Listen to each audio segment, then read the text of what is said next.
stream this. So, but before, hello. Okay. So before I get to streaming it, I'm gonna play something.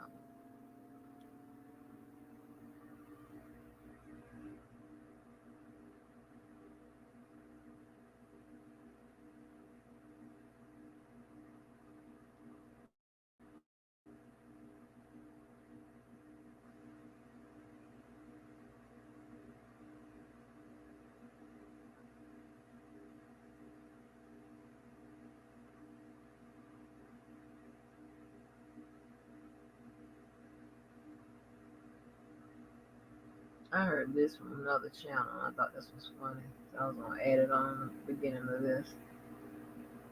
Wait a minute. Let me give me a second. I gotta add another camera slot here. Oh, here you go. So you're a listener, and then you reached out to me. You was like, the next time I have a panel, you wanted to join, correct? So are you a Harris, or are you voting for Harris or Trump? Trump. At first, I had voted for Biden because it was like kind of like beat it to my head to do that. But no, I'm going the right way this time. All right. So, are you black? What is your back? What is your nationality? Yes, I'm black. Okay. Black American. Yeah. So Eddie, he thinks it's odd they're voting for Trump.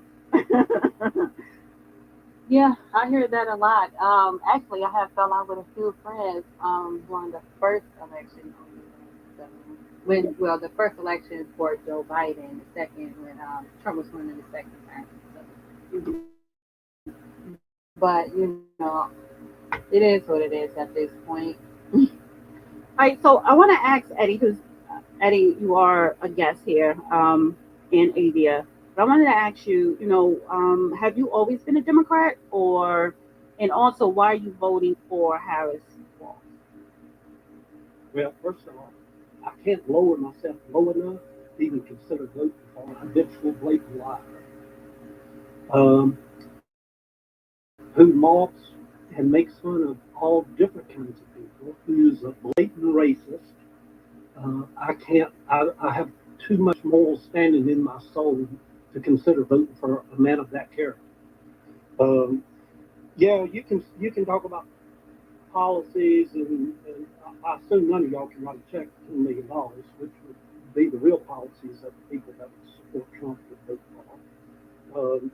But you can talk about policies and all of that, but the reason I'm voting for the Vice President Harris is um, I could never ever vote for the lesser of two evils.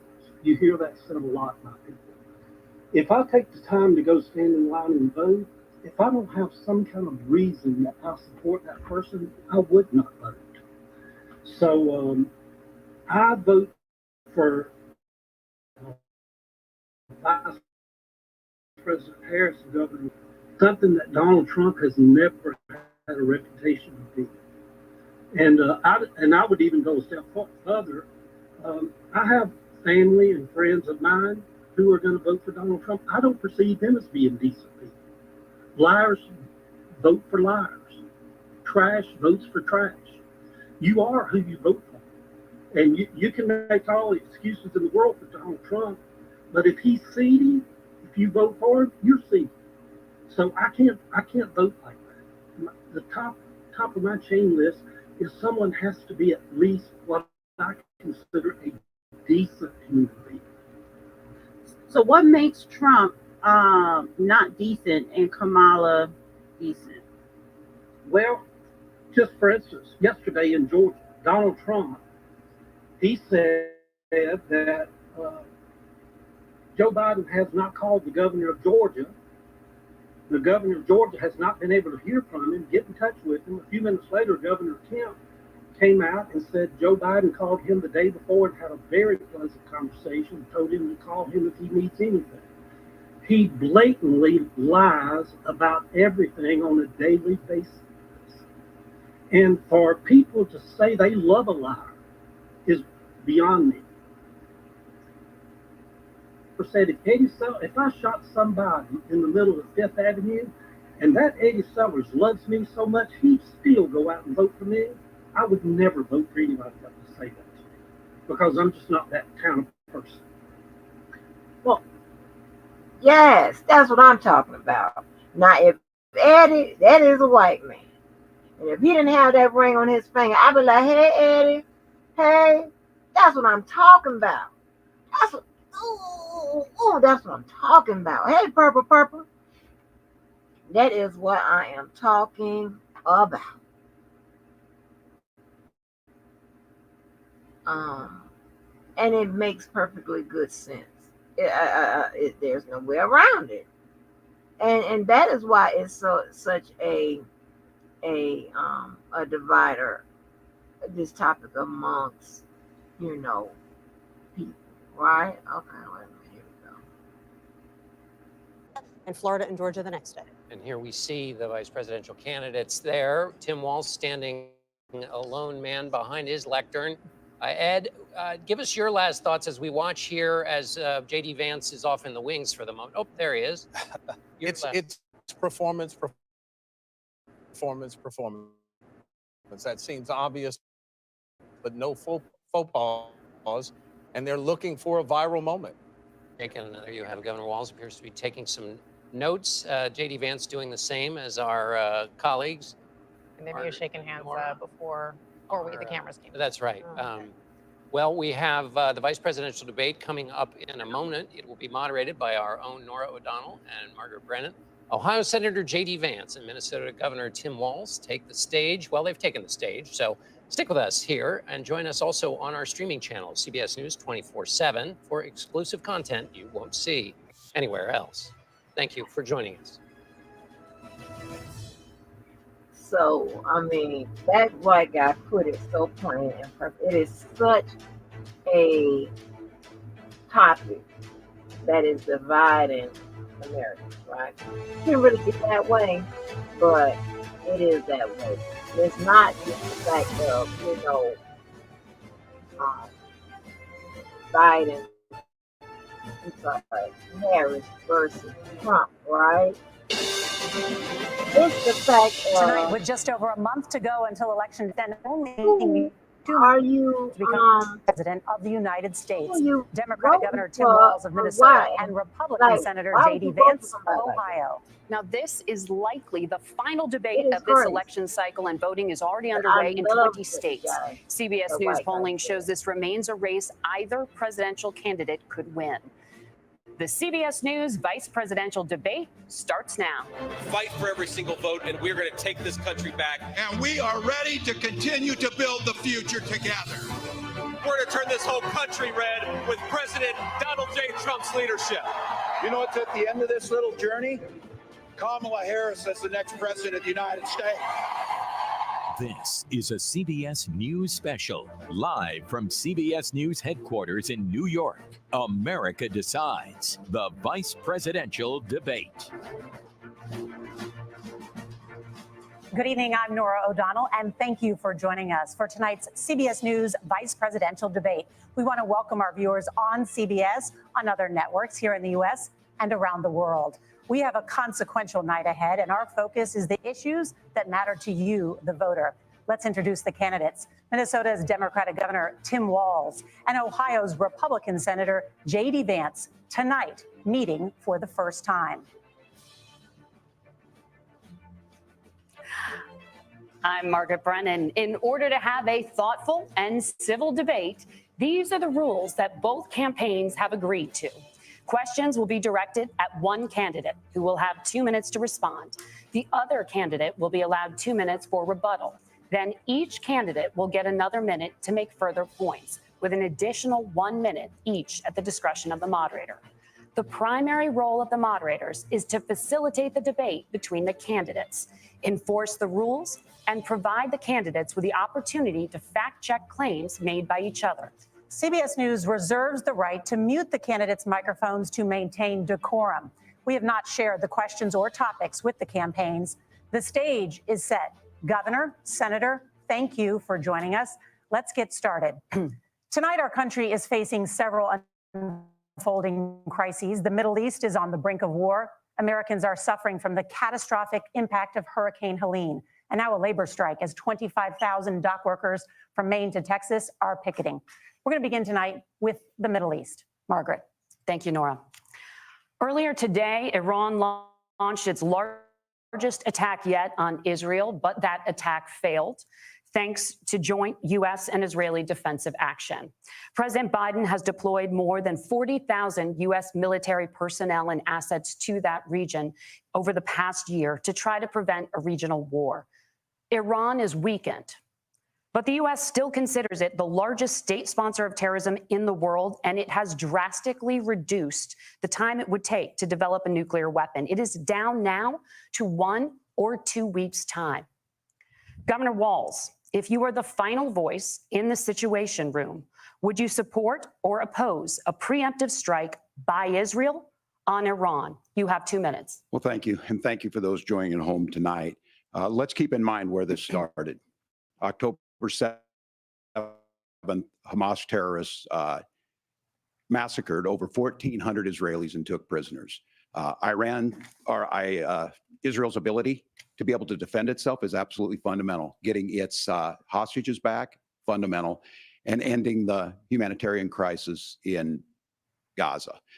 But the expansion of Israel and its proxies is an absolute fundamental necessity for the United States to have the steady leadership there. You saw it experienced today, where along with our Israeli partners and our coalition, able to stop the incoming attack. But what's fundamental here is that steady leadership is going to matter. It's clear, and the world saw it on that debate stage a few weeks ago. A nearly 80-year-old Donald Trump talking about crowd sizes is not what we need in this moment. But it's not just that. It's those that were closest to Donald Trump that understand how dangerous he is when the world is this dangerous. His chief of staff, John Kelly, said that he was the most flawed human being he'd ever met. And both of his secretaries of defense and his national security advisors said he should be nowhere near the White House. Now, the person closest to them, Donald Trump, said he's unfit for the highest office. That was Senator Vance. What we've seen out of Vice President Harris is we've seen steady leadership. We've seen a calmness that is able to draw on the coalitions to bring them together, understanding that our allies matter. When our allies see Donald Trump turn towards Vladimir Putin, turn towards North Korea, when we start to see that type of fickleness around holding the coalitions together, we will stay committed. And as the vice president said today we will protect our forces and our allied forces, and there will be consequences. Governor, your time is up. Senator Vance, the same question. Would you support or oppose a preemptive strike by Israel on Iran? You have 2 minutes. So, Margaret, I want to answer the question. First of all, thanks, Governor. Thanks to CBS for hosting the debate. And thanks, most importantly, to the American people who are watching this evening and caring enough about this country to pay attention to this vice presidential debate. I want to answer the question, but I want to actually give an introduction to myself a little bit because I recognize a lot of Americans don't know who either one of us are. I was raised in a working class family. My mother required food assistance for periods of her life. My grandmother required Social Security help to raise me. And she raised me in part because my own mother struggled with addiction for a big chunk of my early life. I went to college on the GI Bill after I enlisted in the Marine Corps and served in Iraq. And so I stand here asking to be your vice president with extraordinary gratitude for this country, for the American dream that made it possible for me to live my dreams. And most importantly, I know that a lot of you are worried about the chaos in the world and the feeling that the American dream is unattainable. I want to try to convince you tonight over the next 90 minutes that if we get better leadership in the White House, if we get Donald Trump back in the White House, the American dream is going to be attainable once again. Now, to answer this particular question, we have to remember that as much as Governor Walz just accused Donald Trump of being an agent of chaos, Donald Trump actually delivered stability in the world, and he did it by establishing effective deterrence. People were afraid of stepping out of line. Iran, which launched this attack, has received over $100 billion in unfrozen assets thanks to the Kamala Harris administration. What do they use that money for? They use it to buy weapons that they're now launching against our allies, and God forbid, potentially launching against the United States as well. Donald Trump recognized that for people to fear the United States, you needed peace through strength. They needed to recognize that if they got out of line, the United States global leadership would put stability and peace back in the world. Now, you asked about a preemptive strike, Margaret, and I want to answer the question. Look, it is up to Israel what they think they need to do to keep their country safe, and we should support our allies wherever they are when they're fighting the bad guys. I think that's the right approach to take with the Israel question. Thank you, Senator. Governor Walz, do you care to respond to any of the allegations? Well, look, Donald Trump was in office. We'll sometimes hear a revisionist history, but when Donald Trump was in office, it was Donald Trump who we had a coalition of nations that had boxed Iran's nuclear program in, the inability to advance it. Donald Trump pulled that program and put nothing else in its place. So Iran is closer to a nuclear weapon than they were before because of Donald Trump's fickle leadership. And when Iran shot down an American aircraft in international airspace, Donald Trump tweeted, because that's the standard diplomacy of Donald Trump. And when Iranian missiles did fall near U.S. troops and they received traumatic brain injuries, Donald Trump wrote it off as headaches. Look, our allies understand that Donald Trump is fickle. He will go to whoever has the most flattery or where it makes sense to him. Steady leadership like you witnessed today, like you witnessed in April. Both Iranian attacks were repelled. Our coalition is strong, and we need the steady leadership that Kamala Harris is providing. Senator Vance, the U.S. did have a diplomatic deal with Iran to temporarily pause parts of its nuclear program, and President Trump did exit that deal. He recently said, just 5 days ago, the U.S. must now make a diplomatic deal with Iran because the consequences are impossible. Did he make a mistake? You have 1 minute. Well, first of all, Margaret, diplomacy is not a dirty word, but I think that's something that Governor Walz just said is quite extraordinary. You yourself just said Iran is as close to a nuclear weapon today as they have ever been. And Governor Walz, you blame Donald Trump. Who has been the vice president for the last 3.5 years? And the answer is your running mate, not mine. Donald Trump consistently made the world more secure. Now, we talk about what the sequence of events that led us to where we are right now, and you can't ignore October the 7th, which I appreciate Governor Walz bringing up. But when did Iran and Hamas and their proxies attack Israel? It was during the administration of Kamala Harris. So Governor Walz can criticize Donald Trump's tweets, but effective, smart diplomacy and peace through strength is how you bring stability back to a very broken world. Donald Trump has already done it once before. Ask yourself at home, when was the last time, I'm 40 years old, when was the last time that an American president didn't have a major conflict break out? The only answer is during the 4 years that Donald Trump was president. Gentlemen, we have a lot to get to. Nora? Margaret, thank you. Let's turn now to Hurricane Helene. The storm could become one of the deadliest on record. More than 160 people are dead and hundreds more are missing. Scientists say climate change makes these hurricanes larger, stronger, and more deadly because of the historic rainfall. Senator Vance, according to CBS News polling, 7 in 10 Americans and more than 60% of Republicans under the age of 45 favor the U.S. taking steps to try and reduce climate change.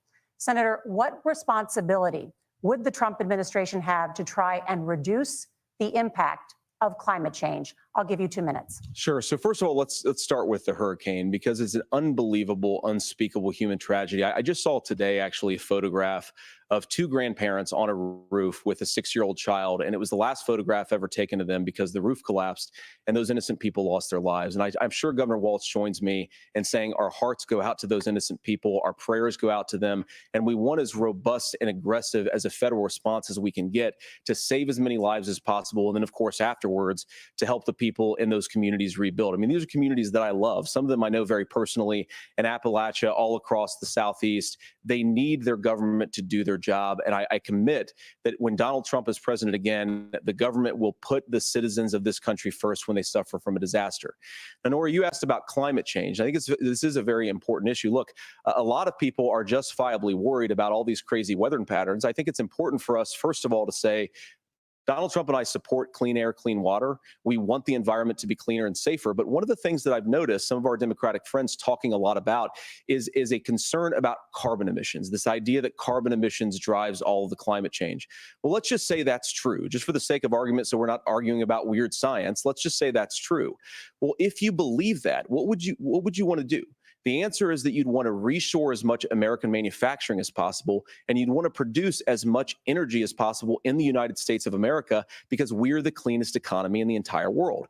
What have Kamala Harris's policies actually led to? More energy production in China, more manufacturing overseas, more doing business in some of the dirtiest parts of the entire world. And when I say that, I mean the amount of carbon emissions they're doing per unit of economic output. So if we actually care about getting cleaner air and cleaner water, the best thing to do is to double down and invest in American workers and the American people. And unfortunately, Kamala Harris has done exactly the opposite.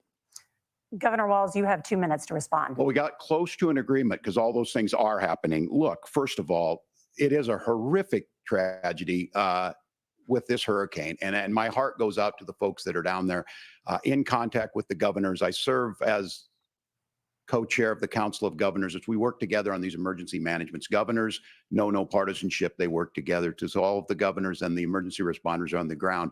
Those happen on the front end. The federal government comes in, makes sure they're there to that we recover. But we're still in that phase where we need to make sure that they're staying there, staying focused. Now, look, coming back to the climate change issue, there's no doubt this thing roared onto the scene faster and stronger than anything we've seen. Senator Vance has said that there's a climate problem in the past. Donald Trump called it a hoax and then joked that these things would make more beachfront property to be able to invest in. What we've seen out of the Harris administration now, the Biden-Harris administration, is we've seen this investment.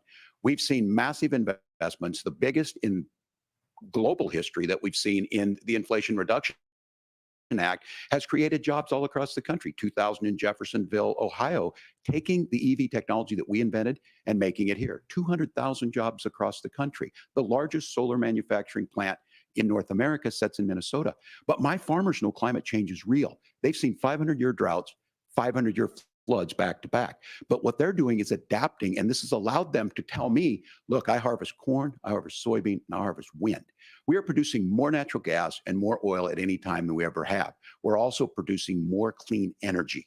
So the solution for us is to continue to move forward, that climate change is real. Reducing our impact is absolutely critical, but this is not a false choice. You can do that at the same time you're creating the jobs that we're seeing all across the country. That's exactly what this administration has done. We are seeing us becoming an energy superpower for the future, not just the current. And that's what absolutely makes sense. And then we start thinking about how do we mitigate these disasters. Thank you. Senator, I want to give you an opportunity to respond there. The governor mentioned that President Trump has called climate change a hoax. Do you agree?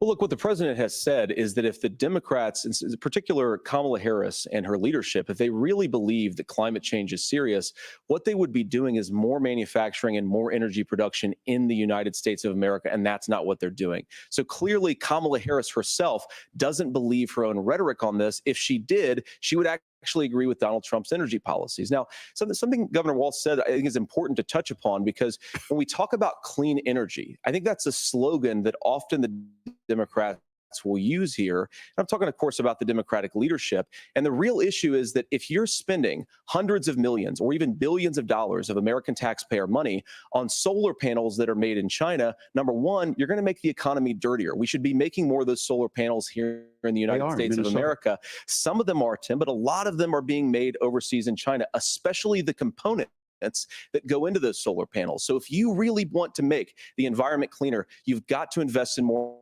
energy production. We haven't built a nuclear facility, I think, one in the past 40 years. Senator. Natural gas, we got to invest more in it. Kamala Harris has done the opposite. That's raised energy prices and also meant that we're doing Senator, worse by the climate. Senator, your time is up. Governor, would you like to respond? Well, look, we're producing more natural gas than we ever have. There's no moratorium on that. We're producing more oil, but the folks know, and like I said, again, these are not liberal folks. These are not folks that are Green New Deal folks. These are farmers that have been drought one year, massive flooding the next year. They understand that it makes sense. Look, our number one export cannot be topsoil from erosion from these massive storms. We saw it in Minnesota this summer.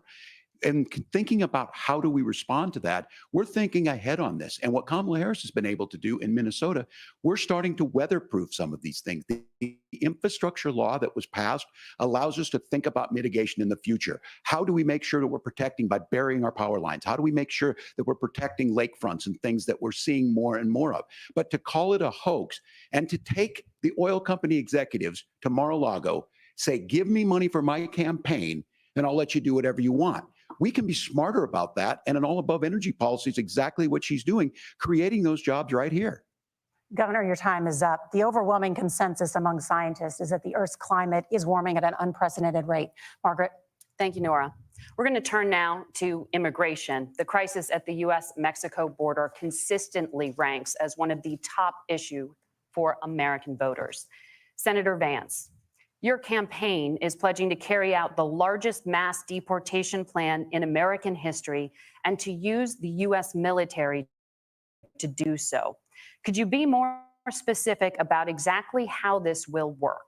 For example, would you deport parents who have entered the U.S. illegally and separate them from any of their children who were born on U.S. soil? You have 2 minutes. So first of all, Margaret, before we talk about deportations, we have to stop the bleeding. We have a historic immigration crisis because Kamala Harris started and said that she wanted to undo all of Donald Trump's border policies. 94 executive orders suspending deportations, decriminalizing illegal aliens, massively increasing the asylum fraud that exists in our system. That has opened the floodgates. And what it's meant is that a lot of fentanyl is coming into our country. I had a mother who struggled with opioid addiction and has gotten clean. I don't want people who are struggling with addiction to be deprived of their second chance because Kamala Harris let in fentanyl into our communities at record levels. So you've got to stop the bleeding. You've got to re-implement Donald Trump's border policies, build the wall, re-implement deportations. And that gets me to your point, Margaret, about what do we actually do? So we've got 25 million illegal aliens who are here in the country. What do we do with them? I think the first thing that we do is we start with the criminal migrants. About 1 million of those people have committed some form of crime in addition to crossing the border illegally. I think you start with deportations on those folks. And then I think you make it harder for illegal aliens to undercut the wages of American workers. A lot of people will go home if they can't work for less than minimum wage in our own country. And by the way, that'll be really good for our workers who just want to earn a fair wage for doing a good day's work. And the final point, Margaret, is you ask about family separation. Right now in this country, Margaret, we have 320,000 children that the Department of Homeland Security has effectively lost. Some of them have been sex trafficked. Some of them hopefully are at homes with their families. Some of them have been used as drug trafficking mules. The real family separation policy in this country is unfortunately Kamala Harris's wide open southern border. And I'd ask my fellow Americans to remember when she came into office, she said she was going to do this. Real leadership would be saying, you know what, I screwed up. We're going to go back to Donald Trump's border policies. I wish that she would do that. It would be good for all of us. Governor, do you care to respond to any of those specific allegations, including that the vice president is, quote, letting in fentanyl and using kids as drug mules, among other things regarding children? The drug mule is not true, but I will say about this, about the fentanyl, because this is a crisis of this, the opioid crisis. And the good news on this is the last 12 months saw the largest decrease in opioid deaths in our nation's history, 30% decrease in Ohio, but there's still more work to do. But let's go back to this on immigration. Kamala Harris was the Attorney General of the largest state, a border state in California. She's the only person in this race who prosecuted transnational gangs for human trafficking and drug interventions. But look, we all want to solve this. Most of us want to solve this, and that is the United States Congress. That's the Border Patrol agents. That's the Chamber of Commerce. That's most Americans out here. That's why we had the fairest and the toughest bill on immigration that this nation's seen. It was crafted by a conservative senator from Oklahoma, James Lankford. I know him. He's super conservative, but he's a man of principle, wants to get it done. Democrats and Republicans worked on this piece of legislation. The Border Patrol said, this is what we need in here. These are the experts. And the Chamber of Commerce and the Wall Street Journal said, pass this thing. Kamala Harris helped get there. 1,500 new border agents, detection for drugs, DOJ money to speed up these the adjudications on this, just what America wants. But as soon as I was getting ready to pass and actually tackle this, Donald Trump said no, told them to vote against it because it gives him a campaign issue.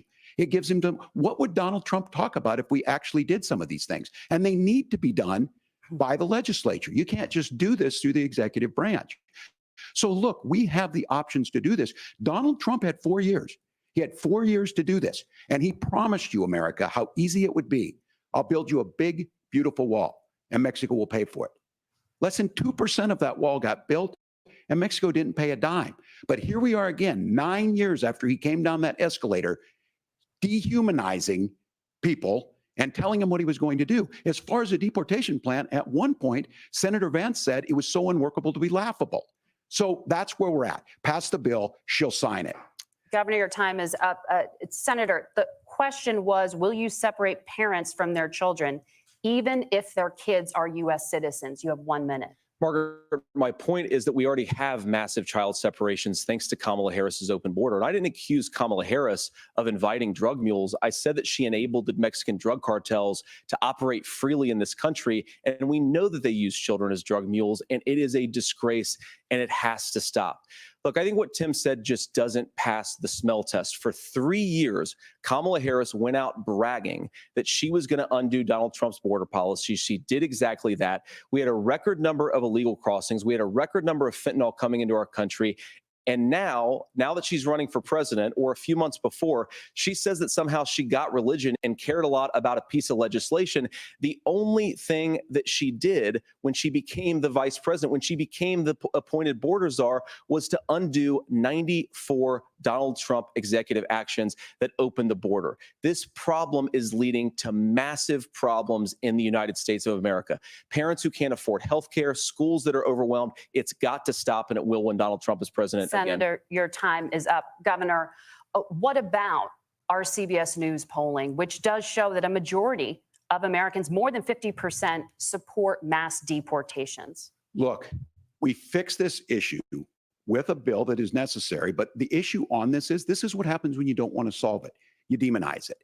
And we saw this, and Senator Vance, and it surprises me on this, talking about and saying, I will create stories to bring attention to this. That vilified a large number of people who were here legally in the community of Springfield. The Republican governor said, it's not true, don't do it. There's consequences for this. There's consequences. We could come together. Senator Langford did it. We could come together and solve this if we didn't let Donald Trump continue to make it an issue. And the consequences in Springfield were the governor had to send state law enforcement to escort kindergartners to school. I believe Senator Vance wants to solve this, but by standing with Donald Trump and not working together to find a solution, it becomes a talking point. And when it becomes a talking point like this, we dehumanize and villainize other human beings. Tim, Governor, your time is up. Senator, I'll give you 1 minute, but let me just ask you the question first. The governor has made the point, and I think as a sitting lawmaker, you know that Congress controls the purse strings and any funding.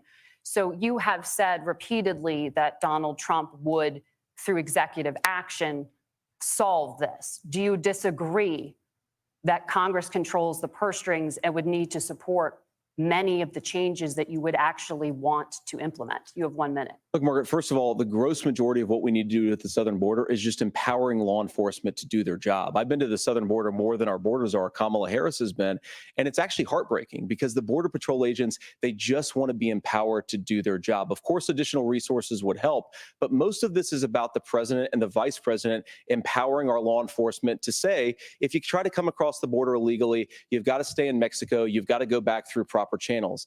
Now, Governor Walz brought up the community of Springfield, and he's very worried about the things that I've said in Springfield. Look, in Springfield, Ohio, and in communities all across this country, you've got schools that are overwhelmed. You've got hospitals that are overwhelmed. You have got housing that is totally unaffordable because we brought in millions of illegal immigrants to compete with Americans for scarce homes. The people that I'm most worried about in Springfield, Ohio, are the American citizens who have had their lives destroyed by Kamala Harris's open border. It is a disgrace, Tim. And I actually think, I agree with you. I think you want to solve this problem, but I don't think that Kamala Harris does. Senator, your time is up. Governor, you have 1 minute to respond. Yeah, well, it is law enforcement that asked for the bill. They helped craft it. They're the ones that supported it. That's because they know we need to do this. Look, this issue of continuing to bring this up, of not dealing with it, of blaming migrants for everything. On housing, we could talk a little bit about Wall Street speculators buying up housing and making them less affordable, but it becomes a blame. Look, this bill also gives the money necessary to adjudicate. I agree. It should not take 7 years for an asylum claim to be done. This bill gets it done in 90 days. Then you start to make a difference in this, and you start to adhere to what we know, American principles. I don't talk about my faith a lot, but Matthew 25:40 talks about, to the least amongst us, you do unto me. I think that's true of most Americans. They simply want order to it. This bill does it. It's funded. It's supported by the people who do it. And it lets us keep our dignity about how we treat other people. Thank you, Governor. And just to clarify for our viewers, Springfield, Ohio does have a large number of Haitian migrants who have legal status, temporary protected status. Well, Margaret, but thank you, Senator. We have so much to get to. Margaret, I think it's important We're because going to turn now to the economy. Thank Margaret, you. the rules were that The you guys weren't economy, going to fact check. And since you're fact checking me, I think it's important to say what's actually going on. So there's an application called the CBP One app, where you can go on as an illegal migrant, apply for asylum or apply for parole, and be granted legal status at the wave of a Kamala Harris open border wand. That is not a person coming in, applying for a green card and waiting for 10 years. That is the facilitation of illegal immigration, Margaret, by our own Thank you, Senator, for leadership. describing the legal process. We have so much to get to, Senator. Those laws have been on the books since 1990.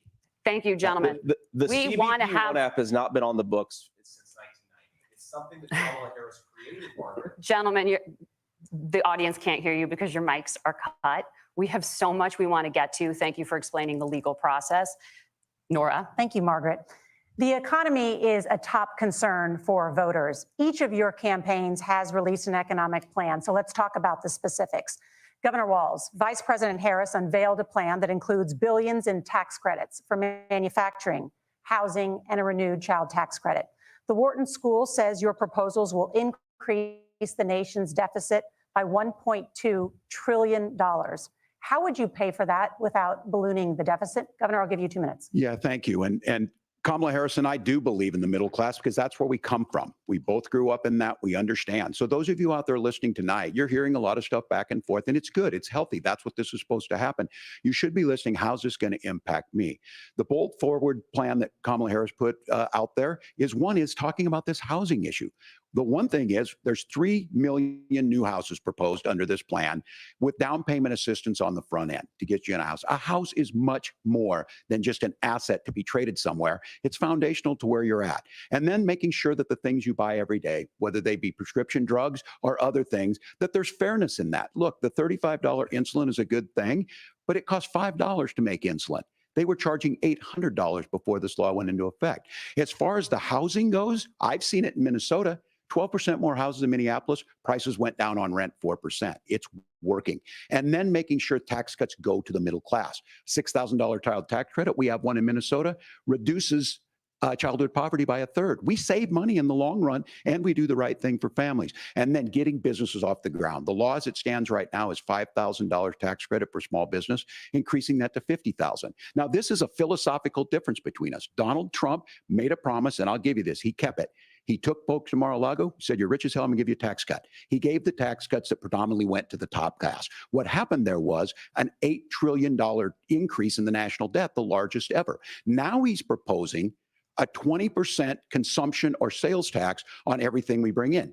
Everyone agrees, including businesses, it would be destabilizing it, it would increase inflation and potentially lead to a recession. Look, this is simple for you. Where are we going? Kamala Harris has said to do the things she wants to do, we'll just ask the wealthiest to pay their fair share. When you do that, our system works best, more people are participating in it, and folks have the things that they need.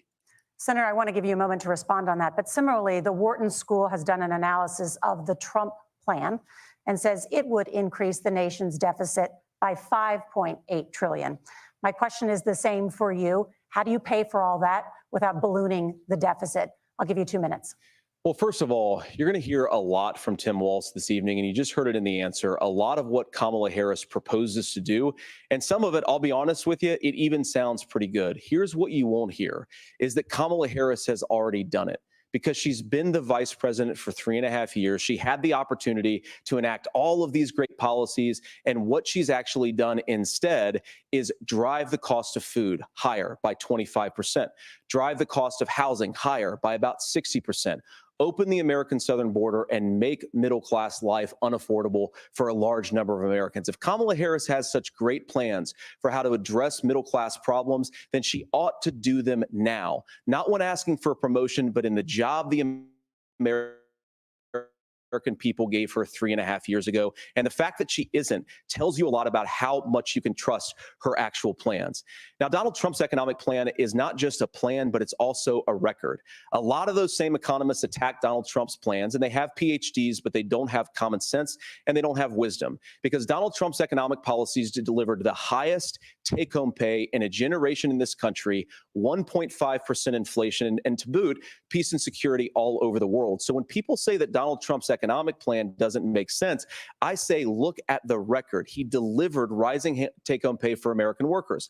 Now, Tim admirably admits that they want to undo the Trump tax cuts. But if you look at what was so different about Donald Trump's tax cuts, even from previous Republican tax cut plans, is that a lot of those resources went to giving more take-home pay to middle class and working class Americans. It was passed in 2017, and you saw an American economic boom unlike we've seen in a generation in this country. That is a record that I'm proud to run on, and we're going to get back to that common sense wisdom so that you can afford to live the American dream again. I know a lot of you are struggling. I know a lot of you are worried about paying the bills. It's Donald Trump. It brings back common. On to that, what has Kamala Harris done for the middle class? Yeah, well, Kamala Harris's day one was Donald Trump's failure on COVID that led to the collapse of our economy. We were already before COVID in a manufacturing, a lot of percentage, 9 million jobs closed on that. That was day one. Whether it was the Infrastructure Act or other things, we moved. Now, you made a question about experts, said this.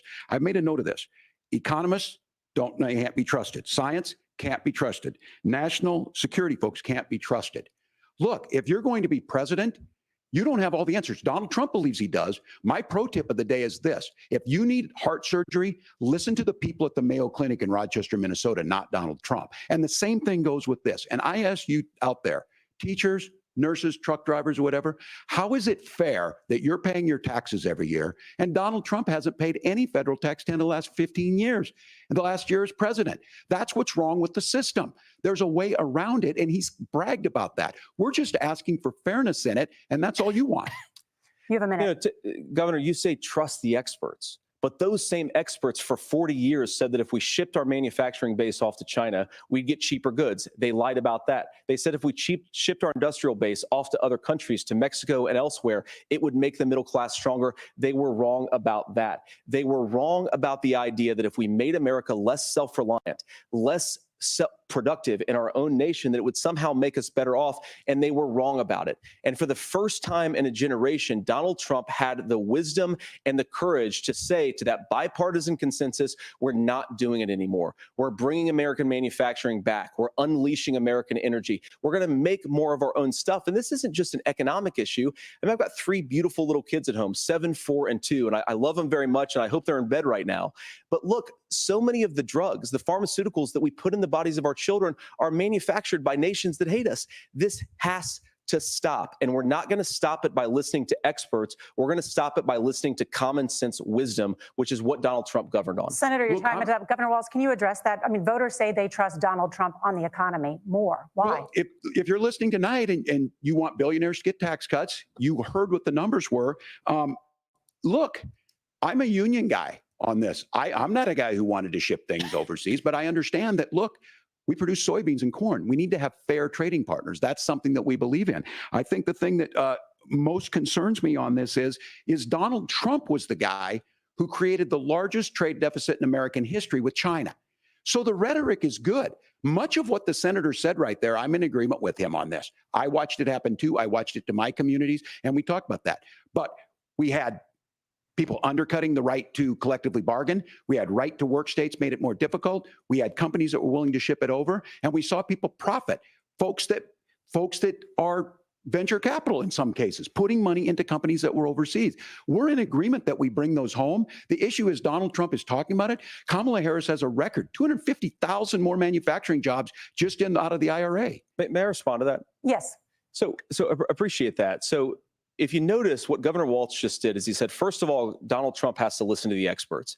And then when he acknowledged that the experts screwed up, he said, well, Donald Trump didn't do nearly as good of a job as the statistics No, that's a gross generalization. that he did. So what Tim Walz is doing, and I honestly, Tim, I think you got a tough job here, because you've got to play whack-a-mole. You've got to pretend that Donald Trump didn't deliver rising take-home pay, which of course he did. You've got to pretend that Donald Trump didn't deliver lower inflation, which of course he did. And then you've simultaneously got to defend Kamala Harris's atrocious economic record, which has made gas, groceries, and housing unaffordable for American citizens. I was raised by a woman who would sometimes go into medical debt so that she could put food on the table in our household. I know what it's like to not be able to afford the things that you need to afford. We can do so much better. To all of you watching, we can get back to an America that's affordable again. We just got to get back to common sense economic principles. I hope we have a conversation on healthcare then. Senator, Governor. Please. Thank you. Margaret? We have a lot to get to ahead, gentlemen, on many topics. But right now, I want to talk about personal qualifications. The vice president is often the last voice the president hears before making consequential decisions. We want to ask you about your leadership qualities. Governor Walz, you said you were in Hong Kong during the deadly Tiananmen Square protests in the spring of 1989.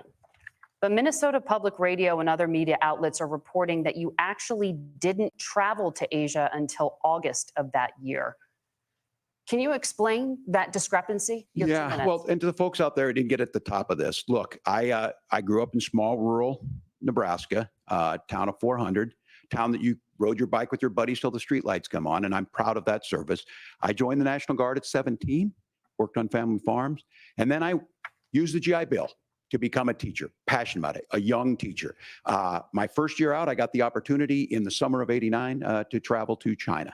35 years ago, be able to do that. I came back home and then started a program to take young people there. We would take basketball teams, we would take baseball teams, we would take dancers, and we would go back and forth to China. The issue for that was to try and learn. Now, look, my community knows who I am. They saw where I was at. Look, I will be the first to tell you, I have poured my heart into my community. I've tried to do the best I can, but I've not been perfect. And I'm a knucklehead at times, but it's always been about that. Those same people elected me to Congress for 12 years. And in Congress, I was one of the most bipartisan people, working on things like farm bills that we got done, working on veterans benefits. And then the people of Minnesota were able to elect me to governor twice. So look, my commitment has been from the beginning to make sure that I'm there for the people, to make sure that I get this right. I will say more than anything, many times I will talk a lot. I will get caught up in the rhetoric. But being there, the impact it made, the difference it made in my life, I learned a lot about China. I hear the critiques of this. I would make the case that Donald Trump should have come on one of those trips with us. I guarantee you he wouldn't be praising Xi Jinping about COVID. And I guarantee you he wouldn't start a trade war that he ends up losing. So this is about trying to understand the world. It's about trying to do the best you can for your community. And then it's putting yourself out there and letting your folks understand what it is. My commitment, whether it be through teaching, which I was good at, or whether it was being a good soldier or was being a good member of Congress, those are the things that I think are the values that people care about. Governor, just to follow up on that, the question was, can you explain the discrepancy? All I said on this was I got there that summer and misspoke on this. So I will just, that's what I've said. So I was in Hong Kong and China during the democracy protests went in. And from that, I learned a lot of what needed to be in governance. Thank you, Governor. Senator Vance, in 2016, you called your running mate, Donald Trump, unfit for the nation's highest office, and you said he could be America's Hitler. I know you've been asked many times, and you've said you regret those comments and explained you then voted for Donald Trump in 2020. But the Washington Post reported new messages last week in which you also disparaged Trump's economic record while he was president, writing to someone in 2020, quote, Trump thoroughly failed to deliver his economic populism. You're now his running mate, and you've shifted many of your policy stances to align with his. If you become vice president, why should Americans trust that you will give Donald Trump the advice he needs to hear and not just the advice he wants to hear? You have 2 minutes. Well, first of all, Margaret, because I've always been open. And sometimes, of course, I've disagreed with the president, but I've also been extremely open about the fact that I was wrong about Donald Trump. I was wrong, first of all, because I believed some of the media stories that turned out to be dishonest fabrications of his record. But most importantly, Donald Trump delivered for the American people. Rising wages, rising take-home pay, an economy that worked for normal Americans, a secure southern border, a lot of things, frankly, that I didn't think he'd be able to deliver on. And yeah, when you screw up, when you misspeak, when you get something wrong and you change your mind, you ought to be honest with the American people about it. It's one of the reasons, Margaret, why I've done so many interviews is because I think it's important to actually explain to the American people where I come down on the issues and what changed. Now, you pointed out the messages from 2020. Margaret, I've been extremely consistent that I think there were a lot of things that we could have done better in the Trump administration, the first round, if Congress was doing its job. I strongly believe, and I've been a United States Senator, that Congress is not just a high-class debating society. It's not just a forum for senators and congressmen to whine about problems. It's a forum to govern. So there were a lot of things on the border, on tariffs, for example, where I think that we could have done so much more if the Republican Congress and the Democrats in Congress had been a little bit better about how they govern the country. They were so obsessed with impeaching Donald Trump, they couldn't actually govern. And I want to talk about this tariff issue in particular, Margaret, because Tim just accused this of being a national sales tax. Look, the one thing, and you're probably surprised to hear me praising Joe Biden, but the one thing that Joe Biden did is he continued some of the Trump tariffs that protected American manufacturing jobs. And it's the one issue, the most pro-worker part of the Biden administration, it's the one issue where Kamala Harris has run away from Joe Biden's record. Think about this. If you're trying to employ slave laborers in China at $3 a day, you're going to do that and undercut the wages of American workers unless our country stands up for itself and says, you're not accessing our markets unless you're paying middle-class Americans a fair wage. Senator, your time is up. Nora? Thank you. Now to the issue of reproductive rights. Governor Walz, after Roe versus Wade was overturned, you signed a bill into law that made Minnesota one of the least restrictive states in the nation when it comes to abortion. Former President Trump said in the last debate that you believe abortion, quote, in the 9th month is absolutely fine. Yes or no? Is that what you support? I'll give you 2 minutes. That's not what the bill says, but look, this issue is what's on everyone's mind. Donald Trump put this all into motion. He brags about how great it was that he put the judges in and overturned Roe versus Wade, 52 years of personal autonomy. And then he tells us, oh, we send it to the states. It's a beautiful thing. Amanda Zaworski would disagree with you on it's a beautiful thing. A young bride in Texas waiting for their child at 18 weeks. She has a complication, a tear in the membrane. She needs to go in. The medical care at that point needs to be decided by the doctor. And that would have been an abortion. But in Texas, that would have put them in legal jeopardy. She went home, got sepsis, nearly dies, and now she may have difficulty having children. Or in Kentucky, Hadley Duvall, a 12-year-old child raped and impregnated by her stepfather. Those are horrific. Now, when God asked about that, Senator Vance said, 2 wrongs don't make a right. There is no right in this. So in Minnesota, what we did was restore Roe versus Wade. We made sure that we put women in charge of their health care. But look, this is not where, if you don't know Amanda or a Hadley, you soon will. Their Project 2025 is going to have a registry of pregnancies. It's going to make it more difficult, if not impossible, to get contraception and limit access, if not eliminate access to infertility treatments. For so many of you out there listening, me included, infertility treatments are why I have a child. That's nobody else's business, but those things are being proposed. And the catch-all on this is, well, the states will decide what's right for Texas might not be right for Washington. That's not how this works. This is basic human right. We have seen maternal mortality skyrocket in Texas, outpacing many other countries in the world. This is about healthcare. In Minnesota, we are ranked first in healthcare for a reason. We trust women, we trust doctors. Senator, do you want to respond to the governor's claim? Will you create a federal pregnancy monitoring agency? No, Nora, certainly we won't. And I want to talk about this issue because I know a lot of Americans care about it, and I know a lot of Americans don't agree with everything that I've ever said on this topic. And, you know, I grew up in a working class family in a neighborhood where I knew a lot of young women who had unplanned pregnancies and decided to terminate those pregnancies because they feel like they didn't have any other options.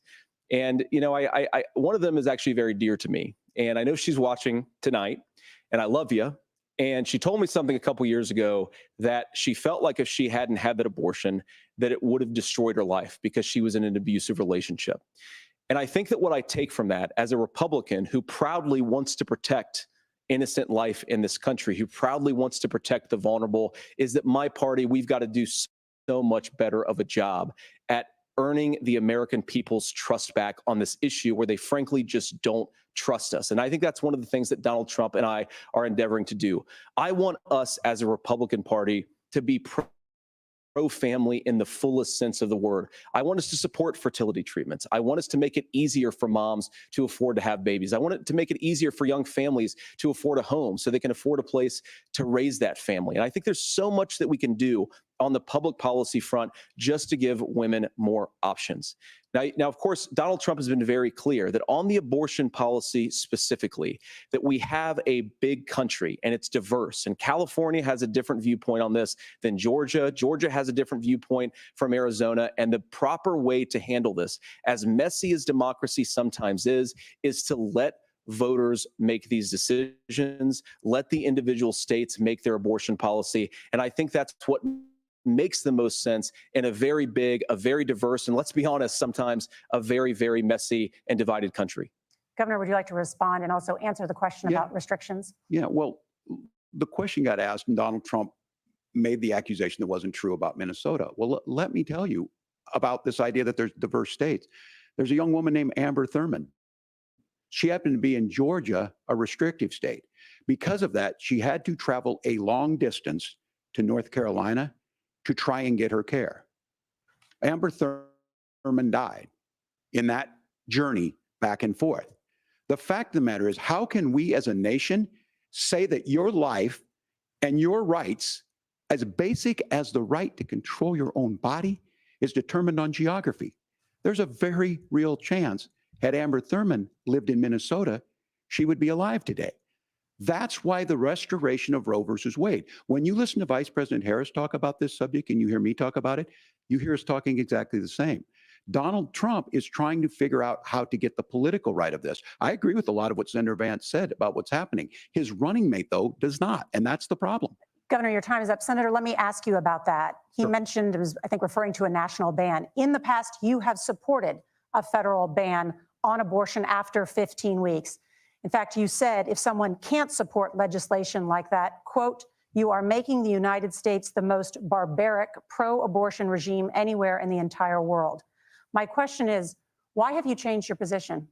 Well, Nora, first of all, I never supported a national ban. I did when I was running for Senate in 2022 talk about setting some minimum national standard. For example, we have a partial birth abortion ban in place in this country at the federal level. I don't think anybody's trying to get rid of that, or at least I hope not, though I know that Democrats have taken a very radical pro-abortion stance. But Nora, you know, one of the things that changed is in the state of Ohio, we had a referendum in 2023, and the people of Ohio voted overwhelmingly, by the way, against my position. And I think that what I learned from that, Nora, is that we've got to do a better job at winning back people's trust. So many young women would love to have families. So many young women also see an unplanned pregnancy as something that's going to destroy their livelihood, destroy their education, destroy their relationships. And we have got to earn people's trust back. And that's why Donald Trump and I are committed to pursuing pro-family policies, making childcare more accessible, making fertility treatments more accessible, because we've got to do a better job at that. And that's what real leadership is. Governor, your response. I'm going to respond on the pro-abortion piece of that. No, we're not. We're pro-women. We're pro-freedom to make your own choice. We know what the implications are to not be that. Women having miscarriages, women not getting the care, physicians feeling like they may be prosecuted for providing that care. And as far as making sure that we're educating our children and giving them options, Minnesota's a state with one of the lowest teen pregnancy rates. We understand that too. We know that the options need to be available, and we make that true. We also make it, we're a top 3 state for the best place to raise children. But these two things to try and say that we're pro-children, but we don't like this, or you guys are pro-abortion, that's not the case at all. We are pro-freedoms for women to make their choices, and we're going, and Kamala Harris is making the case, to make options for children more affordable, a $6,000 child tax credit, but we're not going to base that on the backs of making someone like Amber Thurman drive 600 miles to try and get health care. Senator? May I respond to that? First of all, Governor, I agree with you. Amber Thurman should still be alive, and there are a lot of people who should still be alive, and I certainly wish that she was. And maybe you're free to disagree with me on this and explain this to me, but as I read the Minnesota law that you signed into law, the statute that you signed into law, it says that a doctor who presides over an abortion where the baby survives, the doctor is under no obligation to provide life-saving care to a baby who survives a botched late-term abortion. That is, I think, That's whether not you're true. pro-choice or That's not how the law pro-abortion, is. that is fundamentally barbaric. And that's why I use that word, Nora, is because some of what we've seen, do you want to force Catholic hospitals to perform abortions against their will? Because Kamala Harris has supported suing Catholic nuns to violate their freedom of conscience. We can be a big and diverse country where we respect people's freedom of conscience and make the country more pro-baby and pro-family. But please. Yes, Governor, please respond. Look, this is one where there's always something there. This is a very simple proposition. These are women's decisions to make about their healthcare decisions, and the physicians who know best when they need to do this. Trying to distort the way a law is written to try and make a point, that's not it at all. What was I wrong about, Governor? Please tell me, what was I wrong about? That is not the way the law is written. Look, I've given But this, how? I've given this advice on a lot of things, that getting involved, getting engaged, that's been misread, and it was fact-checked at the last debate. But the point on this is there's a continuation of these guys to try and tell women or to get involved. I use this line on this, just mind your own business on this. Things worked best when Roe versus Wade was in place. When we do a restoration of Roe, that works best. That doesn't preclude us from increasing funding for children. It doesn't increase us from making sure that once that child's born, like in Minnesota, they get meals, they get early childhood education, they get health care. So the hiding behind we're going to do all these other things when you're not proposing them in your budget, Kamala Harris is proposing them. She's proposing all those things to make life easier for families. I asked a specific question, Governor. You gave me a slogan as a response. It's not the case. It's not true. That's not what the law says. So they fact-checked it with President Trump. Gentlemen, there's a lot to discuss. We have to move on, and we're going to be right back with much more of the CBS News vice presidential debate in just a moment.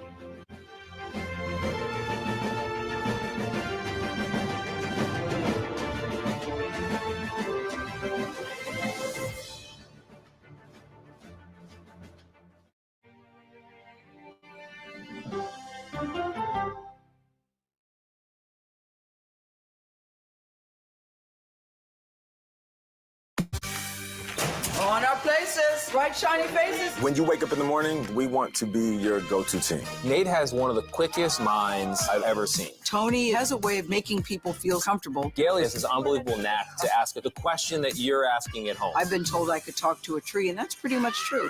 I don't go to work in the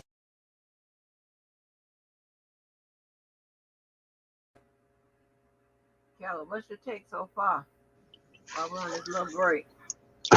Man, I think it's a lot better than Trump. So far, he hasn't said anything crazy. But the thing is, it's still a lot of things that I'm gonna send it to you after, because I'm actually I'm fact checking everything they say. And I'm gonna send you it. But it's a lot of things that's just simply not true.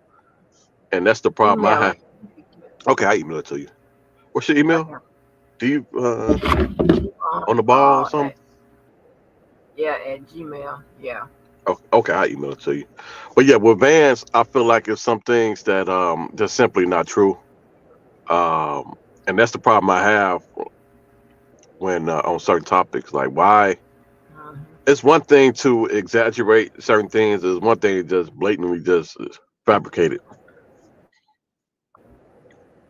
Like with the thing that just went off with the lie. saying it's okay Yeah. to, huh?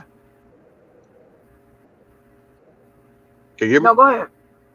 Oh, like what they was just talking about when he was saying that You hear me? they made it okay. Yeah, I hear you. I hear you now. Okay. What they just talked about before the break was it being okay to terminate a baby um, after 9 months or after it's born. That's not true. And he said it has been fact checked on the last debate, and you still continue with the rhetoric. Why? After you've been debunked, why continue with it?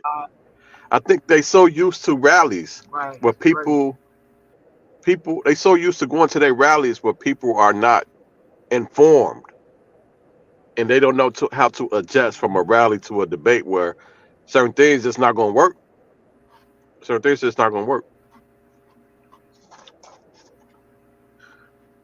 Right. I But yeah, I thought think it's a good debate. I think it's a Walz good debate. was shaky at the beginning. I saw that.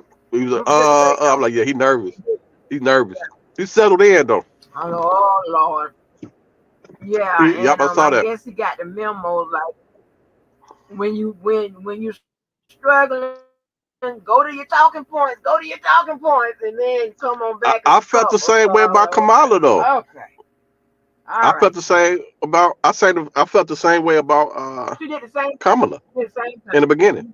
And then she settled in. I think he's nervous. He nervous. Yeah. First debate. Yeah, she did the same thing. Whole world watching.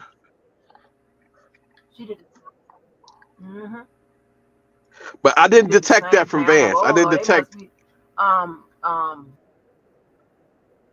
No, he came straight with it. He was straight on. Uh-huh. He was like, look now.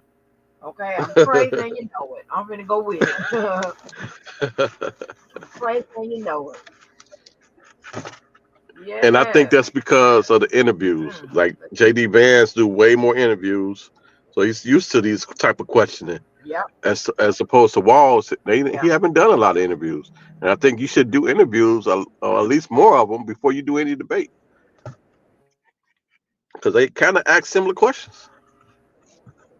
Well, but Walz just got added to the mix. Okay, let me go back on mute.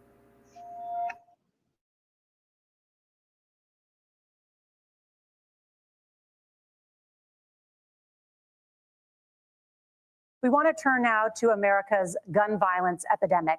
The leading cause of death for children and teens in America is by firearms. Senator Vance, you oppose most gun legislation that Democrats claim would curb gun violence. You oppose red flag gun laws and legislation to ban certain semi-automatic rifles, including AR-15s. So let me ask you, earlier this year, for the first time, the parents of a school shooter were convicted of involuntary manslaughter and sentenced to 10 years in prison. Do you think holding parents responsible could curb mass shootings? I'll give you 2 minutes. Yeah, well, Laura, on that particular case, I don't know the full details, but I certainly trust local law enforcement and local authorities to make those decisions. I think in some cases the answer is going to be yes, and in some cases the answer is going to be no. And the details really matter here, of course. For example, if a kid steals a gun, that's going to be different than if a parent hands over a gun knowing that their kid is potentially dangerous. But look, I want to just sort of speak as a father of 3 beautiful little kids, and our oldest is now in 2nd grade. And like a lot of parents, we send our kids to school with such hope and such joy and such pride at their little faces on the first day of school. And we know, unfortunately, that a lot of kids are going to experience this terrible epidemic of gun violence. And of course, our hearts go out to the families that are affected by this terrible stuff. And we do have to do better. And I think that Governor Walz and I actually probably agree that we need to do better on this. The question is just, how do we actually do it? Now, here's something that really bothers me and worries me about this epidemic of violence. The gross majority, close to 90% in some of the statistics I've seen, of the gun violence in this country is committed with illegally obtained firearms. And while we're on that topic, we know that thanks to Kamala Harris's open border, we've seen a massive influx in the number of illegal guns run by the Mexican drug cartels. So that number, the amount of illegal guns in our country is higher today than it was 3.5 years ago. But what do we do about the schools? What do we do to protect our kids? And I think the answer is, and I say this not loving the answer, because I don't want my kids to go to school in a school that feels unsafe or where there are visible signs of security. But I unfortunately think that we have to increase security in our schools. We have to make the doors lock better. We have to make the doors stronger. We've got to make the windows stronger. And of course, we've got to increase school resource officers, because the idea that we can magically wave a wand and take guns out of the hands of bad guys, it just doesn't fit with recent experience. So we've got to make our schools safer. And I think we've got to have some common sense bipartisan solutions for how to do that. Governor, you have 2 minutes. Well, I think all the parents watching tonight, this is your biggest nightmare. Look, I got a 17-year-old, and he witnessed a shooting at a community center playing volleyball. Those things don't leave you. As a member of Congress, I sat in my office surrounded by dozens of the Sandy Hook parents, and they were looking at my 7-year-old picture on the wall. Their 7-year-old were dead, and they were asking us to do something. And look, I'm a hunter. I own firearms. The vice president is. We understand that the Second Amendment is there, but our first responsibility is to our kids to figure this out. In Minnesota, we've enacted enhanced red flag laws, enhanced background checks, and we can start to get data. But here's the problem. If we really want to solve this, we've got folks that won't allow research to be even done on gun violence. And this idea that we should just live with it, and here's what I do think, that this is a good start to the conversation. I 100% believe that Senator Vance hates it when these kids, it's abhorrent and it breaks your heart. I agree with that. But that's not far enough when we know there are things that work. I've spent time in Finland and seen some Finnish schools. They don't have this happen, even though they have a high gun ownership rate in the country. There are reasonable things that we can do to make a difference. It's not infringing on your Second Amendment. And the idea to have some of these weapons out there, it just doesn't make any sense. Kamala Harris, as an attorney general, worked on this issue. She knows that it's there. No one's trying to scaremonger and say we're taking your guns, but I ask all of you out there, do you want your schools hardened to look like a fort? Is that what we have to go? When we know there's countries around the world that their children aren't practicing these types of drills. They're being kids. We owe it to them to get a fix. These are things that shouldn't be that difficult. You can still keep your firearms, and we can make a difference. We have to. If you're listening tonight, this breaks your heart. Senator. Tim, first of all, I didn't know that your 17-year-old witnessed a shooting. I'm sorry about that, and I hope that he's doing okay. Christ have mercy. It is awful. And I appreciate what Tim said actually about Finland, because I do think it illustrates some of the frankly weird differences between our own country's gun violence problem and Finland. Is okay, first of all, we have way higher rates of mental health abuse or mental health substance abuse. We have way higher rates of depression, way higher rates of anxiety. We unfortunately have a mental health crisis in this country that I really do think that we need to get to the root causes of, because I don't think it's the whole reason why we have such a bad gun violence problem, but I do think it's a big piece of it. Another driver of the gun violence epidemic, especially that affecting our kids, it doesn't earn as many headlines, but is the terrible gun violence problem in a lot of our big cities.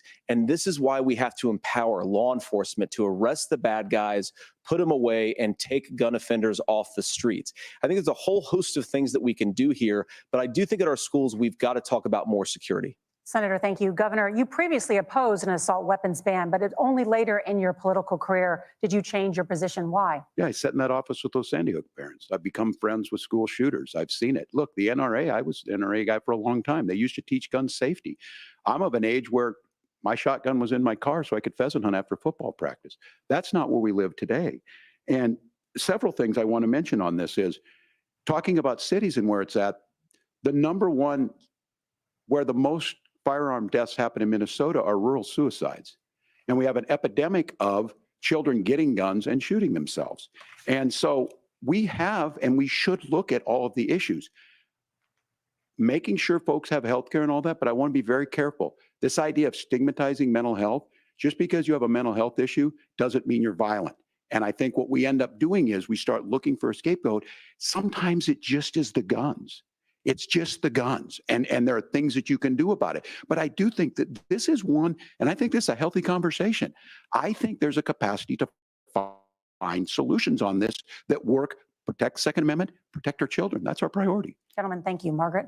Thank you, Nora. Let's turn now to the top contributor to inflation, the high cost of housing and rent. There's a shortage of more than 4 million homes in the United States, and that contributes to the high housing prices.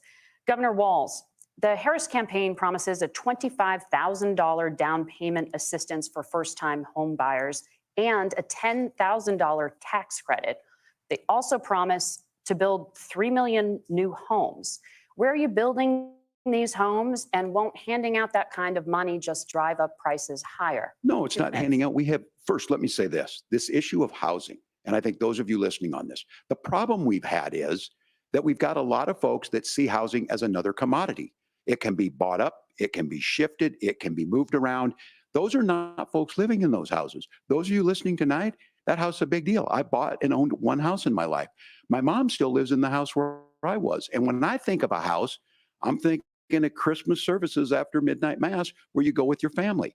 We need to make it more affordable. And one of the things, as I said, this program that the vice president is pushing forward and bringing a new way of approaching this is something we're doing in Minnesota from that lead. We in the state invested in making sure our housing was the biggest investment that we'd ever made in housing. It starts to make it easier. We cut some of the red tape. Local folks, look, we can't do it at the federal level, but local folks make it easier to build those homes. And then that down payment assistance. I can tell all of you out there, one of the, certainly for me, using the GI Bill was one thing, but a veteran's home loan, the big thing about a veteran's home loan is you don't have to pay the down payment. Those are things that make it there. Now, look, you're going to pay it back and you're going to pay your mortgage. Those are things that we know in the long run, the appreciated value, the generational wealth that's created from it. And I will give Minneapolis an example. Minneapolis is the one city where we've seen the lowest inflation rates. We've seen a 12% increase in stock because we've put some of these things in, and we're implementing a state program to make sure we give some of that down payment assistance. We get it back from people because here's what we know. People with stable housing end up with stable jobs. People with stable housing have their kids able to get to school. All of those things in the long run end up saving our money. And that's the thing that I think we should be able to find some common ground in, but we can't blame immigrants for the only reason. That's not the case that's happening in many cities. The fact of the matter is that we don't have enough naturally affordable housing, but we can make sure that the government's there to help kickstart it, create that base. Governor, your time is up. Senator Vance, as far as your campaign's position, the promise is to seize federal lands to build homes, remove regulation, provide tax breaks, and cut back on immigration, which you say pushes up prices. Where are you going to build all the new homes you're promising? And what part of any of this plan will provide immediate relief? You have 2 minutes. Well, first of all, Tim just said something that I agree with. We don't want to blame immigrants for higher housing prices, but we do want to blame Kamala Harris for letting in millions of illegal aliens into this country, which does drive up costs, Tim. 25 million illegal aliens competing with Americans for scarce homes is one of the most significant drivers of home prices in the country. It's why we have massive increases in home prices that have happened right alongside massive increases in illegal alien populations under Kamala Harris's leadership. Now, Tim just mentioned a bunch of ideas. Now, some of those ideas I actually think are halfway decent, and some of them I disagree with. But the most important thing here is Kamala Harris is not running as a newcomer to politics. She is the sitting vice president. If she wants to enact all of these policies to make housing more affordable, I invite her to use the office that the American people already gave her, not sit around and campaign and do nothing while Americans find the American dream of homeownership completely unaffordable. Now, you asked, Margaret, what would immediately change the equation for American citizens? If you lower energy prices, as Donald Trump says, drill, baby, drill, one of the biggest drivers of housing costs aside from illegal immigration is, think about it. If a truck driver is paying 40% more for diesel, then the lumber he's delivering to the job site to build a house is also going to become a lot more expensive. If we open up American energy, you will get immediate pricing relief for American citizens, not, by the way, just in housing, but in a whole host of other economic goods too. Senator Vance, you still have 23 seconds there. Do you want to answer? Can I have it? Where, yeah. Governor, we will get to you in a moment, but Senator, where are you going to seize the federal lands? Can you clarify? Well, what Donald Trump has said is we have a lot of federal lands that aren't being used for anything. They're not being used for national park. They're not being used, and they could be places where we build a lot of housing. And I do think that we should be opening up building in this country. We have a lot of land that could be used. We have a lot of Americans that need homes. We should be kicking out illegal immigrants who are competing for those homes, and we should be building more homes for the American citizens who deserve to be here. Senator, your time is up. Governor, I do want to let you respond to the allegation that the vice president is letting in Well, of course, that's not migrants true. And again, that you it's have the affecting facts. I housing guess we prices. agreed not to fact check. I'll check it. That look, crossings are down compared to when Donald Trump left office. But it's again blaming and not trying to find the solution. I was going to ask though on this question, are we going to drill and build houses in the same federal land? And I think when people hear federal lands, these are really important pieces of land. Now, Minnesota doesn't have a lot of federal lands. I know in the western part of the countries we do. There's not a lot of federal lands in and around Minneapolis, for example. So the issue is I don't understand the federal lands issue unless we see this, and I worry about this as someone who cares deeply about our national parks and our federal lands. Look, Minnesota, we protect these things. We've got about 20% of the world's fresh water. These lands protect. They're there for a reason. They belong to all of us. But again, this is when you view housing and you view these things as commodities. Like there's a chance to make money here. Let's take this federal land and let's sell it to people for that. I think there's better ways to do this. We've seen it in Minnesota. We're able to refurbish some of these houses. We're able to make some investments. That gets people in. And I'm still on the fact on this. Economists, Senator Vance, you said you don't like the economists. Which economists are saying that it is immigrants that's adding to the cost? Governor, your time is up. But Senator, on that point, I'd like for you to clarify. There are many contributing factors to high housing costs. What evidence do you have that migrants are part of this problem? Well, there's a Federal Reserve study that we're happy to share after the debate. We'll put it up on social media, actually, that really drills down on the connection between increased levels of migration, especially illegal immigration, and higher housing prices. Now, of course, Margaret, that's not the entire driver of higher housing prices. It's also the regulatory regime of Kamala Harris. Look, we are a country of builders. We're a country of doers. We're a country of explorers. But we increasingly have a federal administration that makes it harder to develop our resources, makes it harder to build things, and wants to throw people in jail for not doing everything exactly as Kamala Harris says they have to do. And what that means is that you have a lot of people who would love to build homes who aren't able to build homes. I actually agree with Tim Walz. We should get out of this idea of housing as a commodity. But the thing that has most turned housing into a commodity is giving it away to millions upon millions of people who have no legal right to be here. What are the federal regulations? I deal with this as a governor. You can very quickly reply. I'm sorry. I get this as a governor, and I don't necessarily disagree with that in some cases, many of those are local, many of them are state. I don't know which ones are federal, but I think whenever we talk regulations, people think they can get rid of them. I think you want to be able to get out of your house in a fire. I think you want to make sure that it's fireproof and those types of things. So which are the regulations? Because the vice president's not responsible for those. Congress writes those. Governor, thank you. Gentlemen, we have a lot to get to. You're passionate about the housing crisis, I can tell. But Nora? Thank you. One of the top problems facing Americans is the high cost of health care. Senator Vance, at the last presidential debate, former President Trump was asked about replacing the Affordable Care Act. In response, he said, "I have concepts of a plan." Since then, Senator, you've talked about changing how chronically ill Americans get health insurance. Can you explain how that would work? And can you guarantee that Americans with pre-existing conditions won't pay more? I'll give you 2 minutes. Well, of course, we're going to cover Americans with pre-existing conditions. In fact, a lot of my family members have gotten health care. I believe, members of my family actually got private health insurance, at least for the first time, switched off of Medicaid onto private insurance for the first time under Donald Trump's leadership. And I think that, a lot of people have criticized this concepts of a plan remark. It's very simple common sense. I think as Tim Walz knows from 12 years in Congress, you're not going to propose a 900-page bill standing on a debate stage. It would bore everybody to tears, and it wouldn't actually mean anything because part of this is the give and take of bipartisan negotiation. Now, when Donald Trump was actually president, and again, he has a record to be proud of, prescription drugs fell in 2018 for the first time in a very long time. Under Kamala Harris's leadership, prescription drugs are up about 7%. Under Donald Trump's entire 4 years, they were up about 1.5%. He introduced pricing transparency. Think about healthcare. You go into a hospital, you try to buy something and nobody knows what it actually costs. That price transparency will actually give American consumers a little bit more choice and will also drive down costs.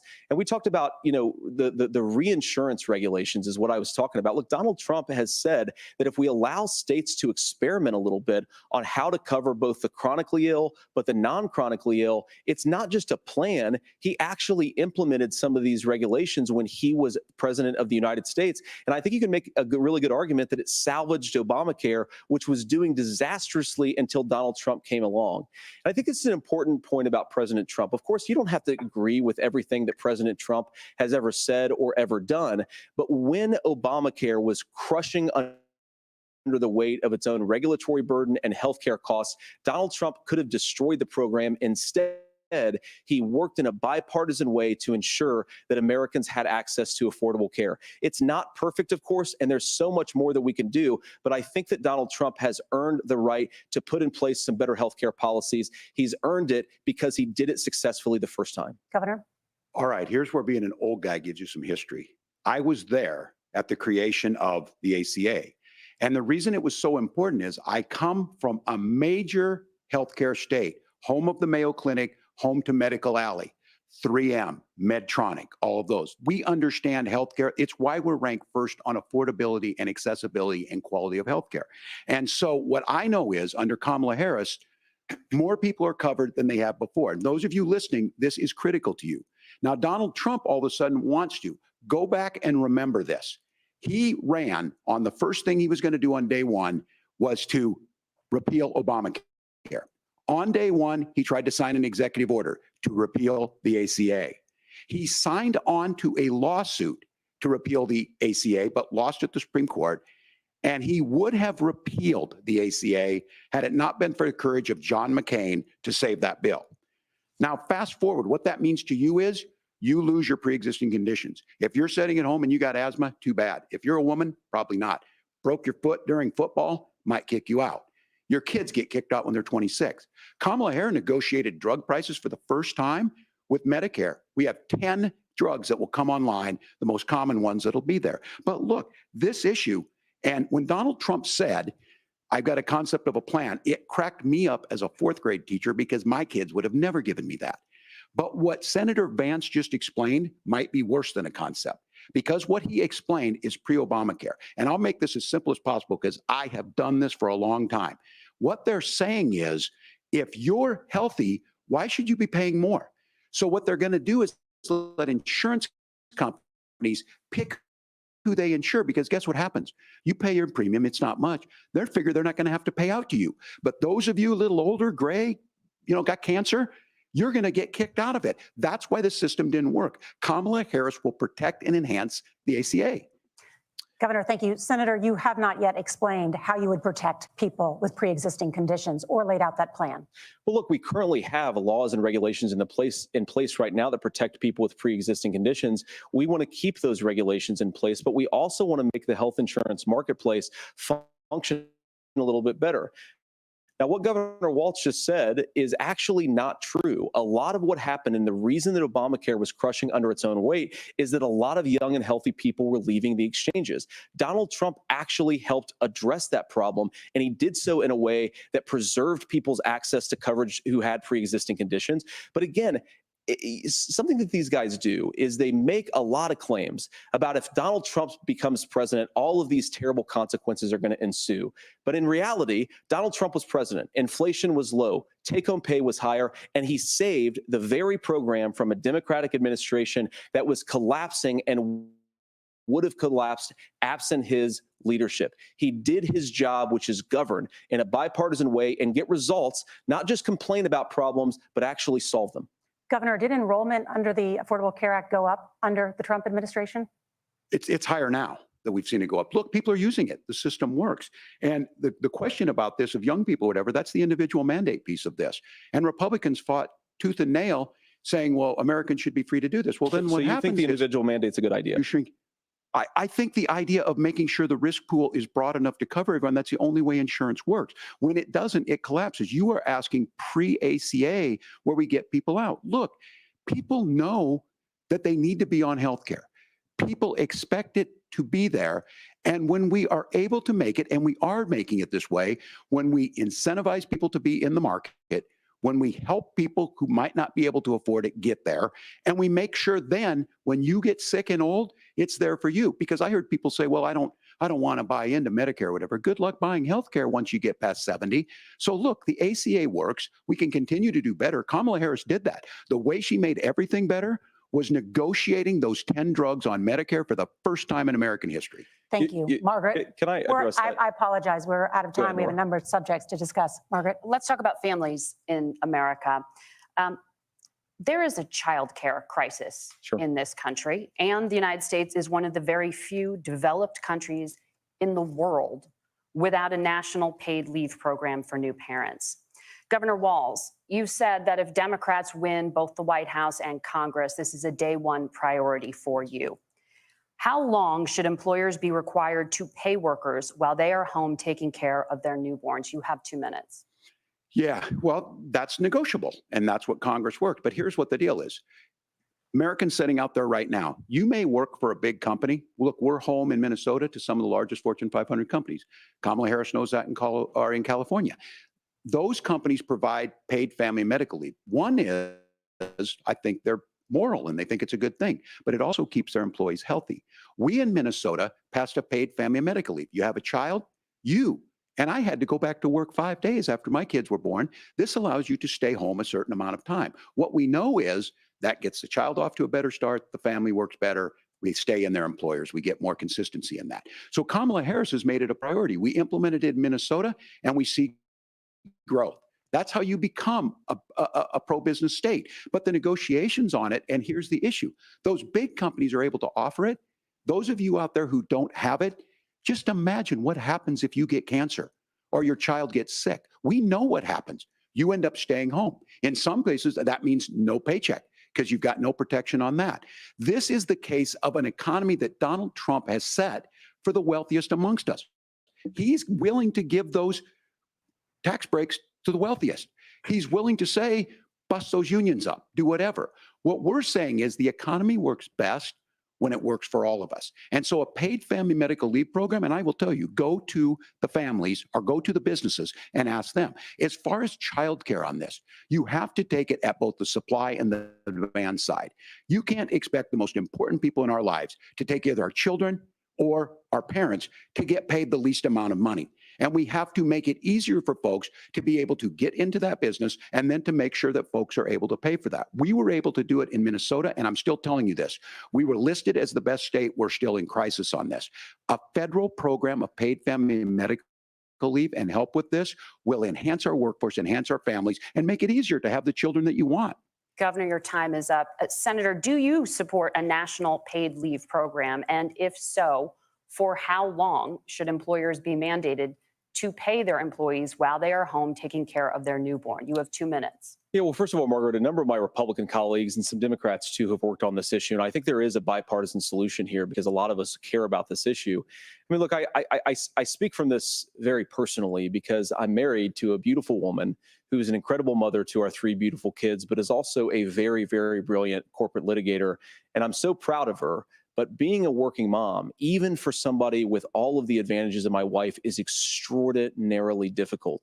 And it's not just difficult from a policy perspective. She actually had access to paid family leave because she worked for a bigger company. But the cultural pressure on young families and especially young women, I think makes it really hard for people to choose the family model they want. A lot of young women would like to go back to work immediately. Some would like to spend a little time home with the kids. Some would like to spend longer at home with the kids. We should have a family care model that makes choice possible. And I think this is a very important substantive difference between Donald Trump and Kamala Harris's approach.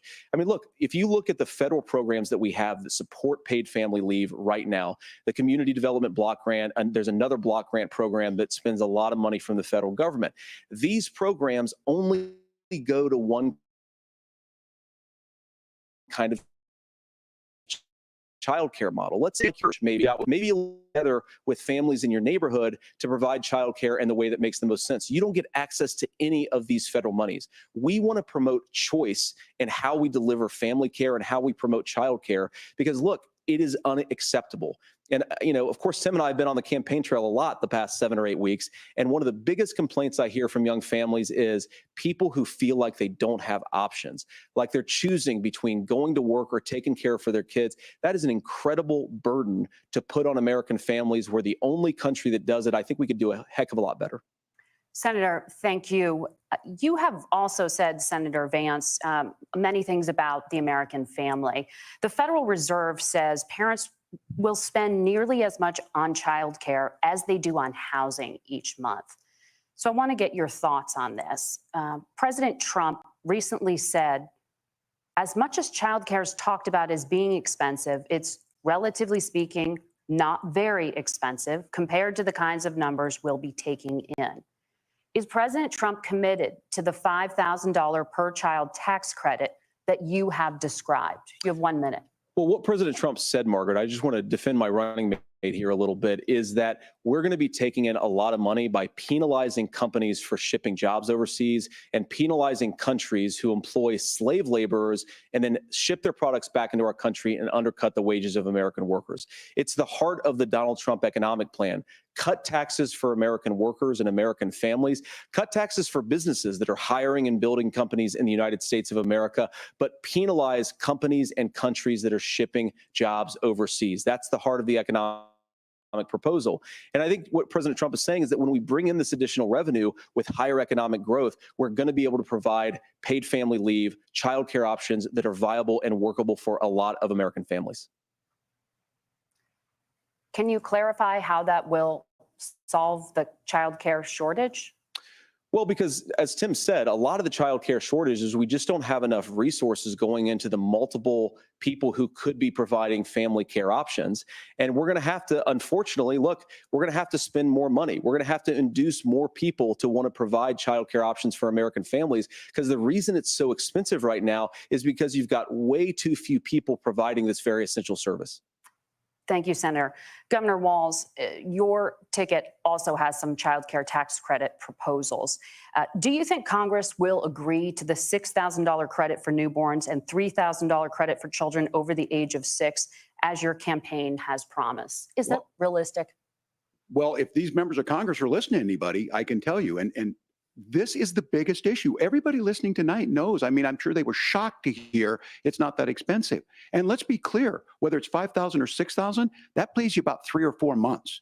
Let's be clear of where we're at on this. It's because we got out of an imbalance on this. We thought we were going to get by not paying people. I don't think Senator Vance and I are that far apart. I'm not opposed to what he's talking about on options. We've done scholarships types of things. I think we need to be open to making the case.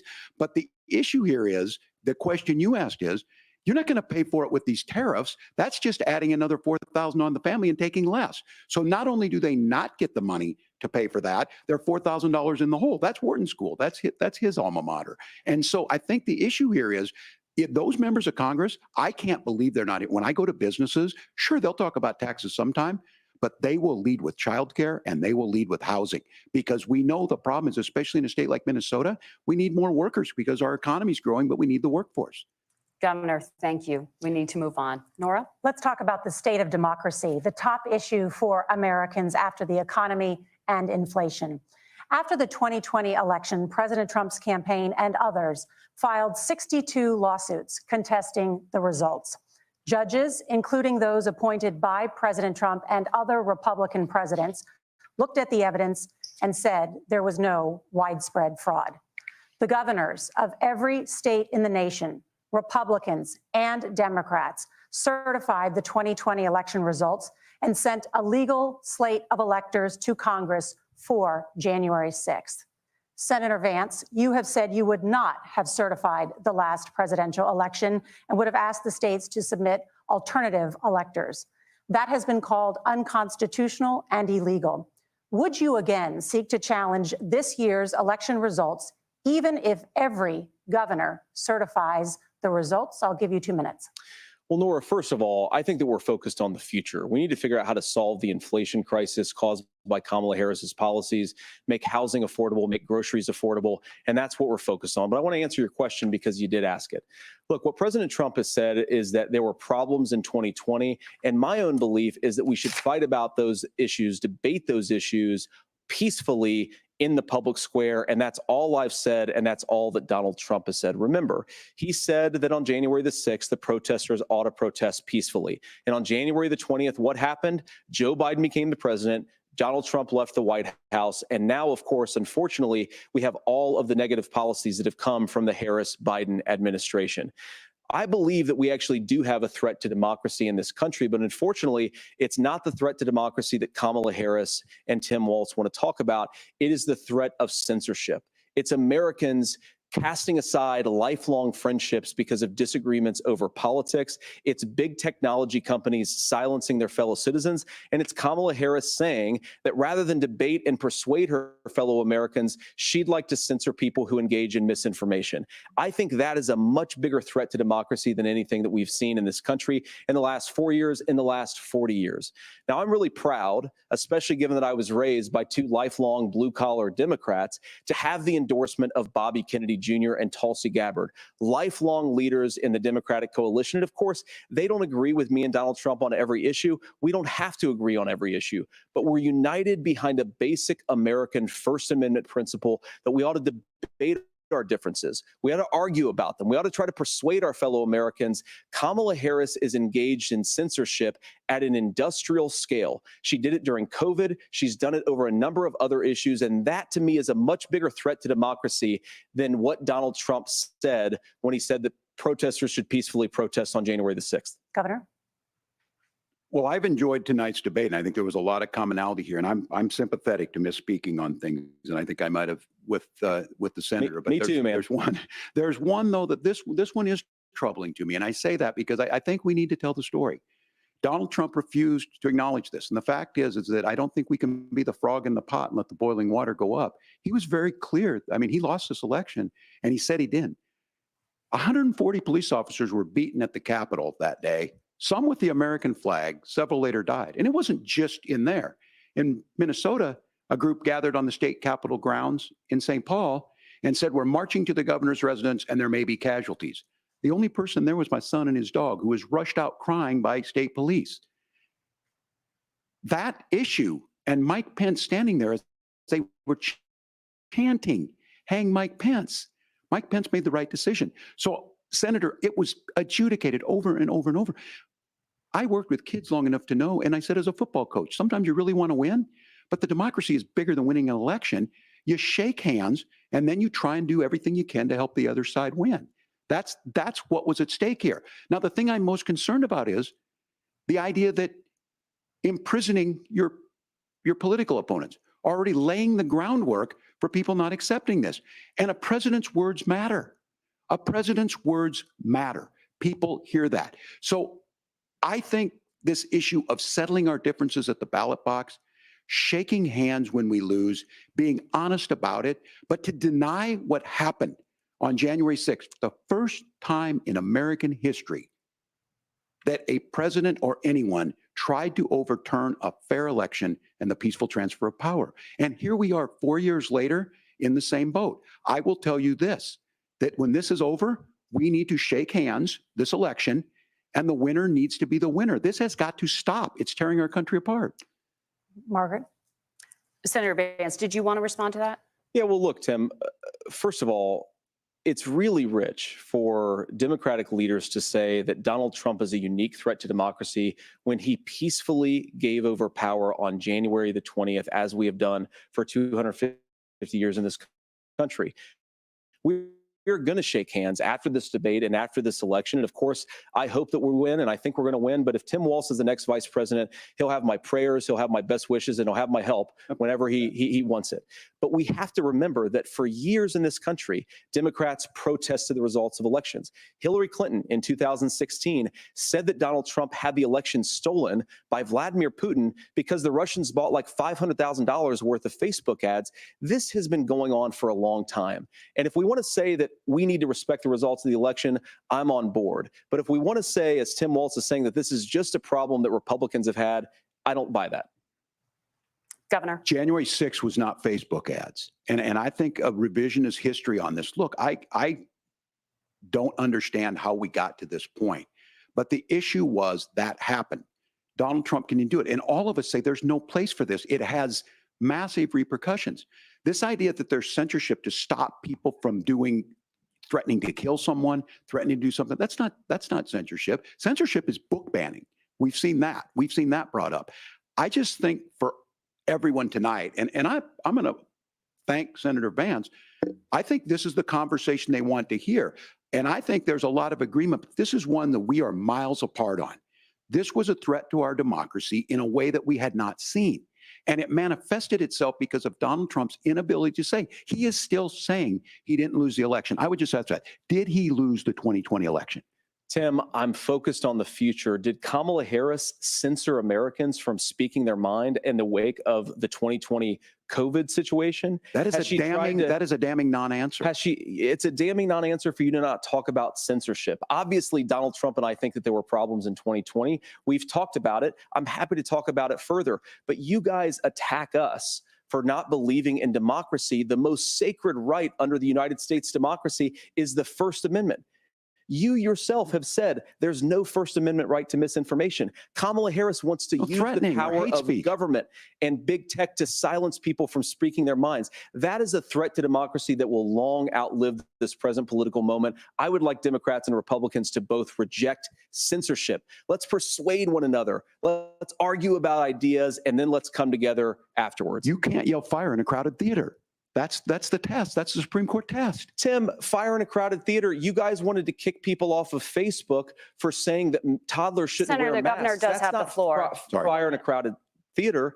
That is criticizing the policies of the government, which is the right of every American. Senator, the governor does have the floor for 1 minute to respond to you. Yeah.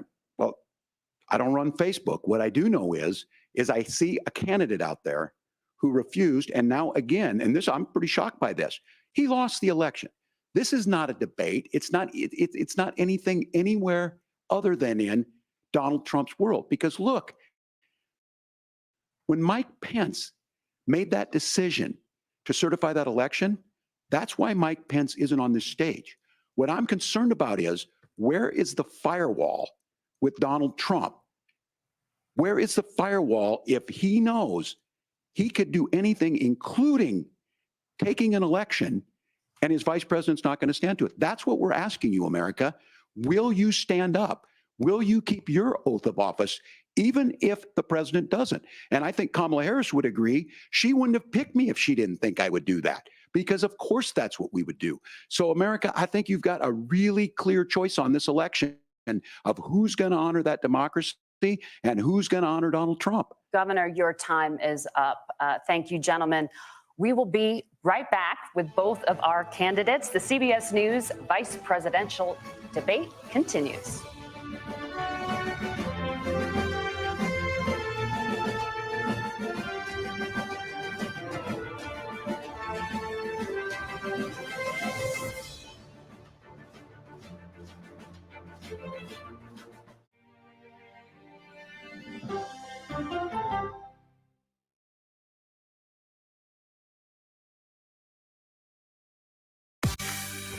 On our places, bright, shiny faces. When you wake up in the morning, we want to be your go-to team. Nate has one of the quickest minds I've ever seen. Tony has a way of making people feel comfortable. Gail has this unbelievable knack to ask the question that you're asking at home. I've been told I could talk to a tree, and that's pretty much true.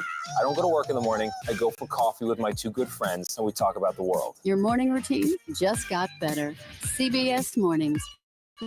Weekdays at 7. It didn't seem like anything could happen because nothing ever happens in East Palestine, but it did. Authorities released toxic fumes from 5 derailed train cars. Resident, please evacuate. Acute bronchitis due to chemical fumes. Did you ever have these problems before the derailment? No, ma'am.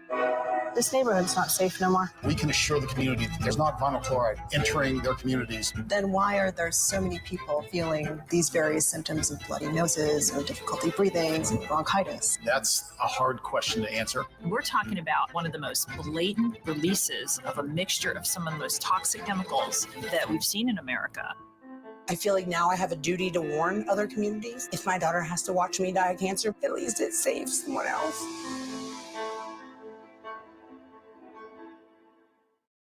This case. It's like a screenplay, something straight out of Hollywood.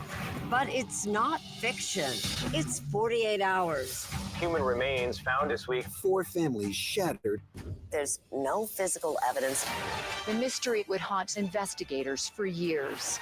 There's some questions that have to be asked and need to be answered. Like a John Grisham novel. A gripping true crime original. 48 hours. Now streaming on the free CBS News app.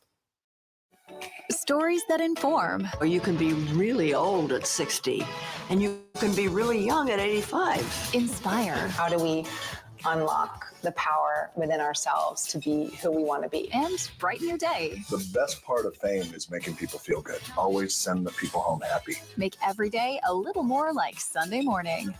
Here comes the sun. Stream now on the free CBS News app. Hello, everyone, and welcome to our Dragon capsule here in space. Sightseers in space, the thrill of a lifetime. Seeing the Earth from space, it was so exhilarating. But the risks that come with the territory. There have been 4 fatal accidents. That's a 1% fatal accident rate. They make you look before you launch. If 1 of 100 airplanes falling out of the sky would have a public crisis. Space tourism, now streaming on the free CBS News app.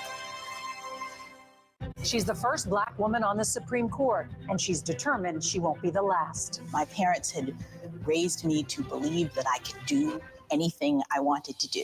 Justice Ketanji Brown Jackson on Person to Person. It's like a screenplay, something straight out of Hollywood. Human remains found this week. There's some questions that have to be asked and need to be answered. A gripping true crime original. 48 hours. Now streaming on the free CBS News app. Superstar approaching, superstar approaching. I can see clearly now that the rain. That's right. Look at his outfit. Give me some love, baby. Up top. It's gonna be a bright, sunshiny day. All right.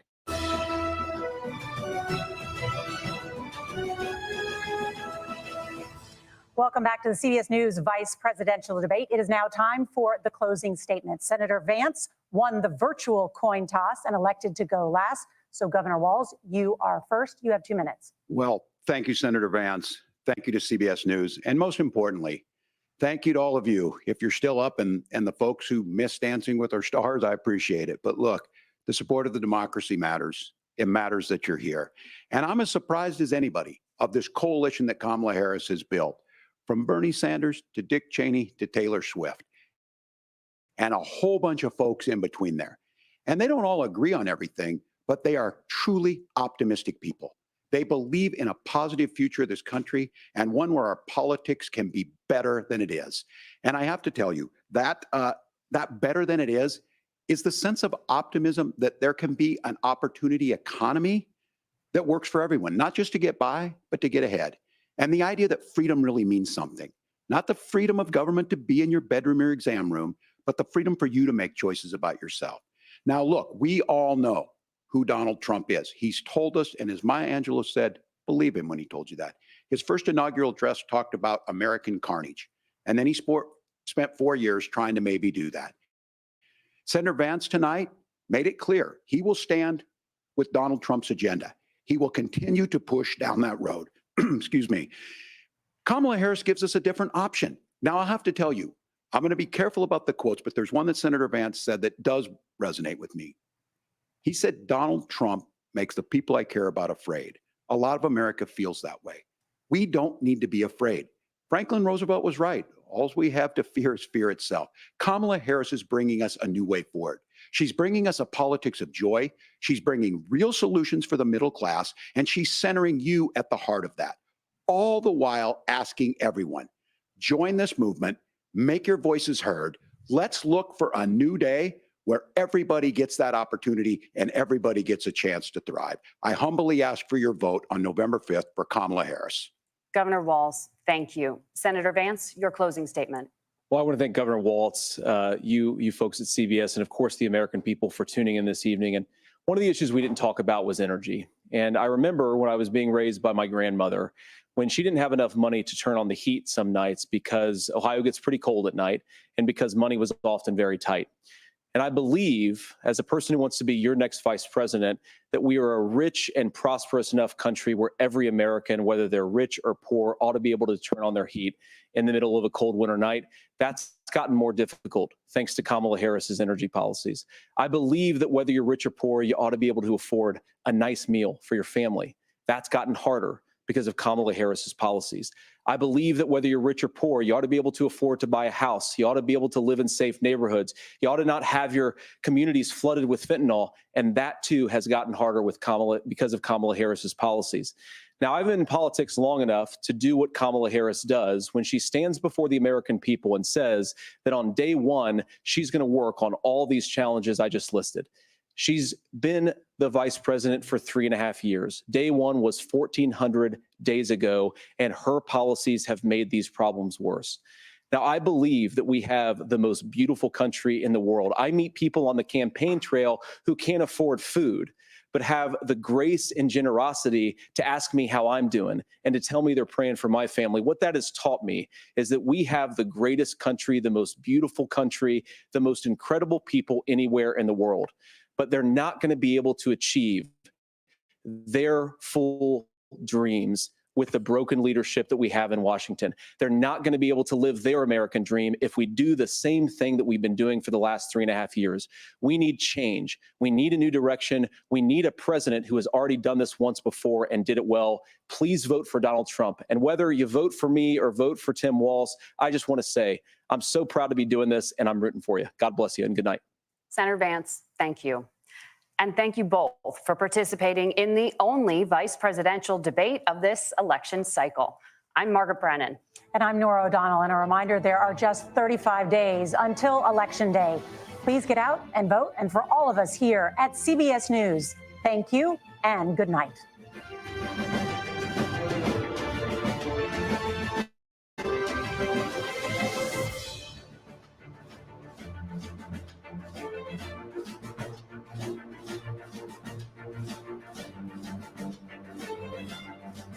The first and only vice presidential debate.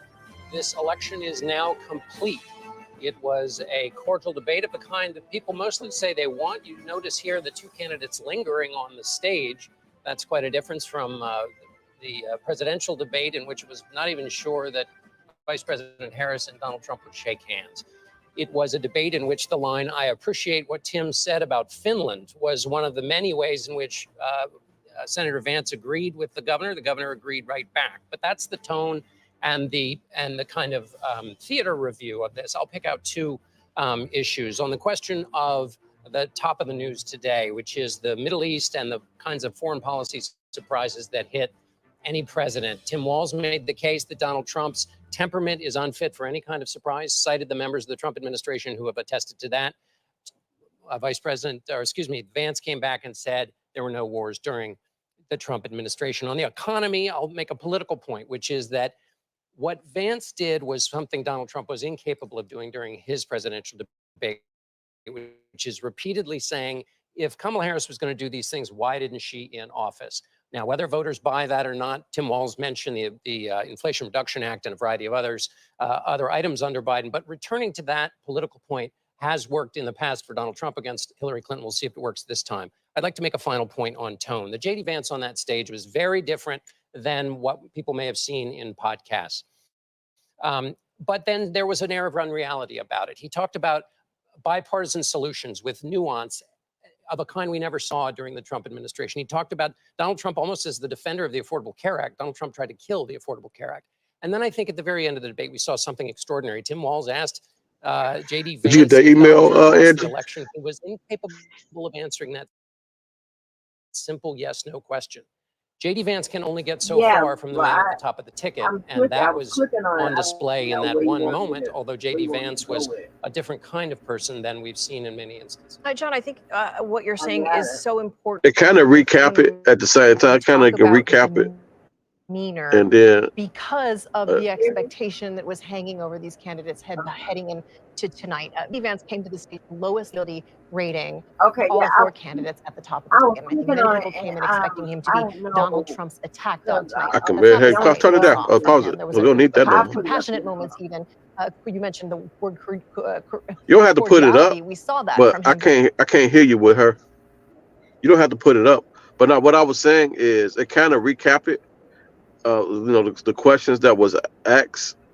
I think the way that you have it start from the last question was first, and then go back towards the first questions. You scroll down. But you can recap. It kind of allow you to recap it, and then we can see what they were talking about was valid or not.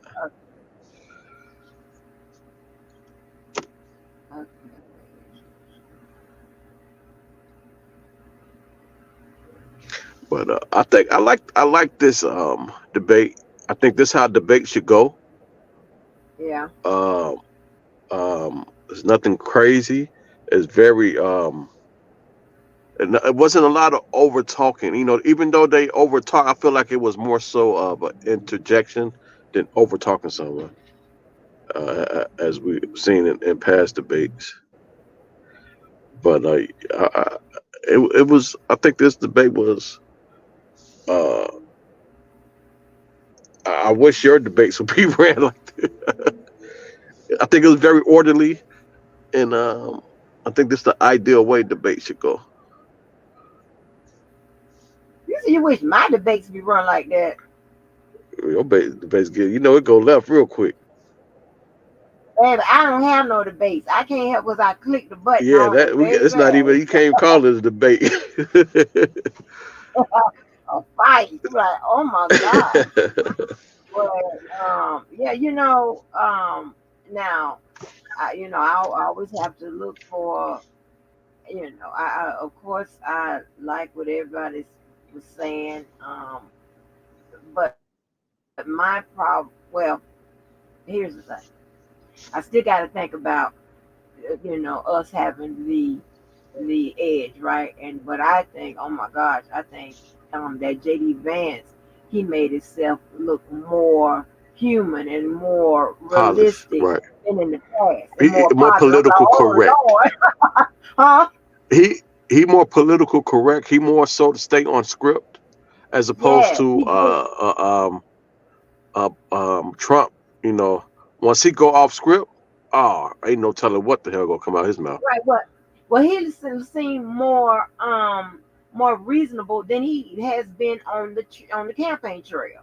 And I'm like, Lord, I agree. I need him to be a fool tonight too. You know what? It's funny you say that. It's funny you say that. Because I was just telling V today, talking to V earlier today, when we were talking about the debate, and I was saying that I feel like it's such a low expectation for Vance, based upon how he's been in the past, that if he come on here and be half decent, that would be considered a win. And I think that's what we've seen.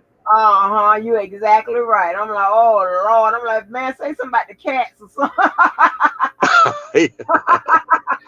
Hey, drinking the goddamn fish water. Oh Lord. I wish they would have jumped on that more. It kind of started from Vance, that the thing about the cats and dogs. It started from Vance. Yeah. They ran with it. Wow. Yeah. So I wish they would have touched on that. They did talk about the migrants, the Haitians, a little bit. Yeah. But they didn't really dive in. I wish they would have. Right. They didn't get into some of the outlandish stuff that has been right. said. You know what I'm saying? It's like because we'd have been more been the odds would have been more in our favor. But now it's like, oh Lord. And then Tim Walz, like, seemed like a likable guy, and I can't wait to see. You know what? Tim Walz actually toned it down as well. Because he a firecracker. He a firecracker. He is? Oh, I didn't know that. Oh, you see him on the rallies? Uh-uh. Oh yeah. He like the little pit bull. He like her little pit bull. So he toned it down too. Wow. Wow. I didn't know that. I didn't know he'd be setting it off. He I didn't don't say know crazy. outlandish stuff, Uh-huh. but he said some things that can be considered like attacking them. Oh, So okay. for example, I don't know if you know or not, but it was J.D. Vance wrote a book, and in the book he talked about him having sex, and the increase of the couch. You remember that? You hear about that? Mm-mm. You don't remember people sitting couches out? So it was a rally he was in, and people had like a little couch with sofas and shit out. But anyway, it was in his book. So J.D. Vance, prior to this in a rally, said that he would love to debate J.D. Vance if he can get off the couch. Oh no. if No, okay. if he can get off the couch, I'll debate him. So things like that, he'll say. Yeah. Okay. Little zinc. But yeah, he toned it down. I feel like there's a lot of like and they said it today, a lot of common grounds that was talked about between the two. And I think that's the difference between him and Donald Trump, because and I think Donald Trump may talk to him like, God damn it, don't agree to none of the shit they say. You're right. That may be frowned upon with Donald Trump because Donald Trump wanted to disagree with everything. Yeah. But there was a lot of common ground that they talked about. Right. And it was so, I mean, like the little clips I've seen of J.D. Vance, he be just saying, he acting, saying all kind of crazy stuff. But I found myself liking a lot of the stuff he was saying, especially when it comes to them guns and people with mental health issues and stuff like that. Right. And it's like I think with a lot of But that's the thing. If that's the case, as well. So the problem was saying that. And this is why Donald Trump would have probably never said anything like that, because they want to put in place what they call red flag laws. The Democrats, they want to put in place red flag laws for guns. So and what that means is anybody who have encountered some type of medical condition or mental condition, they won't be qualified to get a gun. I'm down So with that. I know, but that's what the Democrats want. So it's like they can't really agree to that because that's what they want. They want red flag laws in place nationwide. It's in place in certain states, but they want it nationwide. Right. But I'm saying what J.D. Vance said, that the mental health is an issue with regards to gun ownership. So if that's the issue, then you need to be in favor of the red Yes, flag he laws. was in favor of it, not the red. Huh? He didn't say he was in favor of the red flag laws. He didn't say he was in favor. Right. So I know that. What I'm saying is the fact that he mentioned mental health as an issue with regards to these gun shooters. That's what I was saying.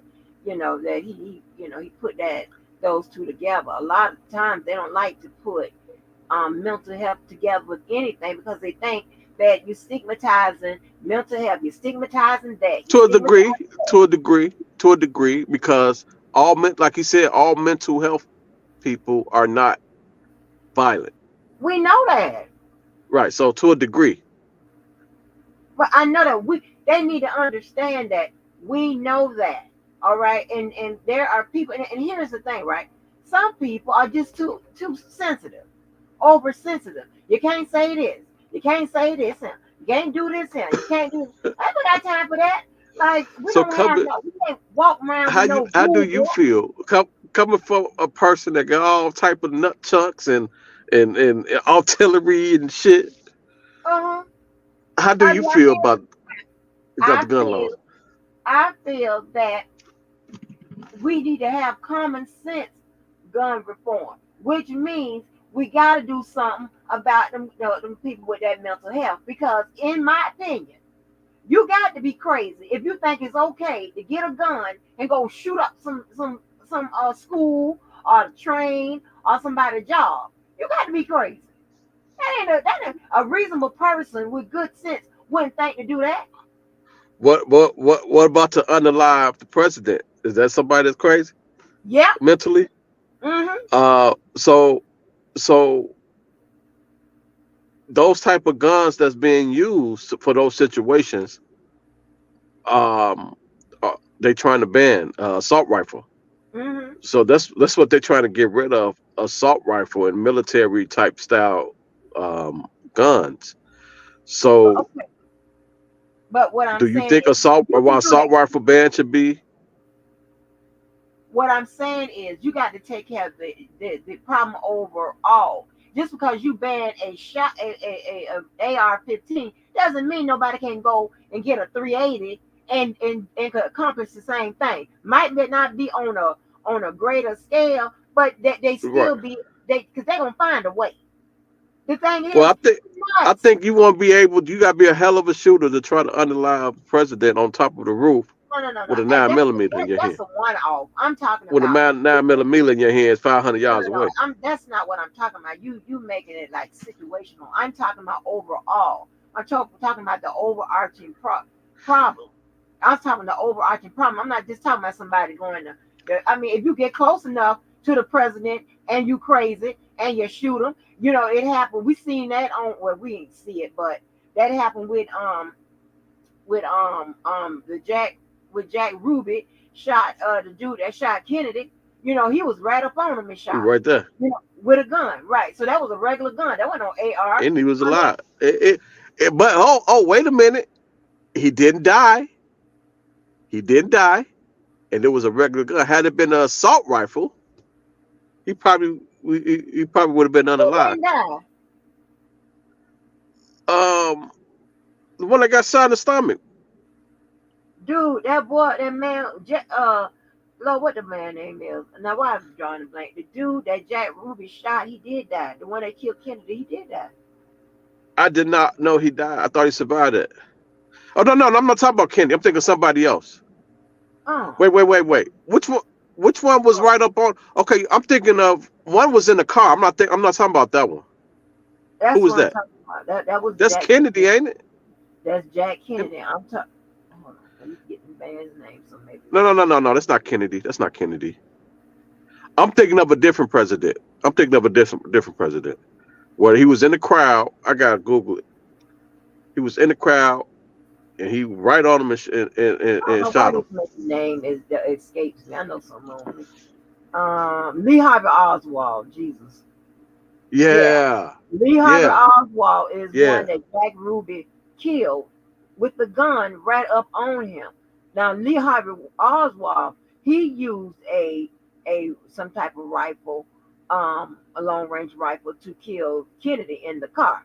But Jack Ruby is the one that shot and killed Lee Harvey Oswald right up on him back in 1963. So yeah. You said it was Kennedy. That's what threw me off.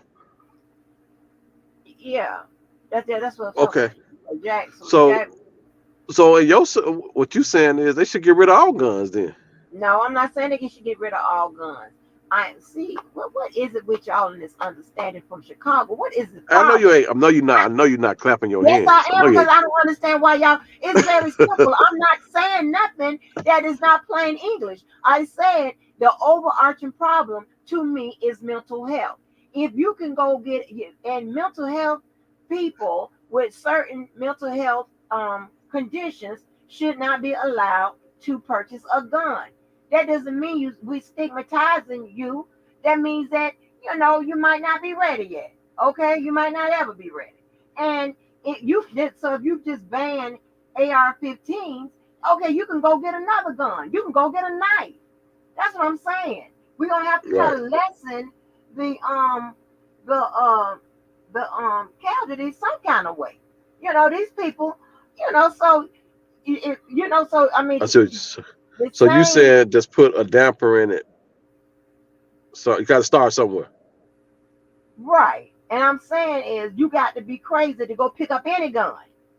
To go and just kill somebody because you having a bad day or whatever. Or whatever the Right. situation may be. Or you break up with somebody, you lose your job, all that type of stuff. Those things, that's gonna happen in life. Right. That's what problem, that's the part of living. The things gonna happen. Just because things happen, that don't mean you should go and kill up people. Also, the people that be on the mental health medication, they like to sometimes, some of them, I ain't talking about all of them, some of them like to not take the medicine, this and that, not understanding it was when you not take the medicine sometimes, that's when you could have some type of mental health, a mental health break, right? A psychotic break. Then you go, what you want to do? Go kill up people and kill yourself. A lot of times, people that kill themselves, they want to take others with them.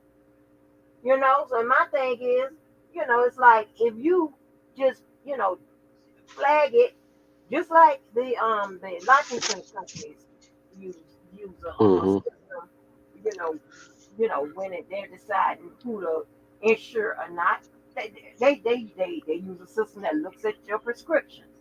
If you got all kind of mental health prescriptions and stuff like that, chances are you're gonna be declined. You know, so my thing is, you already got a database already built. Why not expand that or whatever and just, and I mean that's saving money and whatever. So it's like it's to me it's just a crazy conversation that I just don't get it. And it's like they so afraid of offending everybody. Oh, you're stigmatizing this. Oh, you're stigmatizing that. Oh, you're stigmatizing. Like, listen, you can't be we're not. The thing about it is, when you say everybody is doing it, like everybody, so all mental health, all immigrants, all this, all that, you speaking in absolute, then you stigmatizing a group of Right. people. Well, But that's if what you say, that's what Trump is saying, that he's putting everything on immigrants, including weapons. he He's saying does, they're coming over with the weapons. right, exactly, It's because of the border that we having this problem. When because of the border we have. Go I'm ahead. not showing the mass shooting. I'm not. It's no immigrant shooting up schools. It Right, wasn't no immigrant that tried to unalive him. Um. Twice. Well, second time is a little suspect. Um. The January 6th. That wasn't immigrants. right, exactly. And the drug problems, like, come on, like, He said they breaking in houses, and he said they cold blooded. They come cut your throat in your kitchen. just crazy. Yeah, I mean, he does a lot of stigmatization. He does a lot of polarization, and scare the hell out of people. Right. With some of the stuff he says. But the And truth of the matter is, the the the the crime is majority committed by Americans. Not to right, say that it's non-immigrants, but it's not a lot of them because they don't want to get deported or go to jail. right, They coming over here to escape all that stuff Trump was talking about. They trying to escape that because right. that's what they was dealing with. That's a good point. And That's a good they point. trying to go back to. They not trying to go back to that. But like I said, there are some bad ones. Right, There are some bad ones. And when you right, got a surge of people coming, everybody not gonna be good. But he make it seem like everybody bad. right, right. And that's a good point you made because if they wanted to sell drugs, kill people, stuff like that, they could stay where they were. Instead of coming over here, they could have stayed where they were in the in whatever towns they come from. No, those all those people not coming over here to, They you escaping know, that shit. yeah, that's just crazy to me. But no, like when we say some people, or a group of people or certain people, whatever, that's not stigmatizing. That's just saying that we're not saying all these. You know what I'm saying? We're just saying certain folks. And that's not stigmatized. How you feel about immigrants? Immigrants, I believe that immigrants. Now, here's the thing, right now, because I'm kind of Now I can see the problem, the one problem I have is not really with the immigrants. It's with the treatment of the immigrants opposed to the treatment of people that's already here. Sometimes I have an issue with that because Okay. you have people that are homeless. They can't Okay. afford housing. Can't, you got people that need jobs, this, that, and the third, whatever. You have people that have completed successful redemption and rehabilitations, or just it's a whole list of stuff.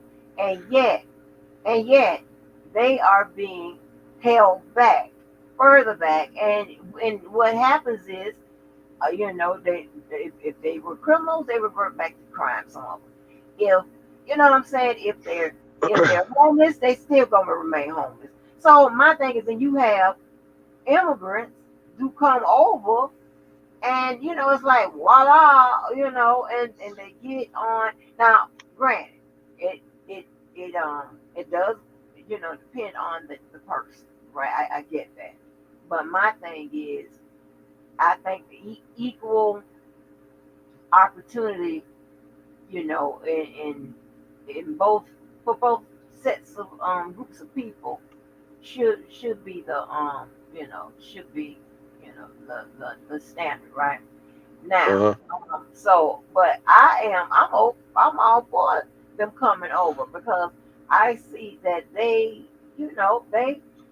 are they become a functioning and a positive member of society, right? They go to school, they open up those businesses, they do the jobs that a lot of us don't want to do.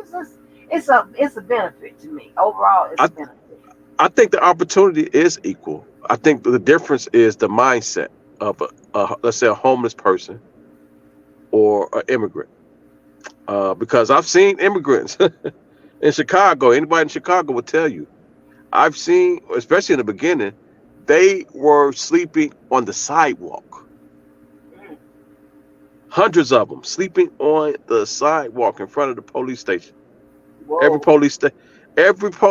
police station in Chicago had immigrants sleeping outside on the sidewalk. Now, the opportunities, I believe, is equal. The mindset, I think, is the problem, because the reason I say the opportunities are equal, because every city that is a crisis with homeless people, is some type of program that's in place to keep that, to try to reverse that. But the problem is, a lot of people, is dealing with mental stuff that's homeless, and for some whatever reason, they don't want the help.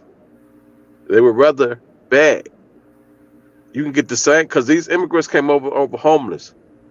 They had no place to stay.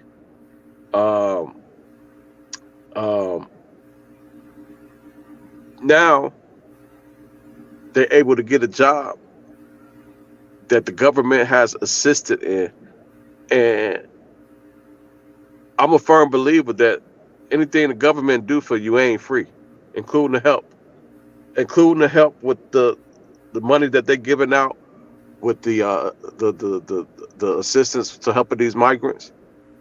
The whole goal is to make them become citizens, so they can work, so they can pay taxes, or get them in the house so they can pay property taxes. Because that money we gave you, we need all that back plus more. I feel that's an investment, because the end goal is to make you a citizen so you can work and pay taxes.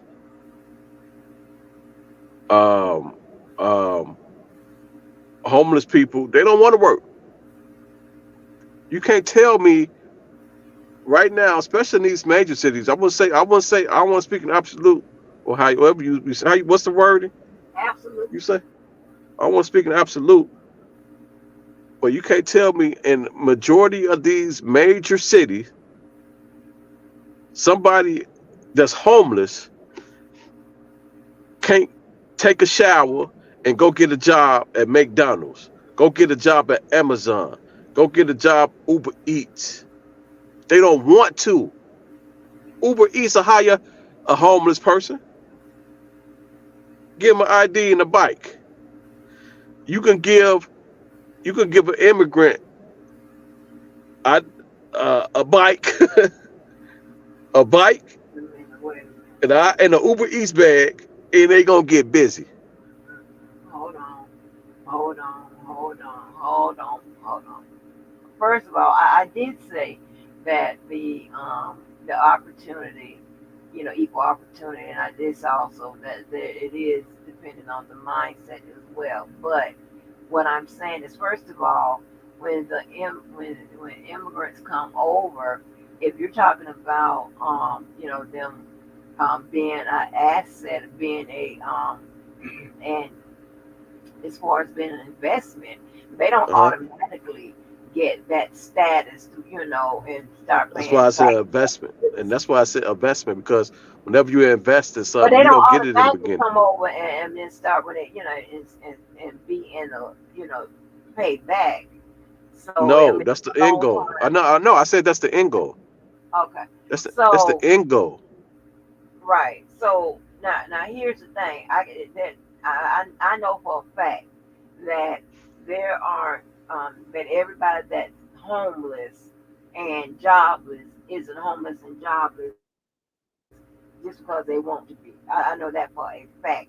Dealing with a whole bunch of programs and people on programs. I mean, they work them day in and day out. Let me tell you something. I live in a city with some of the sorriest programs to help people get on their feet, get on this, get on that, whatever. And I'm here to tell you, and I'm being all over everywhere, dealing with those programs. And I've seen where, some cities do it better, some cities do it worse. Okay. Okay. As a matter of fact, I live in a city where And I was more so speaking to probably the major cities. I know every city may not have the resources to do it like everybody. Well, I was more so speaking where it's the major problem, where the homeless is, is a big problem. Well, here's the thing, right? So they go and get the of course state has state generated funds, but they go and get these federal funds, like the governor, the mayors, whatever. They go and get these federal funds, bring them back, and they create programs. This is where the difference is. So it doesn't matter if you're a small city, a major city, or a small city, or what have you, rural or whatever. It is the program. It's the program that they develop. So if you don't have a person that put a lot of priority, a lot of thought into the programs that they create, I don't care what it's for, then it is going to be what it is going to be. So that's what we have. So in my area, I live in an area, but racist. So a lot of focus and priority for as the poor and them blacks, it's just not there. They would rather pay a bill for you. I mean, and then to have a program that graduates you from joblessness and homelessness into a home and into a job. So are you telling me that there's no type of opportunity? So the homeless people that are you saying there's no type of opportunity for them to get a job no, that's anywhere? not what I'm saying. That's not what I'm saying. First of all, one, you got to qualify for these jobs. Two, you got to have No, I'm not transportation. talking about something that you go to school for. I'm talking about something that requires no experience. You don't got to qualify to work for Uber Eats. You don't got to qualify to work at a hotel and make beds. You don't have to Okay, qualify you to gotta work have for Amazon. transportation for Uber Eats. Yeah, You get a bike. Give me a bike. A bike. A Okay, bike. A bike. do you think all the homeless people got a bicycle? Yup, I seen them. Oh my No, God. get one. Get one. How they gonna get one? They don't have a job. Man, you get a bike in. Well, I'm only speaking from Chicago, but they got bikes everywhere. The whole city is filled with bikes, They and you need take. money to buy a I bike. know. Let me finish. Let me finish. Okay. because I know somebody who did this and worked his way up to a car. So the whole city of Chicago have what they call these divvy bikes, and you pay for a bike the hour, or you can even get a membership. I think they cost like $3 an hour or something like that.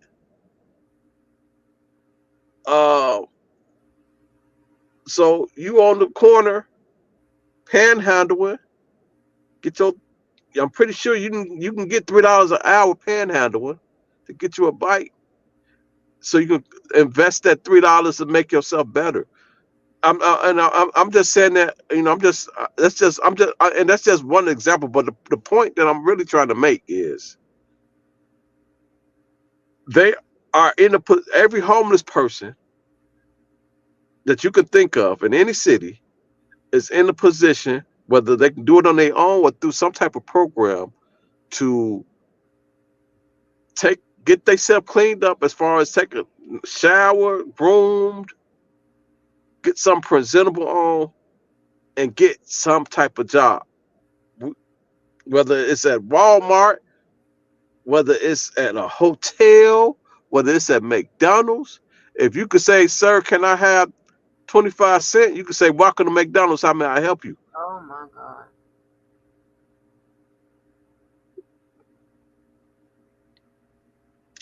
So that's the difference. That's the mindset. Hold on. So that's the mindset's different, because the immigrants going to do that. They're going to do that. All that stuff that they are not willing to do, they're going to come in and do it with no problem. Okay, but listen here. Okay, well, you're speaking in absolutes, and what I am telling you, that is not always the case, and that's not always how it works. Okay. Okay, so give me an example where that's not the case. Well, the average home person can't clean themselves up. Well, it's almost common sense that everybody can't, everyone can get a job no matter what. That don't make no sense. I believe certain jobs, huh? That's your belief. No, I'm not saying every job. I said certain jobs. Certain jobs will hire. Certain jobs. I'm not talking about something. I'm not talking about, a big major corporation. No, I'm not saying that. I know that. First of all, let's start with number one. Are they hiring? Yes. Oh my God. Okay. So McDonald's always hire. Okay, they may hire a person, a couple of people here, a couple of people there, whatever. There are homelessness and joblessness is a big problem. It's millions of people. There's not millions of entry level positions. Okay, so let's go to Ohio with the Haitian immigrants that was there because it was too many jobs there. The only reason the Haitians are there, that Trump say is eating the dogs and cats and pets and stuff. The only reason they're there, no other reason. The only reason that they are there is because there are too many jobs that community can handle. That's a fact. Okay, you said that's where? Ohio, where they say they're eating the jobs. Springfield. Oh, Ohio. You said Ohio, where they say they're eating the dogs and eating the pets. Right, I know. Okay, so then we go to places like Chicago. I ain't gonna let me bring it to Chicago. We got places like Chicago who can't wait. Like the hospitality industry, they can't wait until they become legal because it's a shortage. It's a shortage. They want them to hurry up, because right now, like they said, it's taking like damn near 7 to 10 years to get a green card or become a citizen or get naturalized or whatever. Taking damn near 7 to 10 years. You got the hospitality industry. They are saying, man, we got the job. We all need to hurry up because we got a shortage. So what you're saying is not, it's been proven that there's too many jobs that the city can handle, to the point where we are begging you to bring all these Haitians over here. to help us ignite our city. That's been proven, Angie. And guess what? The people that was there before the Haitians was on opioids. They couldn't keep a job because they fucking high as hell on drugs. Okay. That's been proven, Angie. But okay, listen what I'm saying. Okay, you're giving me places, okay, which means it's situational. That doesn't mean it happens like that in every city and state. That's what I'm trying to get you to understand. So when I'm saying this one place in how we are in Jacksonville is one city in Florida. Okay. You're right. I'm not like it's like That's city or state. It's not like Okay, yeah, you're right. I'm not. I wouldn't dare say that. Okay, Because I understand. That's what I'm saying. It's where it may be that way in those places what you're talking about. It's not that way all over. And I have been different places talking about these matters for over a decade. Well, maybe that's the problem. Maybe just like they have sanctuary cities for these immigrants, maybe they should do the same thing for homeless people, where you send them to places where there's more opportunity for them. So maybe that's something they can do. If we don't have the resources or opportunities here, let's ship you out, because that's what they did in Texas. They sent Texas. They sent all the immigrants out to sanctuary cities. So some people may not see it. I don't think y'all are. Y'all not a sanctuary. Are y'all a sanctuary city? Hell, I don't know. Listen. You would know. So if you don't know, that means you're not. Because trust and believe me, you will know immediately that you a sanctuary city. 13 sanctuary cities. No, we ain't no sanctuary city. Okay. The fact that you said you don't know tell me that you're not. Because trust me, you will know. Because you will see it. It says it says as of August 28th, 2024, it says America is dealing with a massive labor shortage, and it's sending shockwaves throughout the country. Thousands of U.S. There you have it. We got have cut their hours or completely closed shops because they can't fill their open positions. There you have it. Right. So. But what I'm saying is, that doesn't mean like it's. So if it's a labor shortage, wouldn't if somebody really needs somebody, and a homeless person will have a better opportunity to get a job that they probably don't deserve to, or not. No, I would say don't deserve, not qualified to get. Put it that way. Well, okay, but what I'm saying is this: it's still situational.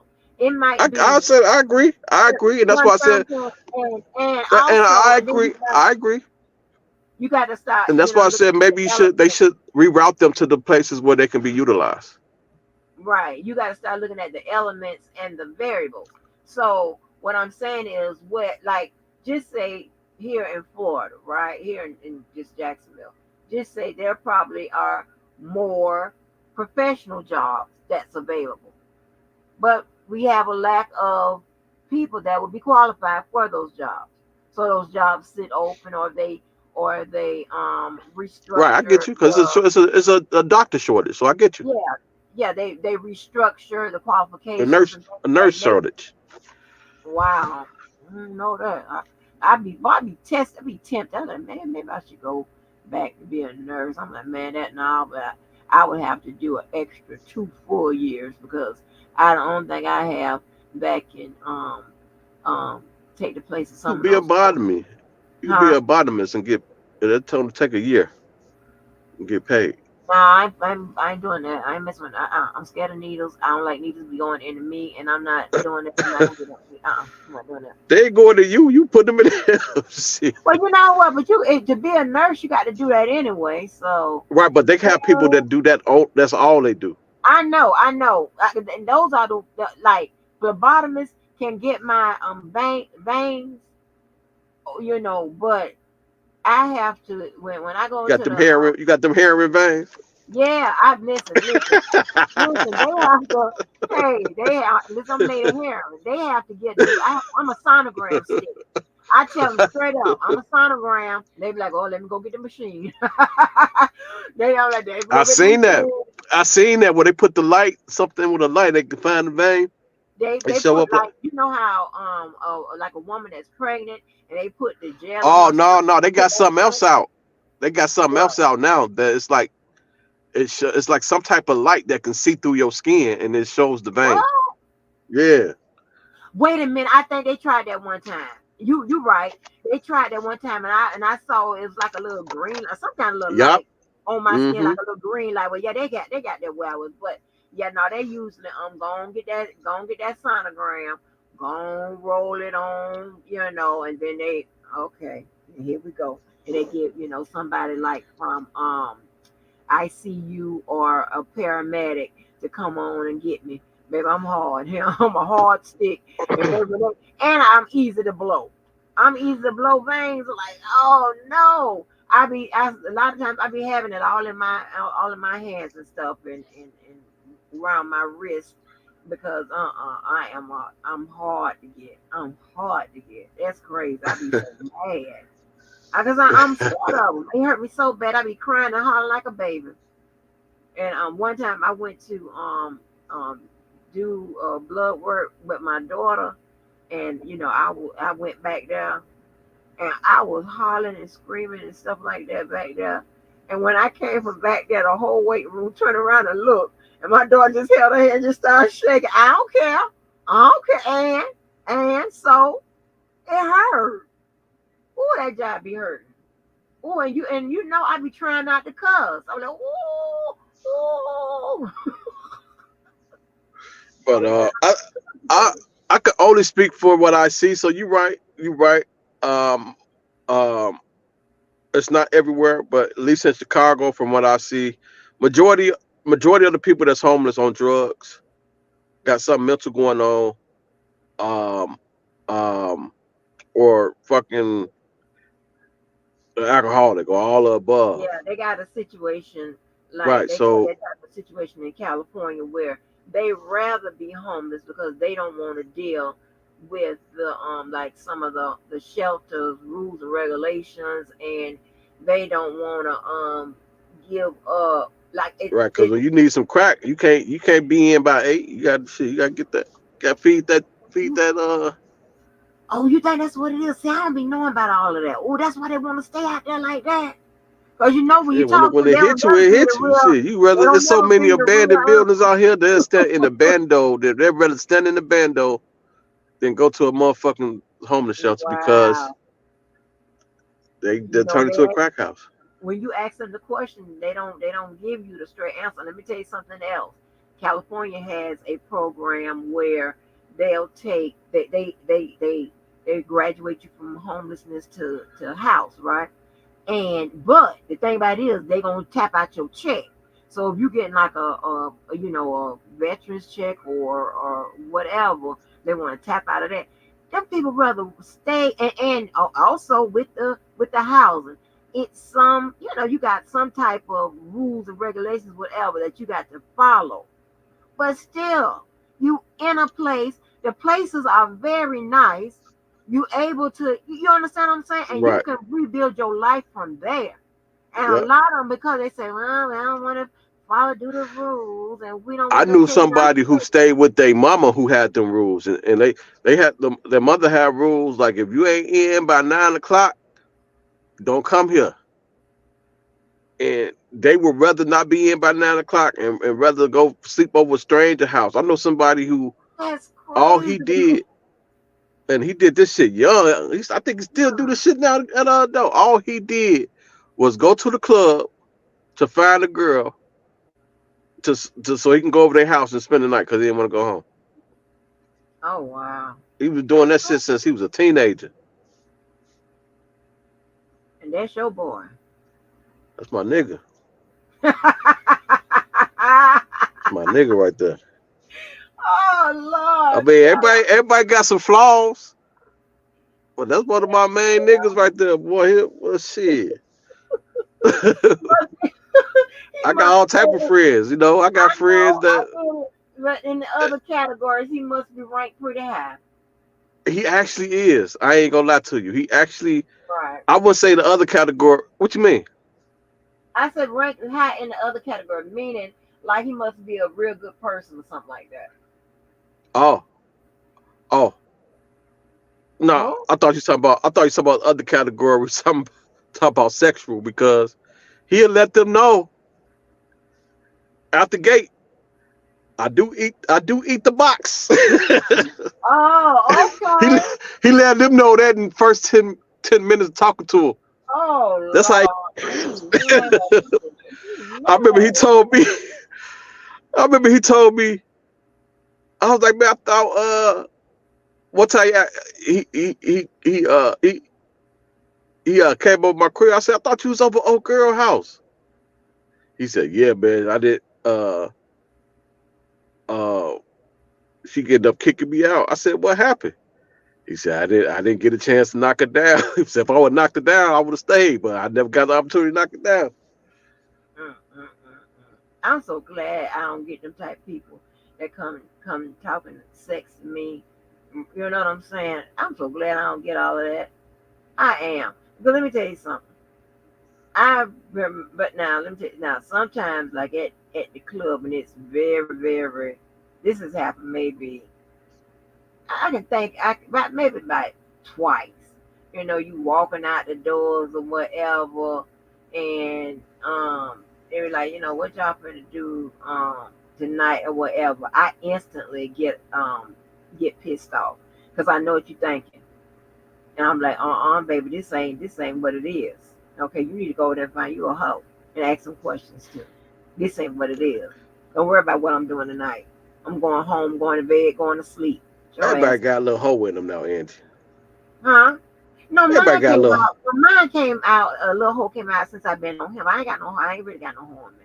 I ain't got no. No, come on. Everybody got. Well, my hoe come out after I know you. After I know you, after 6 weeks. 3 for Adrian, but after 6 weeks, that's when my hoe come out. That's when my hoe comes out. We bring the garden tool out. That's when my hoe comes out. Like, yeah. Yeah. Oh, yeah, that's when my hoe come on out for the yeah, that's what I'm talking about. Oh man. Not like you know. I don't get all of that. Nobody telling me. But back to stay on topic. You're right. Lord, it's some people that we start talking about hoes and shit. But yeah, it is some people that don't want to deal with those rules, you know. Right. Because they want the freedom to do them. Right. And that's the difference between an immigrant. The average, I'm speaking absolutely, the average immigrant and the average homeless person. Yeah, I agree with and that's what's going back to what I said before, the mindset. You got opportunities. I believe it's a lot of opportunities here. A lot of people don't know the opportunities that they have. I go to board meetings a lot. Every city have board meetings probably at least twice a month. Go ahead on, Tiffany. Here, go ahead on. You be doing it. Oh yeah, so I will go to board meetings just to see, because I'm in real estate. I will go to board meetings, and at this day and age, you can go online. You can look at any city you want online. You ain't got to go there physical. But I will go there or review them online just to see what opportunities either I can take advantage of or what opportunity that I can extend to them and get paid from. Okay. So it's a lot of people complaining about you don't even know what you have. Probably have all type of stuff that you don't even know. Man, I just wish that the programs, like I said, in certain cities, man, them programs off the chain, right? They doing what they function in the way they supposed to be functioning, right? Mm-hmm. And then they do have people that will take advantage of it. Here it is. Oh my Mm-hmm. God. Even to get the people to pay a bill or two, it's a little red tape, but it's still they'll rather pay a bill than Right. try to get you move you on. We have Haberjacks. Do y'all have Haberjacks houses? Or I don't know if that's just a Jacks thing. I've never heard of it. I don't know. Well, Lord, I don't know. This girl Yvette, I know now that she has purchased a house through Haberjacks or whatever. I know that for years she was trying to get into that program, and but now I found out that she has a house through Haberjacks. So and that was another program, but it still has some qualifications to it that even people don't even qualify for that. Well, it's crazy. I mean, it's like, well, God darn. I mean, can we have some programs where listen here, everything ain't gonna be right. All right, Speaking of housing, so they touched on they gonna give first time buyers, what's he say, $25,000 towards closing or something towards something. Mm-hmm. I find that, and this me being even, because it's like, even though I don't like Trump, I got to point out what I see. They ain't giving you a goddamn thing. That's again investment. They gonna do what they have to do to get you in this house, so you can pay taxes. That's the end goal. We need you to pay taxes. And that little 25, whatever the amount they go give you towards closing, 25,000, that ain't shit compared to the amount of money they gonna receive in tax money. Cause they ain't getting no tax money if they're not getting no tax money unless you up in there. A lot of these places have liens on their properties because of failed taxes. So they need to get motherfuckers in there so they can get this money back. That's the end goal. They ain't giving you a goddamn thing. They getting that back plus more. Right, yeah. I mean, oh gosh, how it's just they And that's the approach I give. It's crazy you say that. I mean, it's crazy. That's the approach I give. Like, and when I do actually go in front of the board, because they be having a lot of properties that they may recoup or have, and that would be my plug, is to get them back what they receive in taxes. That's in my pitch when I'm trying to get those properties from them for the low. That's my pitch, because I will get them back ready, get them occupied, so y'all can get some tax money. True. I get it, but they, my thing is, I think at this point, I'm tired of playing around.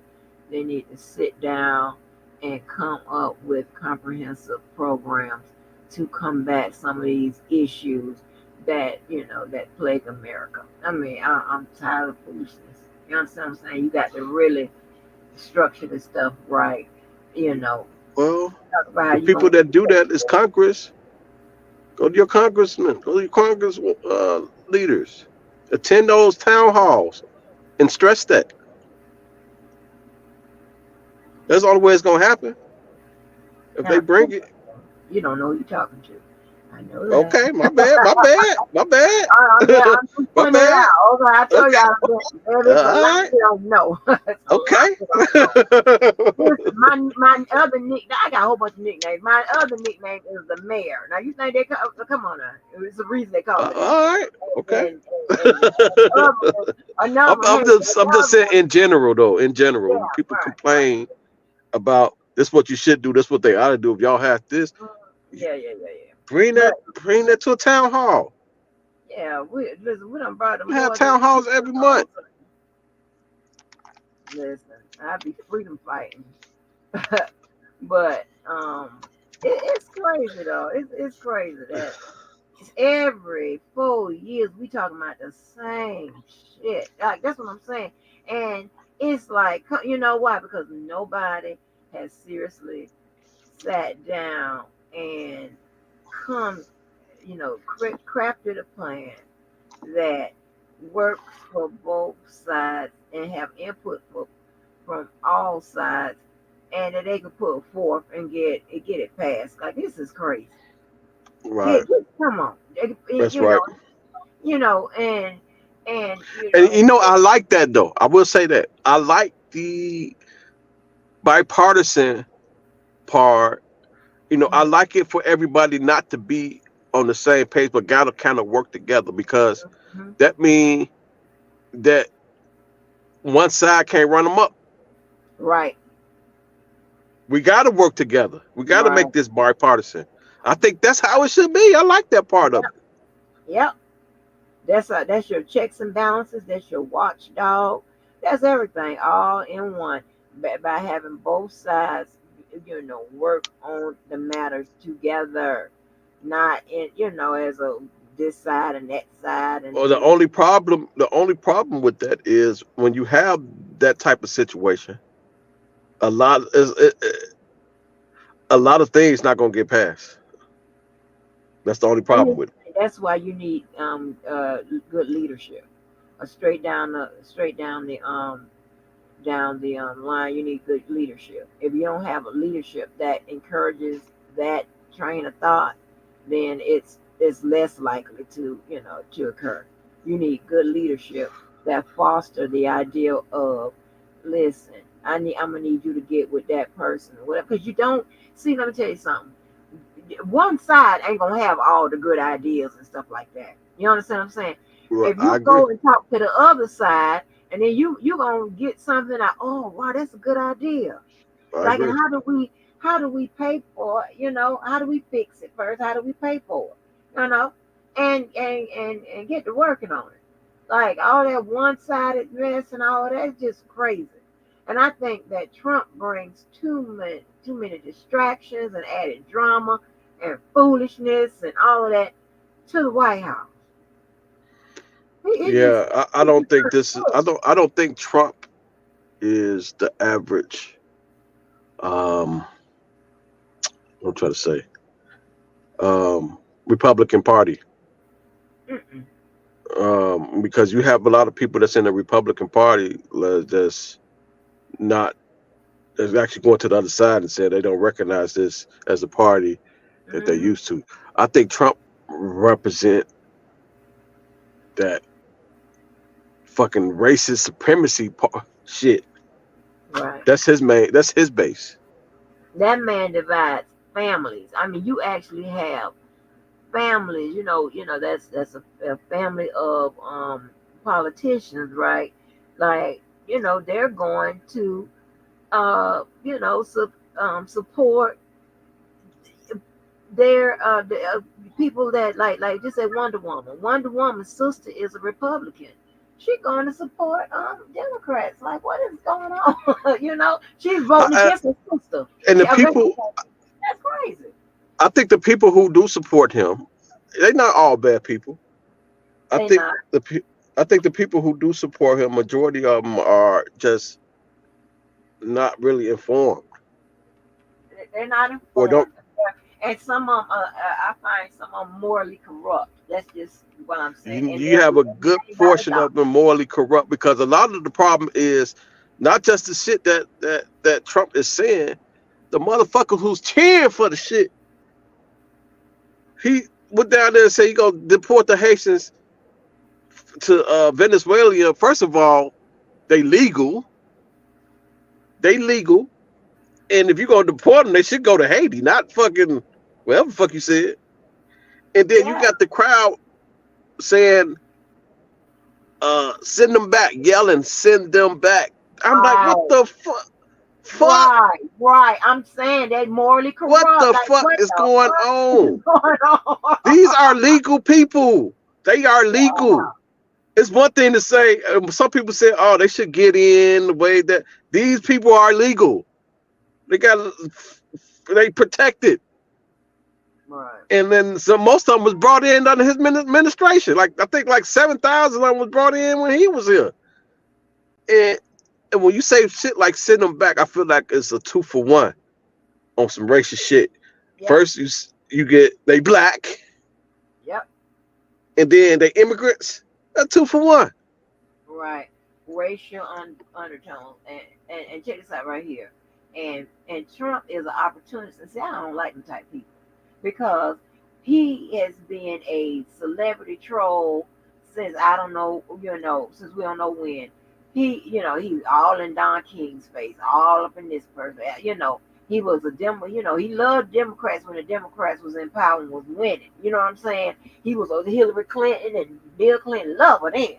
And then all of a sudden he found that when Barack came about and he saw an opportunity where, oh wow, all these people are going against Barack and saying all this type of stuff. This type of movement is on the rise. What did he do? Join it. He's an opportunist.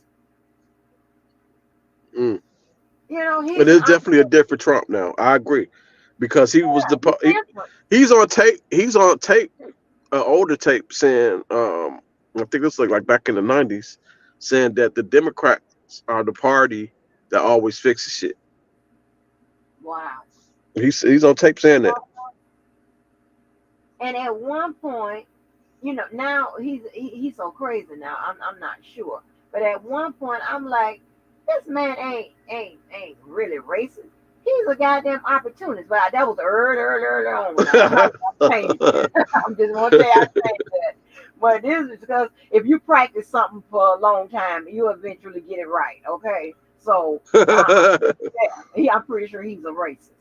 So, but what I'm saying, but in the beginning, plus I know about this man.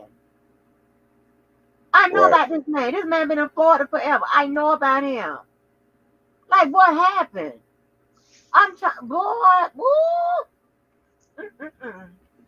baby. If the Florida Walz could talk, I probably have to move. But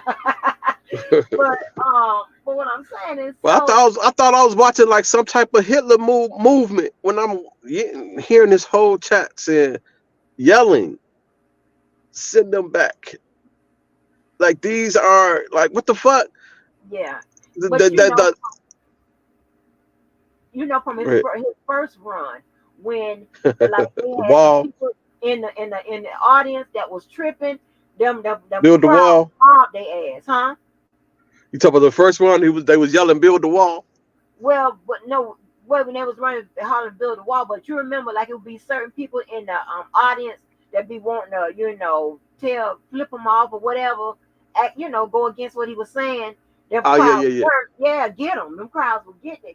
I know somebody who done that. He would encourage it. That's crazy. Jedediah done that. You've been watching, Jedediah from the Hillary. I mean, not Hillary. What's her name? You just mentioned her name. Somebody turned me on to Jedediah, but I haven't. So he did that at Trump riot. Trump came to Chicago. No, what the fuck he came to Chicago for? This is his first time running. He came to Chicago. It was more people outside protesting against him than it was the people inside. It was crazy. I'd never seen that. I mean, I'm talking about blocks and blocks and blocks of. It had to be damn near 200,000 motherfuckers outside protesting against him than it was the person inside. So Jedediah, he managed to get inside. And he went to the podium and tore all his paperwork up He said it's already great. It's all his shit up. And they end up canceling that rally. It never happened. They end up canceling that rally. I think I saw it because you know what? I used to just sit up there and watch those Trump rallies and just get my. I mean, they were entertaining. I'm like, I can't believe this. Is this what we're doing? Like, and it was a lot of times. But I think I remember seeing that one where so many That people was his first one. outside, they had to stop the rally or it never went on or something like that. A couple times they've had to rush him off the podium. It was crazy. There was some people that gets down, honey. But it's like you can see when people start mobbing people of color or people that oppose what someone is saying, and they get mobbed for that, man, you already know that the First Amendment is at what risk. You already know that because these people are crazy. You crazy. Now, his first time running, he said he was going to build a wall and China was going to pay for it. I mean, not China. Mexico was going to pay for it. Mm-hmm. That never happened. So... Hey, remember what that Mexican man said? We ain't paying for nothing. Right, the president came on that motherfucker like, motherfucker, you crazy? What the you talking about paying for that shit? And he said that shit in English. He ain't saying that shit in Spanish. He said that shit in English. He was real niggified with it. He said, we ain't paying for nothing. But for a president coming and said, nigga, we ain't paying for shit. Said that shit in plain English. That shit was so funny. We ain't paying for nothing. What are you talking about? This motherfucker said, we're going to build this wall. It's going to be so beautiful. Oh, so beautiful. And China, I keep saying China, and Mexico is going to pay for it. So, are you the problem? That we got this surge of motherfuckers? Because you didn't build the wall that Mexico's supposed to pay for? Right. Now you done created a problem. In the actual tax bill, the portion that was built, the portion of the wall that was built cost fucking billions and billions of dollars that taxpayers paid for. And these motherfuckers don't need no wall. They coming in through tunnels and shit. Crazy. And the wall gonna stop no fucking Mexican? Exactly. Crazy? Exactly. That's crazy. Obama was saying, no, we're gonna use technology. We're gonna use what you call them flying motherfuckers? What you call that shit? Drones. He was trying to invest in like technology to detect them before they even get close to the wall. He said, oh no, we're gonna do it the old way. We're gonna build the wall. Right. And you know, one thing about Obama, he believed in technology. And oh yeah, he was using them drones to take motherfuckers out left and right.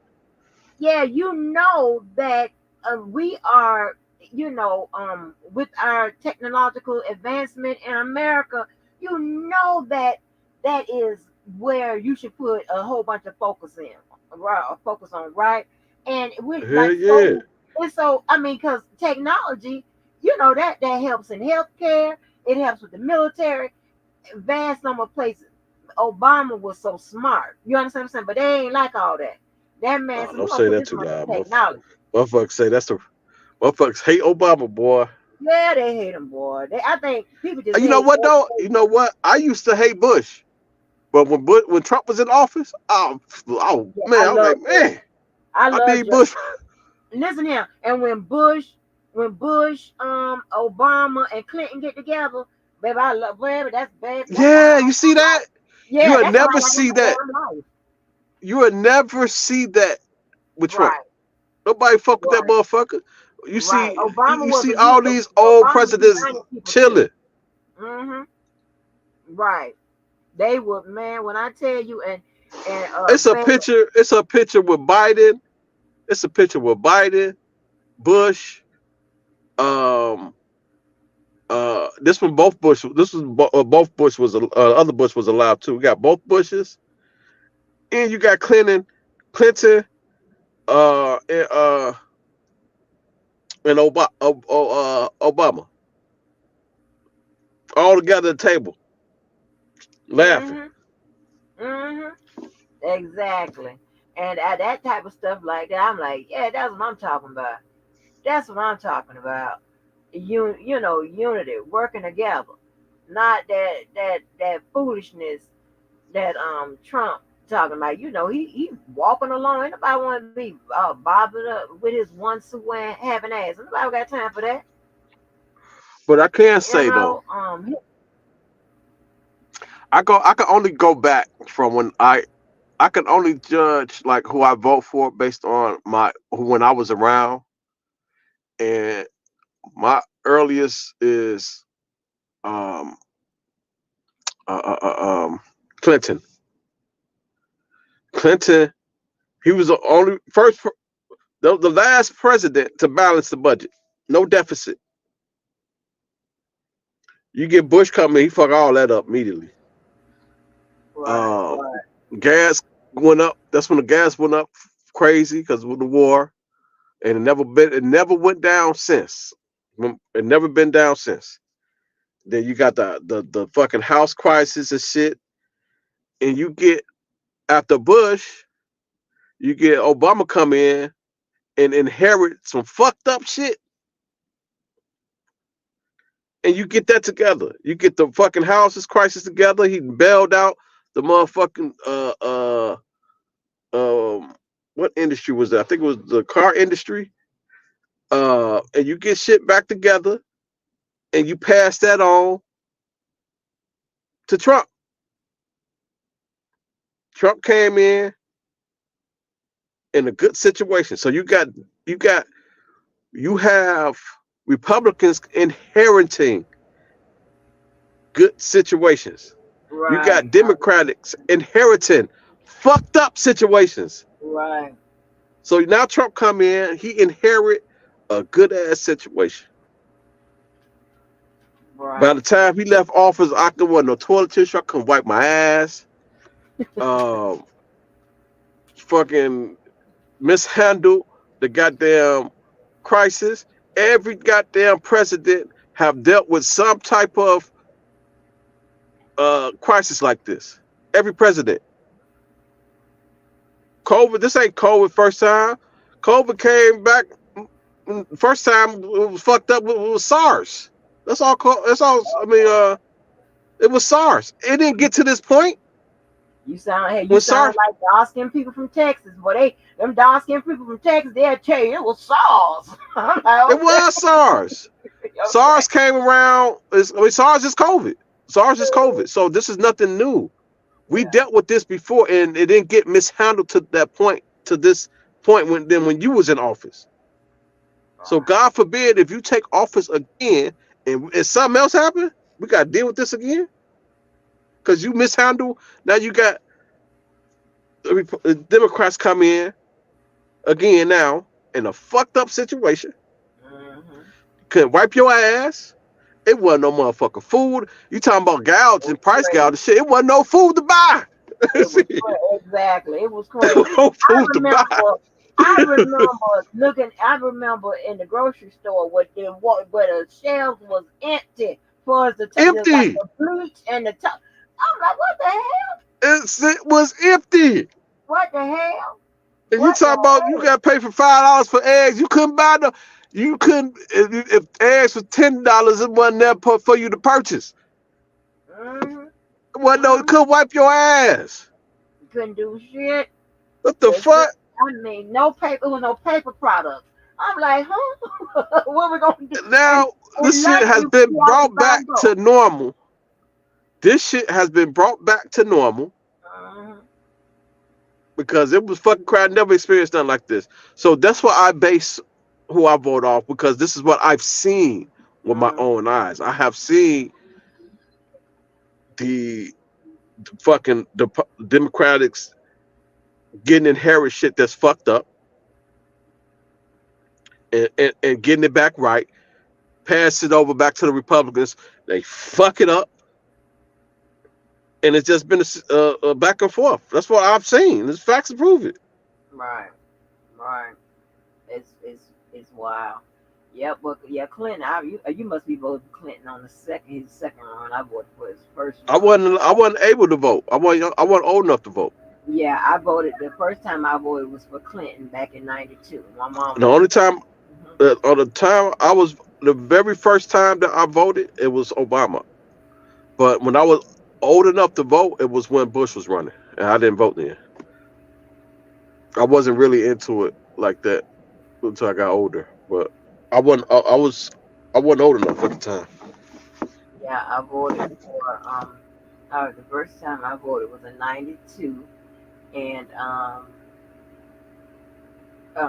I voted for Clinton and see before that my aunt, she always had us working down there at them damn poles and shit, right? Um, when I had turned 18, so I had turned um, and, it wasn't no um, I wasn't old enough to vote, and I didn't have a and so the first time I was able to vote was in 92. So and yeah, Clinton was the first when I was 21. I'll never forget. Yep. Were you a voter that was you the type of voter that just vote Democrat by default because of your upbringing? Mm-hmm. Up until a certain point. Up until a certain point. When did Um, that change? When did that change? it changed. So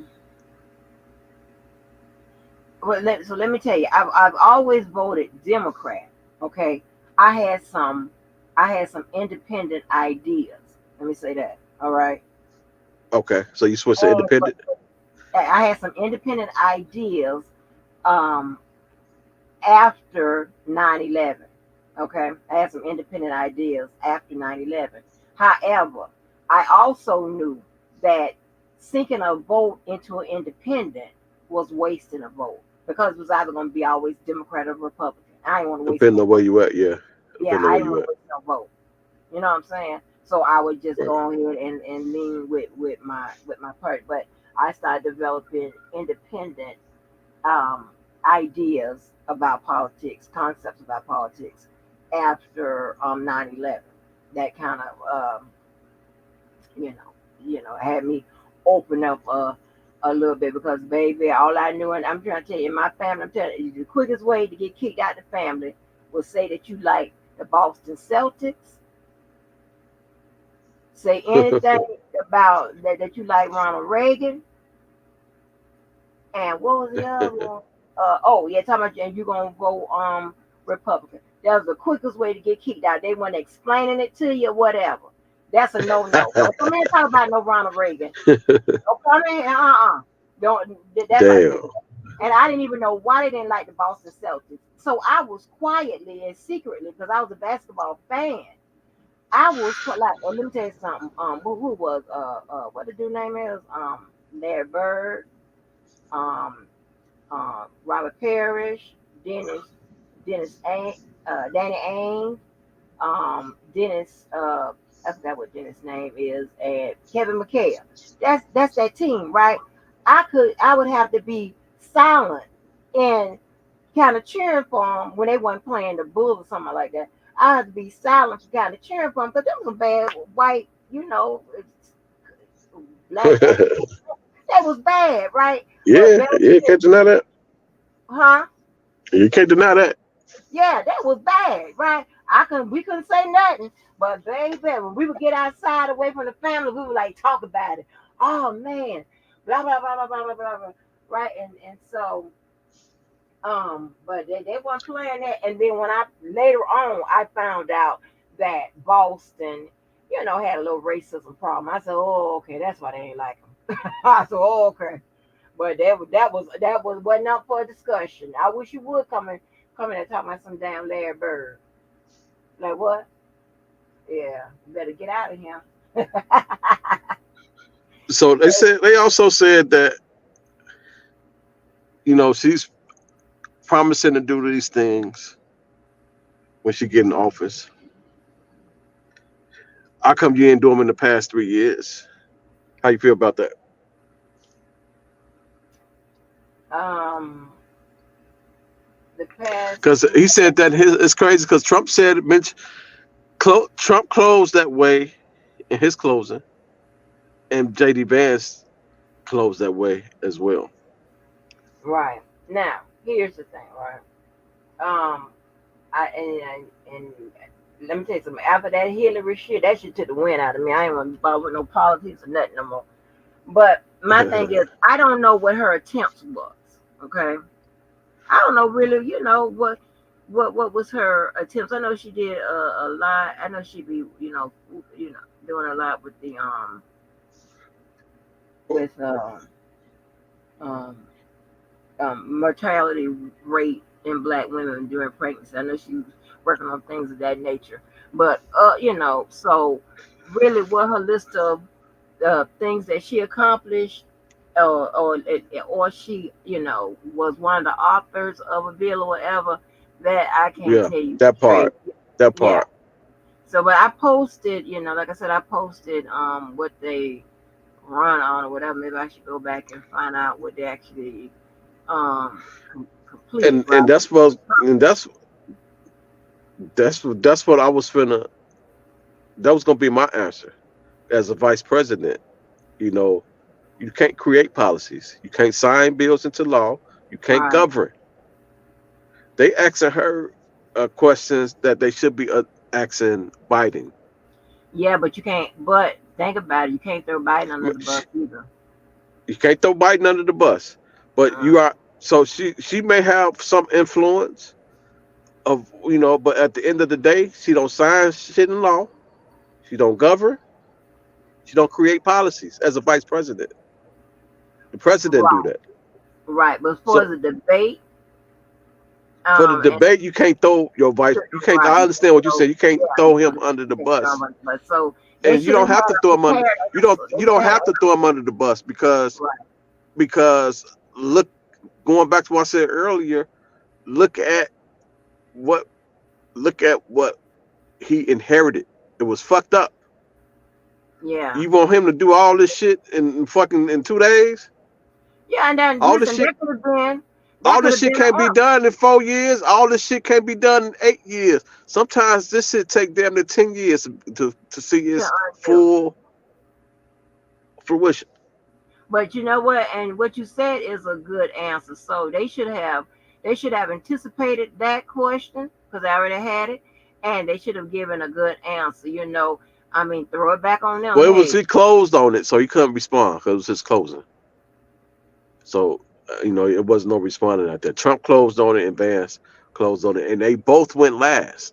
So oh wow. Well, you if know he what? if they But would have hey, went they first, he got it could have touched on it, but he went. Yeah, He ended up. that's not a problem. So since they already knew that it was already asked, um, they should have kind of got it in somewhere, either at the close, hey, in the last whatever, you know what I'm saying? Gave a answer to jump ahead of that since it's already been put out there. She ain't did shit, and it was since she been there, then whatever. And then, but here's the thing, right? And it's kind of unfair because we know that she don't, she can't. What can she can't? She's limited by Right, her right. type. As a vice president, she don't do She's none of limited that by shit her that you say. job. Everything that you said she should have did 3 years ago, she don't govern. She don't sign shit, and she don't Uh-huh. create policies. Right. Right. So, but yeah. So she um but they could have gotten right Jenny meant she should have, but they should have, been able to get that in there. So just to, make sure you get a in there. You know what I'm saying? Because you already listen. I be thinking about let me recover everything that I didn't do. If it's like a ongoing debate, one connected to the other, let me recover with every like from my portion on from the first debate, and let me recover. Let me get my answers together for the second, Yeah, so I I feel can you. get it in there. you know. But yeah, What's another part? Oh, um, what's the economy? What I'm trying to say? Help me. the economy. Inflation. Inflation. I'm sorry. Okay. How you feel about the inflation? Well,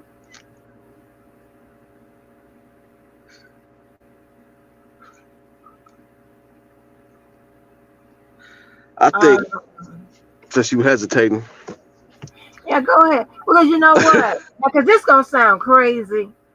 A lot of things that affect. I forgot you. I forgot you recession proof. No. I forgot who I'm talking to. No, I'm I not. realize who the fuck I'm talking to. No, I'm not. what you was finna say then? What you was finna say? Go ahead and finish your statement. Hold on. What I was going to say is, I really don't know about that. Well, exactly. Exactly. You finna say a lot of shit that affect y'all don't affect me. God damn it. That's what you was finna say. I was going to say. You said some shit about a lot of things that affect some shit. I was going to say, I was going to clean it up a little bit better than that. But I was going to say, I don't really know about that, y'all. I don't know. Got that recession proof. I don't be know about no gas prices. Now all I be know, oh, I need gas. Let me go on in this gas station and fill it up.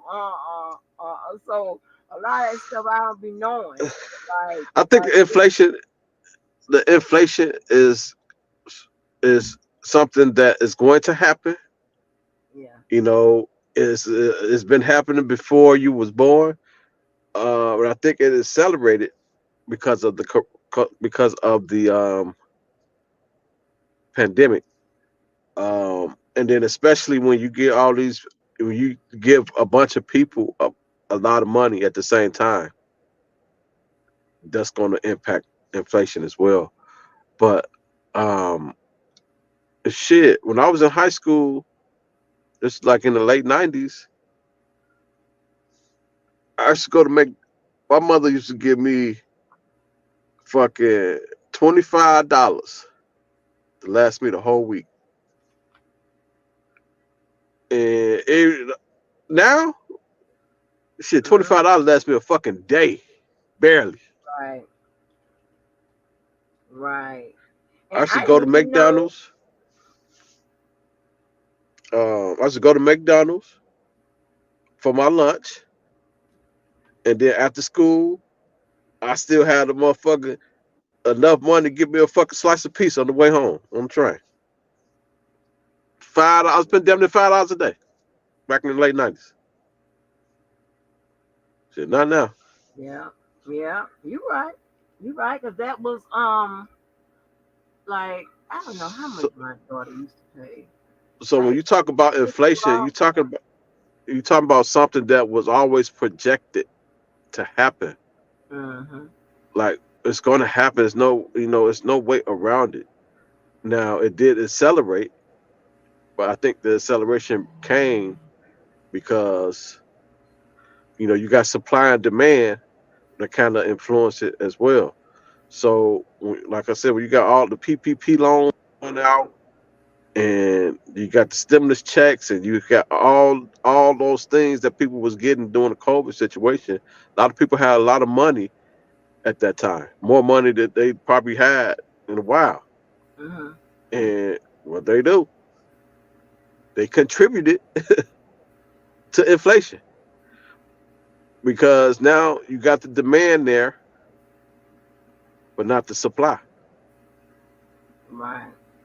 So anybody who fucking took econs or basics level of econs know that supply and demand is one of the contributing factors that control prices. Right. But people start taking advantage of it, and I think that's where Harrods is coming in at, to people who say, okay, we're gonna purposely make this go up. The price gouging. I think that's more so of the problem as well. Price gouging on top of the inflation. Yeah, but the bad thing about inflation is one of the ways to get it under It's there now. It control. wasn't celebrated. So But get you it got to back to a level. Get it back to a level where it should be. Is what you're trying to say? Well, no, Where it's you got to. projected to What I'm be. gonna say is like you have to increase the interest rates. Who does that hit? Oh, the interest rate. Yeah. Who So does you that talking about the hit? houses? You talking about the houses? But yeah, just the interest rate. So, and check this out right here, right? So, I didn't know, and I listen. I don't know if it's because I be up on a rock somewhere or whatever. I mean, I do go grocery shopping, of course, but I didn't know that prices had done went up on groceries. Like, what that happened? I been felt that. I felt that shit when Obama was in office. I'm like, when did the prices go up on groceries? Hell yeah. I mean, no, I wouldn't say when Obama was in office. I probably more so when I would say between Trump and Biden is when I really felt it the most. Because I remember even when Obama was in office, I was able to get more for my money, and compared to now, I go to the grocery store and they be like, okay, 100 and so on. So I'm be looking like, what the fuck did I just get? Like all this shit is going like the amount of money that I paid. I should probably have about 8 bags. I only got one fucking bag. What are you talking about? 100 and something.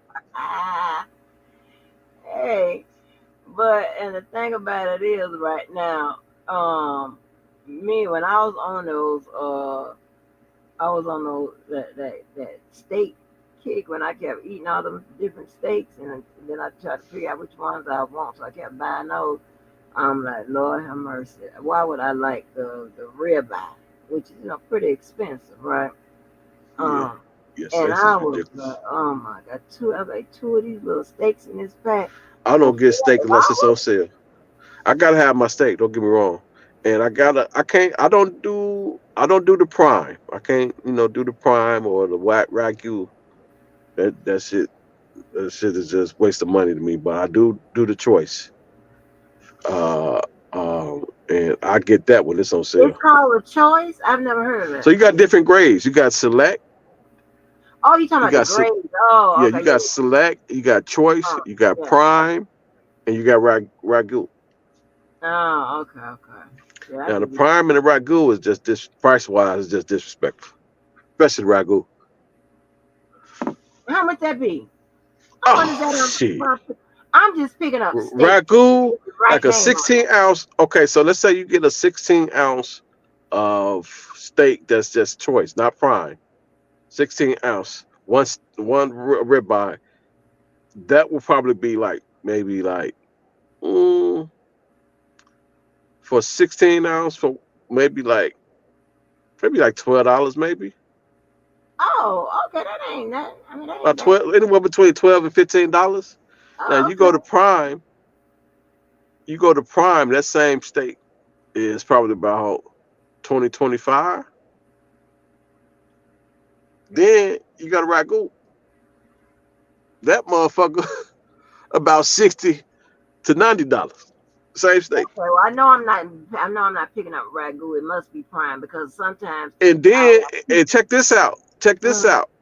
Don't fuck around and get it aged. Now you got a store that be aging their steaks. Oh, that's a whole different equation. Baby, I'm in Publix. Publix places like that. Yeah, I don't know what you talking about. I ain't going to no meat slaughterhouse, honey. Oh Lord, I think Publix have prime and ragu steaks. Definitely prime. Maybe not ragu, but definitely got some prime steaks. By the prices you're saying, I think that's what I'm buying because like I can get 2 in a pack and it'd be like $50, sometimes 40, sometimes. How big? How many ounces? Oh gosh, they be pretty big. Okay, so just because it's 2 in a pack, that really don't mean I need to know how much it weighs. I think like 16. I think like 12 to 16. 12 to 16. Okay, that sounds about right. Yeah. So about what you're saying, I said that's must what I'm getting. Like 12 to 16. But see, But yeah, I be but like, I was like, why would I like to? Cause see, I I ate tried. this motherfucking burger. I ate this motherfucking burger that tastes better than fucking burger. It was plant based, and that motherfucker was so goddamn good. I I think they made it. What's the not I want not plant based, vegan. It was a vegan burger, and I think they made the burger meat out of like fucking mushrooms or some shit. That shit was the fucking best burger I had in my life, and I What? had some good ass burgers, I ain't gonna be able to do it. I ain't gonna be able to and mess that around shit like was that. fucking vegan. I said, man, I'm finna change my motherfucking be vegan now. But listen. So those those now that place that they have in Atlanta called Slutty Vegan, and they were trying to take one to Huntsville. Yeah, y'all have like specializing special Check this out. like that. Check this out. Uh, Uh, I was in Texas. I was in when I had that burger I'm talking about. I had it in Texas. Oh Guess where wow. I ate it at? Guess where I ate it at? Well, Take a wild guess. okay. What a burger? What type of establishment? A franchise? Motherfucking strip club. What? Yes. In Dallas. What you in the strip club? Motherfucking strip club. What? Eating a vegan burger? Eating a motherfucking vegan burger that was so fire. You know, strip club got the best hot wings. I know you're a hot wings person. Strip Yeah, club got the I best hot don't wings. think no strip club. You ain't had no hot wing unless you had one at the strip club. They say that. They be saying that that what Tate Mom said. She said them strip them hot wings, them lemon peppers in Atlanta. Said Lord have mercy, strip club. I'm like, what? You gotta go to the strip club to get some chicken wings? I'm like, Man, trying to tell you. what? And see, I If I'm wish we sleeping had. I wish, and see, we so far behind. I'd be 80 something years old before Jacksonville put some of those touches that places like Texas have, and or California or Vegas or New York have. I'll be 80 something years old. We ain't got y'all it. okay, y'all got y'all have dispensaries there? Mm-hmm. Oh, okay, well y'all getting there. Yeah, but we don't Getting there. have like like people have like upscale dining or even mid to upscale dining, like Oh, that's what you're talking about. Okay. that type of stuff. The places to go, like how those strippers be off. You know how people be doing it in in Las Vegas and stuff like that. Las We don't Vegas is a have different none of level. huh? You can't. Las Vegas is just a different level when it comes to clubs. Like you can't compare that to nothing else. Okay, but I was just giving In you restaurants, huh? clubs and restaurant in Vegas is just a whole nother level. You can't compare that. They got their own little section. You would never. Right, I know. You can never come to that level of shit they be doing. I know that when the fellas went on the bachelor trip that they had not spent their money for, and everybody was mad at me because the wedding never happened. But anyway, all they was talking about is the one bright spot is going to be the buffet at the hotel. I don't know what they were talking about because I don't fly, but the buffet at the hotel. That's all they was worrying about. Talking about the buffets at the hotels in Las Vegas. Yeah. Be something silly. They be having lines. They have lines. What? At a buffet? Yeah. At a buffet, they have fucking lines. Like I'm talking like goddamn it, hour lines. Listen here, they done closed the buffet that we had in here in Golden Corral. No. They buffets put Yeah, Golden Corral we to. had Golden Corral. They talking about, man, they talking about, man, that buffet I'm talking they about. have at these I'm talking hotels. about. They buffets got goddamn lobsters and That's what they were and, saying. and crabs. Not that bullshit. I'm talking about motherfucking that king crab. Yeah. Oh man, that's what they were saying. Talking about, yeah, that's one bright spot. We get to go. We're gonna eat there at the buffet at the hotel. I'm like, what? Y'all happen to go to a buffet? Come on, you don't know what type of buffet we're talking about. I'm like, okay, because you know we have the Golden Corral. I'm like, that's these people here. And Poe, Mr. Shaka Khan, who owns the Jaguar, he tried to put some money in this city. I'm like, this man here just burning money. I hope he get his money back. That's who need to get his money back. I feel sorry for that. I just be shaking my head. Poor Mr. Shaka Khan with his Jaguar team. Yeah, I but don't the know. win to me, the win buffet and then Caesar's Palace buffet is like, oh my God. In Vegas? In Vegas. Wow. Okay. I wouldn't know Yeah. baby. They was like, it used to be that you could find a buffet at just about. But yeah, what was I gonna say? So what else? Let's see. We talked about a lot. Oh, I want to play this thing. I got both of them, but with this president, the ex-president saying he ain't been flipping on the wall, and the other president. Let me play it real quick.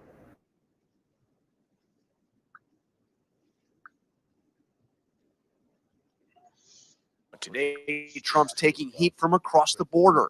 Former Mexican President Vicente Fox slamming Trump as a crazy guy and a false prophet. As for that wall, I'm not going to pay for that wall.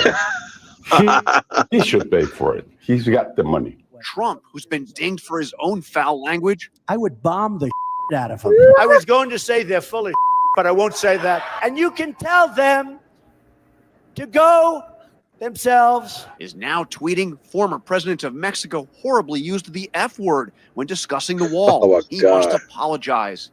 I think it was Clinton's meant. So let me. It's the other one. Let me see what the other one said. It's another dude on here said about another Mexican president said he gonna flip the damn wall. That man was mad about that wall. Oh, that man was mad. Lamento y repruebo la decisión de Estados Unidos de continuar la construcción de un muro que desde hace años, lejos de unirnos, nos divide. México no cree en los muros. Lo he dicho una y otra vez. México no pagará ningún muro. Not pagará the fucking walls, goddammit. No pagará. We heard the walls though. Right. Everything was in Spanish. Everything was in Zebra. We heard the motherfucking walls. We want y'all Americans to understand. Since you don't understand Spanish, we want you to understand we ain't paying for them walls. You got that? So here's the thing, man. Everything that they complain about, they got fucking drugs coming over, fentanyl coming over. They got all these bad immigrants as fucking murderers and all this shit, and bringing over diseases. Everything that they fucking complain. We need motherfucking more people down there. They overwhelmed. All type of shit that they complain about when it comes to the border. They had it in the bill, bipartisan bill, to fix all this shit that y'all complaining about right now. We have it in a bipartisan bill. When Trump said, nope, I need it to be a problem, and told them, don't sign it. Nuts. Because I need, and then you notice That's all he talk about. If you look at him now, all he talk about is immigrants, the border, immigrants, border. If they would have signed that bill, he couldn't say none of that shit. He needed to be a problem. Yeah. He don't give a fuck about no goddamn border. He need that border to be a problem so he can use it to run off of. That's fucked up. Yeah. The border, the situation is fucked up. It's outdated. To become a citizen, it's all fucked up. Fucking take 7 to 10 years to become a citizen or to get a green card. Nobody got time for that shit when they trying to escape the shit that they going through. Anybody that's been down in that Central America area is fucked up. I've been down there. It's fucked up. And it's more fucked up than what you seen. Like, we only see like the fucking outer layers of the shit. And that's fucked up. All that shit fucked up out there. Oh, wow. And so you will understand like why motherfuckers try to get the fuck up out of there. It is fucked up. And what the bill was to have more judges to help speed up the process. So it won't take 7 years. It will take fucking three months or 90 days. They have more officers at the border. They had stricter immigration. I mean, not immigration, stricter asylum requirements, because anybody can come and say, "Oh, I'm seeking asylum," and come. So they had stricter rules to qualify for asylum. Like, all this shit was ready to go. It would have fixed all this shit. And you said, nope, don't sign that shit. I don't have none to run off when you sign that shit. That's fucked up. That's fucked up. Yeah. And they say, well, why did they wait until what they say 6 months before the election to do that? It don't matter if you did that shit day one in office or the last day in office. It's a solution to the problem. Because he had 4 years and then had a motherfucking Mexico pay for the wall, like he said. And then they had it in place where if it's a surge, they would shut down. Like it was now, it was a surge of all these motherfuckers coming. They said if they get to a surge of 3,000 people coming in, they would shut down until they get it under control. Like they would completely shut down the border completely. Nobody getting this motherfucker until we get this surge under control. So that will prevent, this influx like we had just had. So it was like it was targeting like all the crucial things. And he said, nope, we can't fix that shit. You crazy? I don't got nothing to run on. You fix that. Right.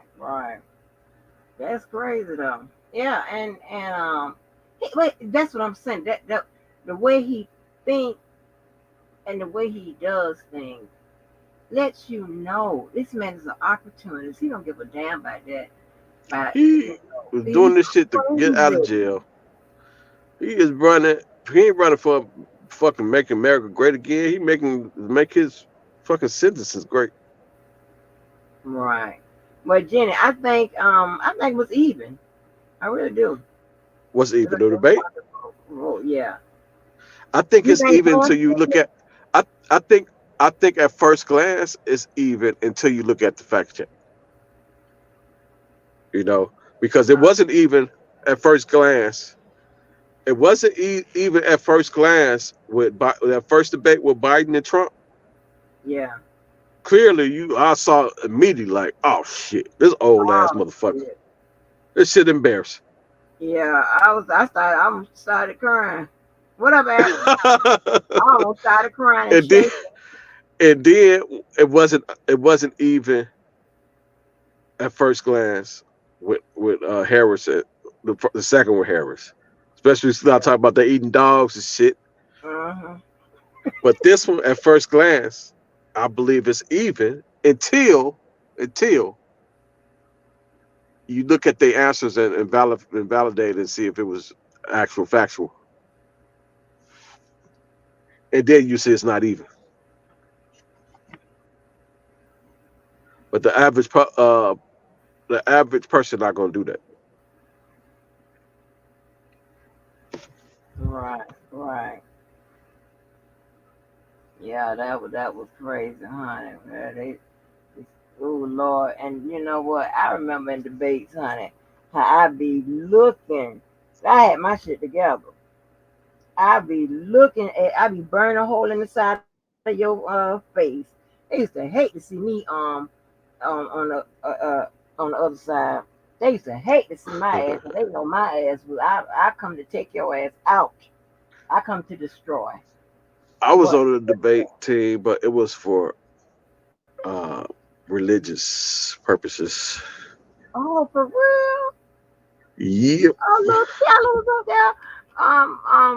Trying to figure out what was the best, the Bible or the Quran. No, we just had discussions about.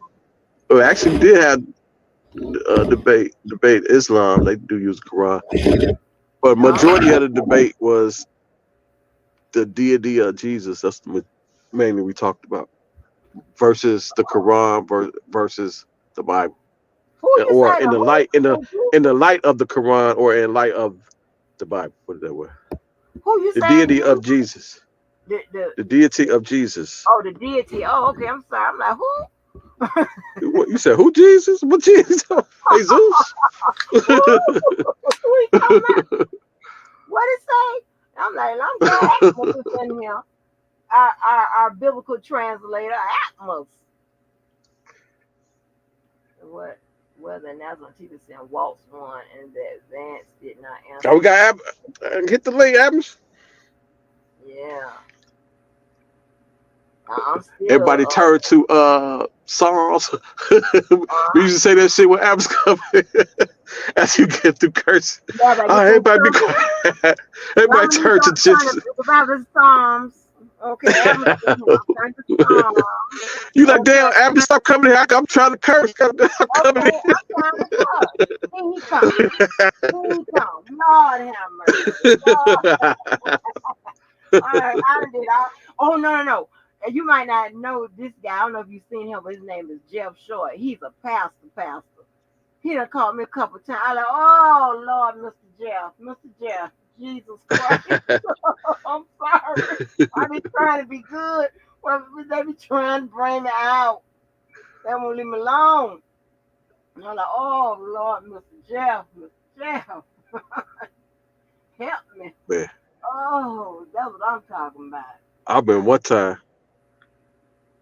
I remember one time. I don't know how this happened, but a gospel song got mixed up in my Getting It In playlist. Oh no! I'm just not there. R. Kelly was on that thing I hear. We fall down. Oh Lord! Boy, that messed up your whole situation. Like, what? Oh no! That was a sign. You like that was a sign. That was a sign. What? That was a sign. You was in there doing wrong with all that fornication, all that foolishness. Yeah. What up, Lavelle? What up? Yeah, Oh, honey, man. that was crazy. How you get that mixed up on you? You know what? Y'all young folk with all that technology, all of that putting all them songs on the whatever y'all do on the thumb drive. But you know, listen, let me tell you something. I be so confused. Now, this was a CD I made. This was like back in the day when we didn't have all that technology. It was like, I just mixed the playlist up. I don't know how it got in there. I be getting in the car. I be getting hopping in and out of them cars. I be so confused. I'm just trying. Hey, let me ask you this. Maybe you can tell me. Now, one of them cars got where you can play a CD. Can you play the CD in these other cars too? Not CD, a DVD. DVD. A DVD? Yeah. I know you can't do Some that cars you anymore. can. I have a car. I got Cadillac where you can in Blu-rays. Yeah, but in my move around car, I can play a CD in it. Most most most newer cars. most of the ones you can play it in, it has to probably be like an aftermarket, especially if it's in the front. But I have a Cadillac that have like a display in for the passenger. Those play it, but the front don't. What you mean the front? Like the screen in the front, you can't see it. Oh, okay, all right. Yeah. So unless you have it like an that's what I'm aftermarket saying. radio. That's all. But no, this came with this was. I don't have none of them. I didn't take it to no place and have them replace it. If you have a stock radio, no stock radio is going to allow you to play a CD or DVD or Blu-ray on your front screen. It's illegal. It's illegal now? Always been illegal. Unless you maybe they have it where it's maybe only in park. Maybe that's the only reason I could think. Because I have a Tesla too. And, you know, Tesla, they have where you can watch Netflix on the screen, but it have to be in park.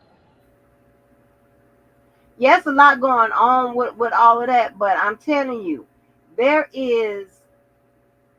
It says on the thing DVD. I ain't crazy, and I'm like, and here's the thing, right?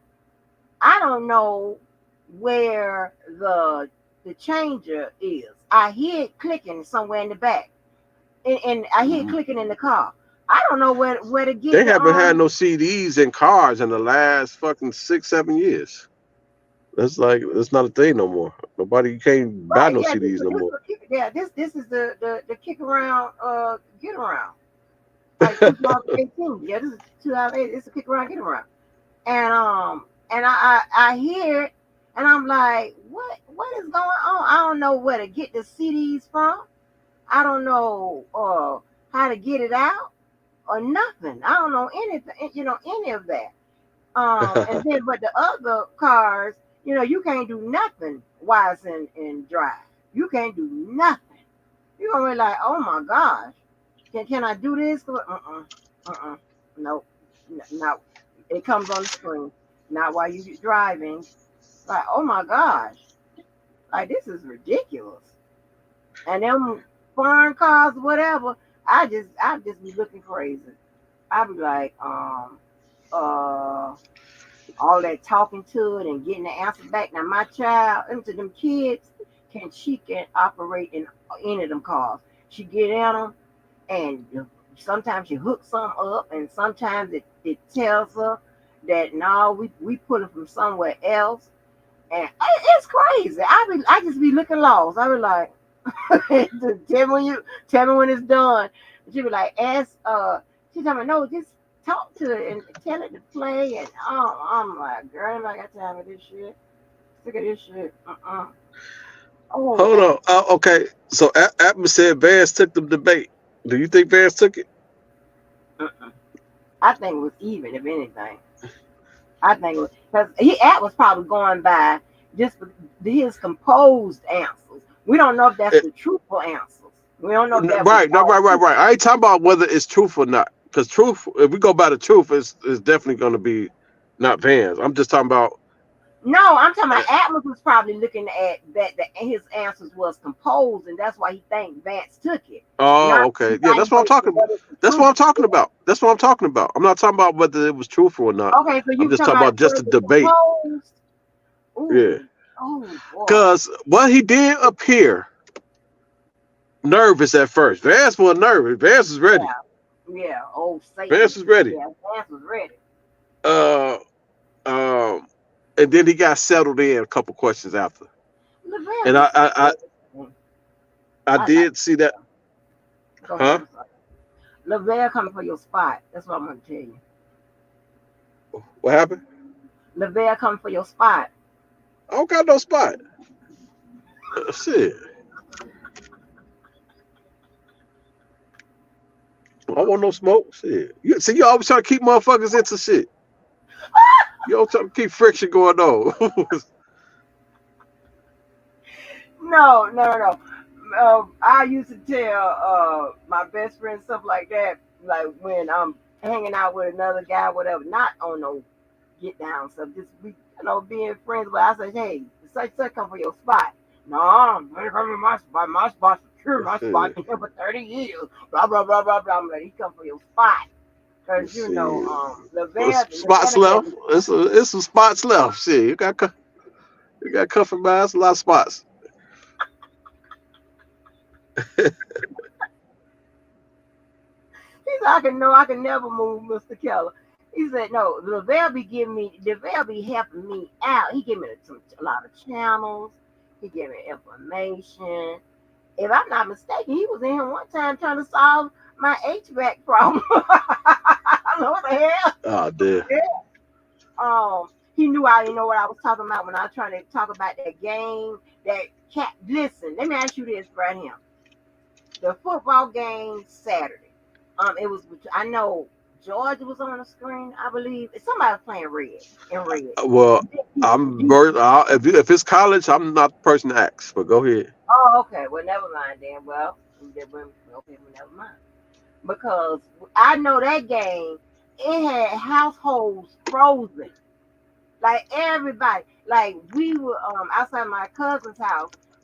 We had walked outside to get something.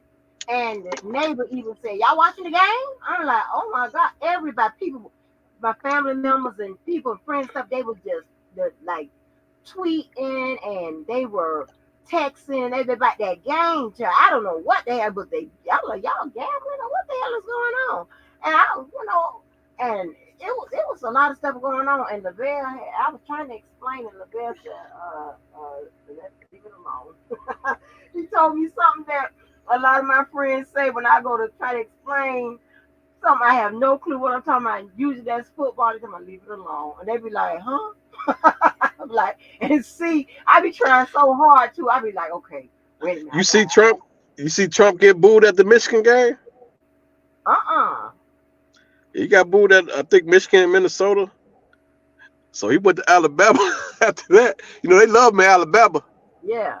So he went to Alabama. He got all the cheers in Alabama. But in Michigan, the Michigan game, I ain't booing his ass. They throwing a middle finger up at him. This was a couple days ago. No, Lavelle, baby. They came in and put a new unit when they changed that AC. They got put in a new unit, but they had to order it because it needs a big one. It needed a big one. So check this out, Angie. Because I'm about to get up out of here. Let's. I know you have me in this motherfucker 4 in the morning. I ain't going. Let's run through this fact check real quick. Okay. And I'm about to get the fuck up out of here. You about to charge it to the game. Let's see who's being truthful and who lying. Yeah, I know it was you, Lavelle, that was happening with my HVAC. I don't know what. Lavelle got all kind of useful shit. Okay. Can you blow it up a little bit? Probably Control Plus. Huh? Control Plus. Try here, Control Plus. See if that works. Not working. There you go. Oh, there you go. Oh, wait a minute. Shit. Are you doing it? You doing it? I see the little thing that pop up in the corner. There we go. Gone. Okay.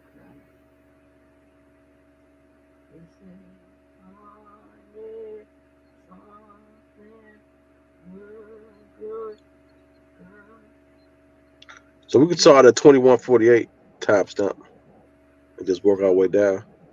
2148. Yeah. 2158.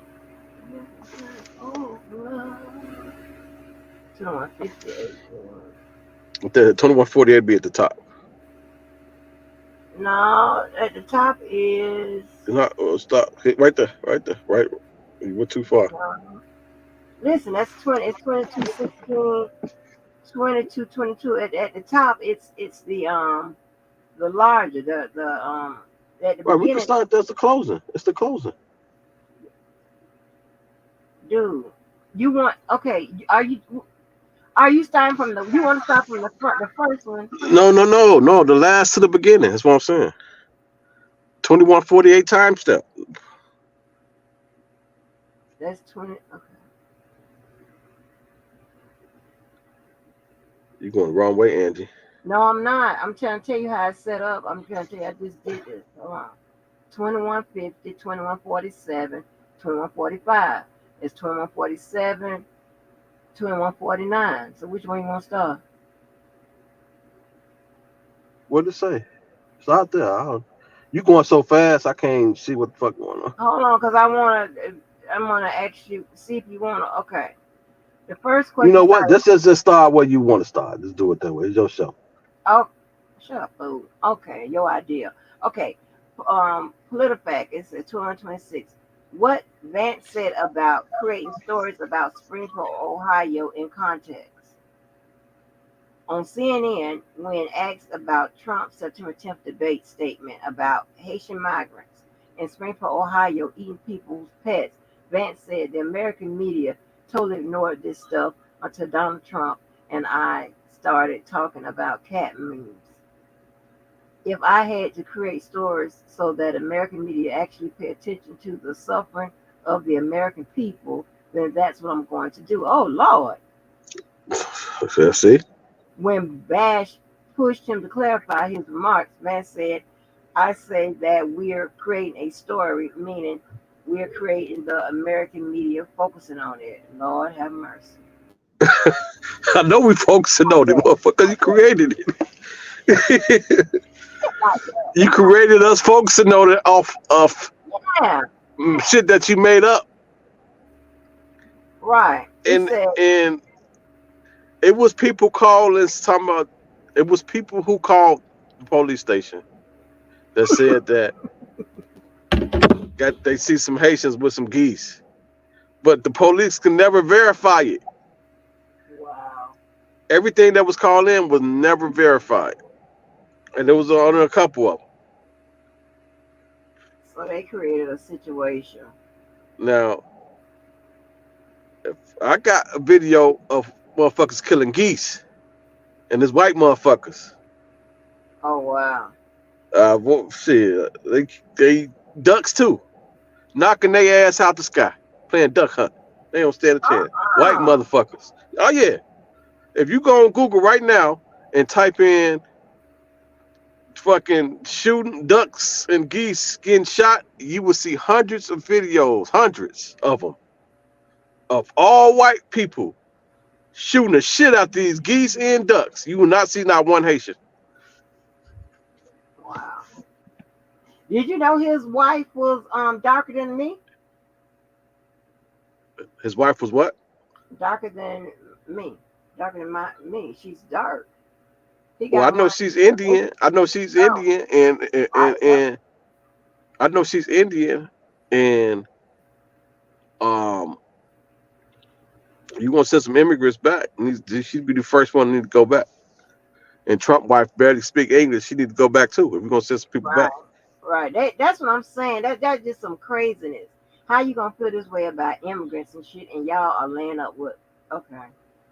And speaking of husband and wife, if you notice on this debate, at the end, Vance's wife came out, Walz's wife came out on the stage. They shook each other hands, and they went to the moderators and shook their hand. Kamala Harris, her husband came out. Trump wife ain't nowhere to be found. I know she ain't, cause she modeled. She got this motherfucker don't want to be around this nigga. Right. She wasn't even at the fucking RNC shit. Right. She wasn't even there. No. Now let me ask you this. What did she didn't speak. She ain't Huh? speaking to RNC? Hell no. Let me ask you this, because after the Democratic, the DNC, I couldn't find the RNC in the complete thing no more. I couldn't find it online no more. I wanted to do. I was saying, well, damn, did they do any, any hype shit or whatever? I glanced and seen Amber Rose, wanted to see what she was talking about, and I peeped in on it to hear what Trump was talking about or whatever. That was it. I went back to see. I said, well, damn, because they act like, I knew I It was was there. I don't know how you were searching for it, but it's definitely there. the whole thing. The whole thing. I did not find it. I kept looking for it. I said RNC 2024, blah blah blah, bleep bleep bleep, and I was like, okay, is it buried somewhere? Yeah, you can watch all the RNCs going back past 10 years on YouTube. Okay, I don't know how you doing Yeah, I send it to you. You want to watch it? I don't know, that shit's boring as hell, but I'll send it to you. Yeah, I want See, the DNC, they have motherfucking Lil John and that motherfucker. Like, Yeah. what? They said, Georgia, how do you vote? Yeah. That motherfucking I was lit. in the hospital. I was in the hospital. You was in the hospital getting crunk. Yeah, I was like, I had this, and the people and the nurses and shit was coming in. I was like, okay. I was like, yeah, Little John. I was in the hospital looking at that shit. I surely was. I surely was, baby. Everybody, always come and chill in my room and stuff. The nurses and all of that, they always come and chill in my room when they taking breaks and stuff like that. Every time I, pop my ass up there, boy, I'm trying to tell you, that shit was crazy. Because let me tell you something, I don't get no procedures in no office. I don't do that. You talking about you gonna put me out any kind of way? It depends on what needs to be done. I had a procedure done in the office. I didn't even know I was gonna get a procedure done, and they fucking did that shit right there to there. Did they put you out? No, it wasn't nothing. They had to put me out. That's what I'm saying. When you put me out, we're gonna be at a hospital. I don't even fuck around with the ambulatory service. I don't do that. I'm going to, we're gonna schedule it. We're gonna be at the hospital. I forgot what the fuck they called that shit, but it was some shit in my arm and my bicep, and they cut that motherfucker out, stitched me up right there in the office. Really? Yep. Oh, I don't know. I had went in there because of it. I just want to make sure it wasn't no motherfucking tumor or nothing.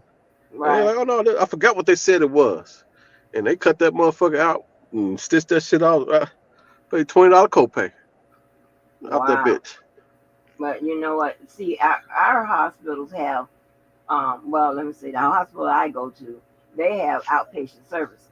So you can schedule to have, I have my mammograms, you can have your MRIs, whatever, you know what I'm saying? If you putting me out, if you putting something in my veins, I'm going right into the hospital where all the paramedics, all the ICU people, all the people that bring you back to life work. I don't play. Oh, did you hear that Lee had cancer, got cancer, whatever? You heard that? Who? The lead attorney. I haven't heard. Yeah, I played Oh, it. wow. Yeah, I played it on my channel last night. Oh my God. Okay, so let's get to this one. It says, yes, it says, Trump called climate change a hoax. Trump tweeted that in 2012, though he made efforts in 2016 to describe that remark as a joke. But in 2016, Trump repeatedly called climate change a hoax in speeches, tweets, and media appearances. How the fuck is a hoax when we seeing this shit in the room? We just got this big ass hurricane tore all the motherfucking North Carolina up. Shit getting powerful for the first time. I'd never seen this in my life where fucking fog came down from fucking Canada to fucking Chicago. Oh wow. Yeah. It started off in New York, got it too. Well, it was fucking smog. It was smog that came from fucking Canada, and it looked like the fucking earth was on fire. You can't see the fucking sun. So we seeing this shit. Yeah, you remember this was like last year. You remember that shit? It's on the news. Dang. Whole fucking New York got it first, and because they closer to Canada. I think all them states by Canada got that shit, and it came down to Chicago and it lasted for like 3 days. Motherfuckers couldn't go out, couldn't breathe. They tell motherfuckers stay in the house. Oh wow. So when you see shit like this, and you see these fucking storms getting fucking stronger and stronger, you say, "Oh fuck this! Don't fuck." I got a problem when people tell me, "Don't." What I'm seeing with my own eyes is not what I'm seeing. I got a problem with that. Yeah, and they don't understand the scientific involvement with all these things, right? They don't understand. They think some kind of hoax. They think it's some type of man-made this, man-made whatever. Yes, science can be manipulated. Also, science also can't, right? And there's ways to test it for accuracy. All right. Right. So, hey, I don't know what to tell people. I don't know what to tell people. It's something. Hell. It said, Vance said hospitals are overwhelmed. Local officials disagree. Oh, I can just go through it like that. Yeah. It says, no evidence that billions of dollars have reached Iran. Vance said Iran has received over $1 billion and unfrozen assets thanks to Kamala Harris administration. Another lie. Okay, Walz correct about U.S. reaching new highs on production of oil and natural gas. Okay. Say that one more time. Walz correct about U.S. reaching new highs on production of oil and natural gas. So, yes. So, yeah, he told I always had that conversation when people say, "Drill, baby, drill." That's all Trump say. Drill, baby, drill. His solution to everything is energy. Motherfucker, we already number one. What's higher than number one? Are you crazy? Hey, check this out right here. But do you understand how Trump gets down? You ain't figured this out yet. Trump don't have any concept about how things work. The shit he be talking about work. What happens is somebody gives him just a snippet, a paragraph of what it is, information. He runs with it. He don't learn anything about it. He don't know how. He like, all right, stop right there. That's all I need. Stop right there. Yeah. I'm finna exaggerate this shit. Exactly. But we beat out Saudi Arabia, right? As of right now. They always held it down. Right. Anytime you beat them motherfuckers, you doing something. Come on now. Hell, Texas will beat them alone. Okay. Texas alone. Anybody who stay in Texas, especially fucking in the Gulf part of Texas, they see that shit with their own eyes. Right. That's all you see is them motherfucking oil rigs. All throughout. I went to Galveston. I drove from Houston to Galveston, and from that drive, that's all I fucking seen. Fucking oil rigs. Wow. And then you got that shit crazy. He said, "Drill, baby, drill." We said, "You gonna have so much," and we already number one. Right. But remember, nothing has changed too much from his speech from 2000, from the first time he ran. That's because he has memorized those talking points. He only got that little bit the information, and the shit he passed in that White House. He ain't read that shit. They just came to him, briefed him. I signed it. Briefed him. Who? I signed it. As long as it was his party, somebody that's gonna play by his rules or whatever, and give him what he wants. I'll sign it. He don't know what the fuck it is. You know, that's how. Yeah, I can break the motherfucker down. Let's go ahead. Let's continue. That's his profile. He ain't paid attention to none of this shit. Okay, he remind him and I would probably have similar studies. Matter of fact, put that link Put that link in the goddamn chat Okay. so motherfuckers can have the truth.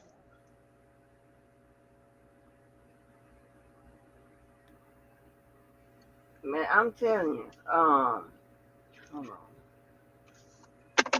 Tell me what it is. You can just copy the URL that you want and paste it. Yeah, but I'm telling them what it is so they can know what it Oh, is. okay. Paula, what is it? Hold on. Politic Boy, I got it. facts. I'm trying to see myself. I didn't know what it was. Politicfact.com. God damn it. Well, I gotta look at my map too. I ain't looked at my map in a couple days. Oh, and that map, speaking of the map, with this Haitian shit, he about to put your state in play. Oh, for real? Hell yeah, fucking 500,000 Haitians in fucking Florida. Hey, oh, you know what? This so crazy. We buried my cousin's son Saturday, right? And I met the new, some new family members. And guess where they from? They Haitian. Haiti. Yeah, they Haitian. They came There's in a there. 500,000 legal Haitians in Florida that can vote right now. Wow. They And came you in up here talking about I'm like, what? the Creole. They speak Creole and French. Yeah, that was and no, I think she said Creole and Spanish. Oh wow. Yeah, because she said I'm fluent. You know, I got it on the tap now. You know, I was tap. I had my big brother on. I keep that big brother. And another thing, it also helps us with. You said that shit like it's a good thing. God damn. You said that shit like it's a good thing. You know what? That shit is crazy. But listen, it is so like I don't even be knowing. I don't be thinking about it. You know what I'm saying? It ain't like I'm out there breaking and entering. It's just a second nature to you. It got so bad, but it's normal to you now. Yeah, it's been on our ass. But let me tell you something. When I tracked my daughter down, honey, she got so motherfucking mad. She threw the whole shit out the goddamn car.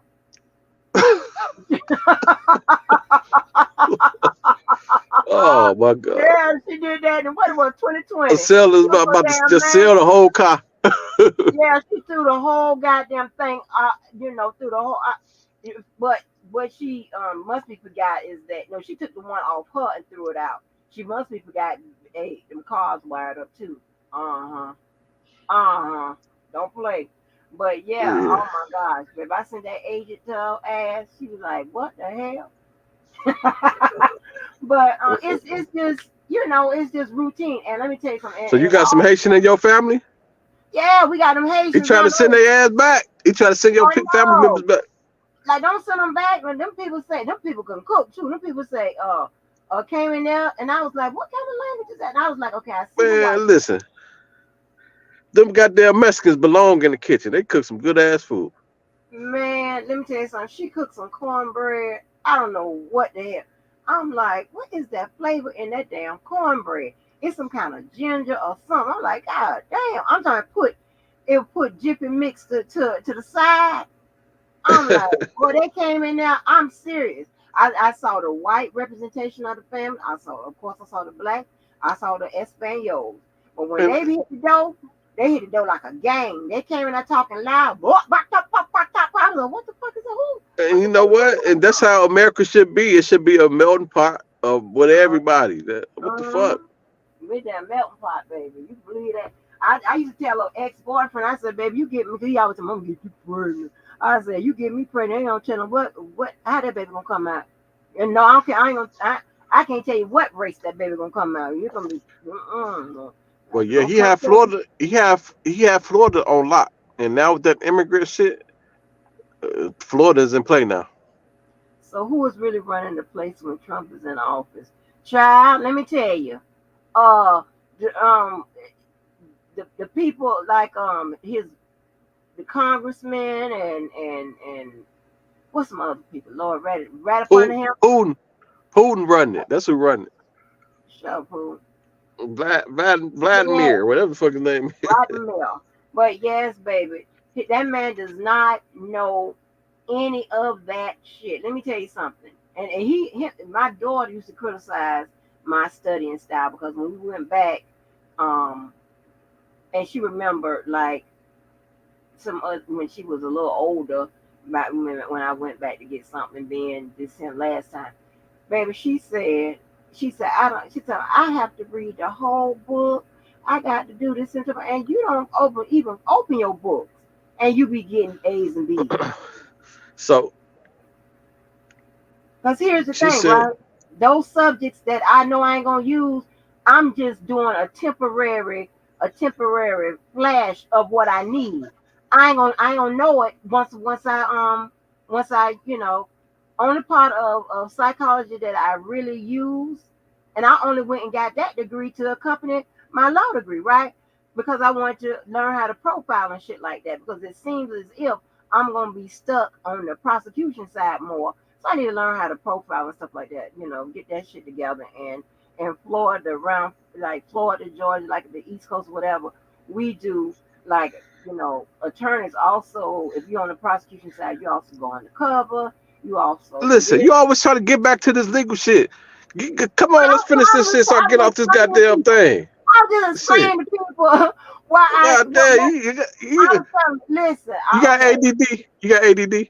Nope. Well, your ass will go off into some shit, bro, so quick. I can't venture off for a second because you'll take that and somehow get back to some legal shit. Somehow, some way. Yeah, but I'm right back on point. I'm right on. Yes, manufacturing jobs were sliding into recession before pandemic. It says we rated a similar claim mostly true. There is no official definition for when an industrial sector enters recession, but by two common metrics: employment and output. So who said that? What time steps you want? So I can follow you. 2139.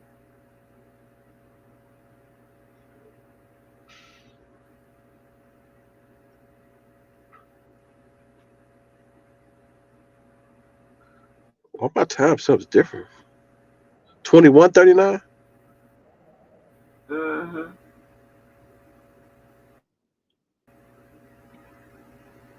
By Lewis Jacobson.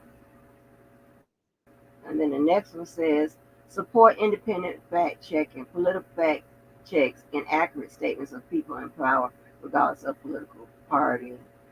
I don't know why that's in there. It says, Walz has a point about Trump giving tax cuts that predominantly went to the top class. This is largely accurate, though the number varies depending on the year studied.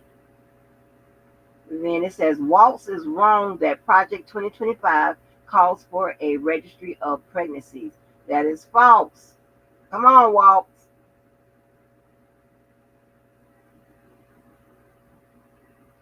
Walz partly true. Menstrual cycle, right? Let me see. Not menstrual cycle. I don't know. For more information about abortions that took place, as well as other statistics for miscarriages and stillbirths. And here's the thing, right? Now that Roe v. Wade. Go ahead. Now go ahead, because I was going. That's what I was going into. Go ahead. Now this Roe v. Wade situation. Okay, so me personally, I don't believe in abortion. Neither. I'm glad you're going on this aisle. Religious, it's because of religious purposes. Mm-hmm. However, if somebody else want to get that, don't got shit to do with me. Got goddamn do with me. Don't got shit to do with me, even though I don't believe in fucking smoking crack. But somebody else smoke crack, they don't got shit to do with me. Hey, and what I was going to say is, I don't know why politicians don't understand is you don't have to agree with a right. If it's somebody's right to do whatever it is to their body, you don't have to agree with it. You could just and I had to learn that. I had to learn that because I didn't vote for Obama the second term.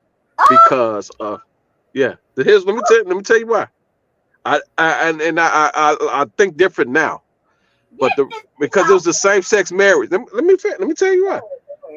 It was the same sex marriage shit, and I don't believe in that religiously. But I had to come to the conclusion that I can't put my religion, align my religion with politics, because I wouldn't be voting for no goddamn body if that was the case every year. And then I had to look at what the Constitution say. Constitution has freedom of religion. So Satanism is perfectly fine, although I disagree with it. You can be a Satan worshiper, and it covers you under you have the right to do that. That's your right. Freedom of the first. That's your freedom of religion. So I had to look at it in that aspect. That things that I may disagree with religiously, I can't attach that to my political beliefs. Right. Spicewood says J.D. Vance is the first vice president candidate running for office who doesn't know who won the last presidential election. Shaking my head. Still voting Harris Walz 2024. Save democracy. No to Project 2025. I know that's right. Jenny Mint say, my body, my choice. I know that's right. And that's what a lot of things that we don't agree with, right? But it doesn't mean that people shouldn't have the right to do it. Exactly. Okay. And that's what a lot of politicians see. And here's the thing, right? And this is what trips a lot of politicians up on, and because they at some point they be running against each other. They say all kinds of stuff about each other, on that debate stage. And so a lot of times, they like Biden, whatever he did from back in the day, with somebody crime or something, I don't know. But whatever, as the years have gone on, whatever, they seem to not know how to correct themselves or make America understand that, hey, I got a right to change my mind, or I got a right to do this, whatever. However, you know what I'm saying? And it seems like they don't know how to recover. That's what the world needs for. They don't know how to recover in a way to where it is understandable to Americans and less damaging, because people don't understand. And politicians and stuff like that. And to be honest, politicians, largely are full of shit, right? But so what they don't understand is that regular Americans, good people, we appreciate the truth. Even if we don't like it, we appreciate the truth. Hey, Valiant, Thor, Walz look like an utter calamity. Okay. Well, it'd be nice if we can get somebody on this panel that's Republican, or that's Republican. Oh. Y'all like shit. Okay, they have a difference of opinion. Then let me say it that way. They have a difference of opinion. Well, they can be they can do that. That's fine. I mean, they can be independent. They can be whatever. They can be Democrat and have a difference of opinion. I don't care. My thing is, I like good old conversation, good old dialogue. I don't have to like you. We don't have to be friends. Yeah. And that's how I feel like this debate was. It's not about. I feel like it was a good debate. It didn't get too crazy. There was no hate speech involved. It was just about difference of opinion. Right. They shook hands after, before. And agreed in some areas, right? And agreed in a lot of things. I don't see Trump doing none of that shit. Fucking, hold on. No tax. What they say? No tax on overtime. No tax on tips. No tax on Social Security. Trump 24. Okay, so Trump say no tax on overtime. because he don't want to pay overtime. He said it shouldn't be no overtime. So that's why it's no tax on overtime. And he don't want to pay it. He said, I hate pay. He said, I used to have to pay overtime. Oh, I hated overtime. He don't want to pay overtime. So of course there's no tax on it because you don't have it. And a lot of people depend. There's a lot of people that depend on overtime. Right.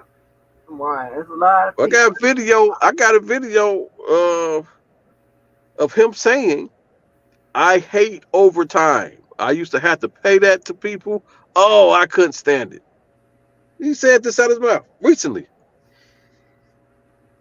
Man, let me tell you something. I can remember exploiting overtime. Well, I ain't gonna say exploit. I can remember. I'll say this. I worked the hell out of overtime. I remember when I was hourly and I worked overtime. I remember when I had several jobs where I was salaried, but if we worked over a certain, like 45 hours a week or 48 hours a week, we would get overtime at a certain rate. I did that. Listen, baby, it made a world of a difference. Oh, it made a world of difference. Especially when you could do your regular salary at the job and do like overtime at the house. Right. Huh? Baby. Baby. At the house? I was able to make a way out of no way. I'm telling you.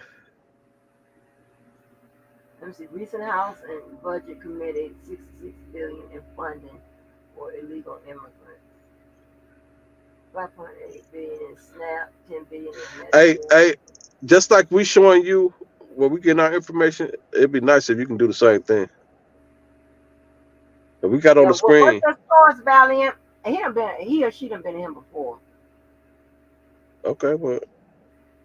I know. I'm just saying. I was just. Let's see. It says Walz partly true claim about record debt under Trump. Walz said that under Trump there was an $8 trillion increase in the national debt, the largest ever. Half true. Looking at the increase in federal debt on a president's watch, Trump currently ranks first for debt accumulated in a single term at $7.8 trillion. However, President Joe Biden is projected to pass Trump total by the time he leaves office in January. Oh.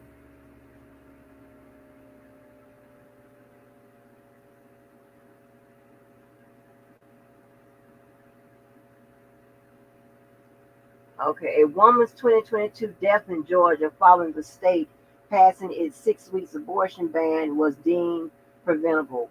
Walz talked about the death of 28-year-old Amber Thurman, a Georgia woman who died after her care was delayed because of the state's 6-week abortion law. A judge called the law unconstitutional this week. Found that Thurman had been taking abortion pills and encountered a rare complication. She sought care, doctor. Lord, that's across like 10-year span. We got the problem with everything with the killers and the sexual assault and the robbers is domestically. the jails are filled with majority of Americans, sadly black, but not immigrants.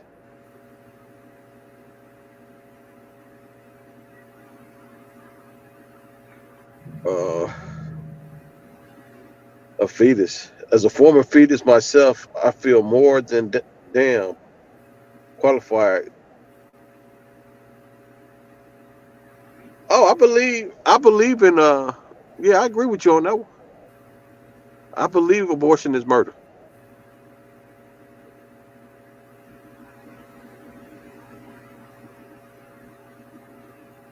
I don't like to call it murder. I like to call it a choice, and I believe that people have a right. Just like y'all, they letting you have a right to smoke that weed, smoke that shit, and drink that alcohol and kill people in autos.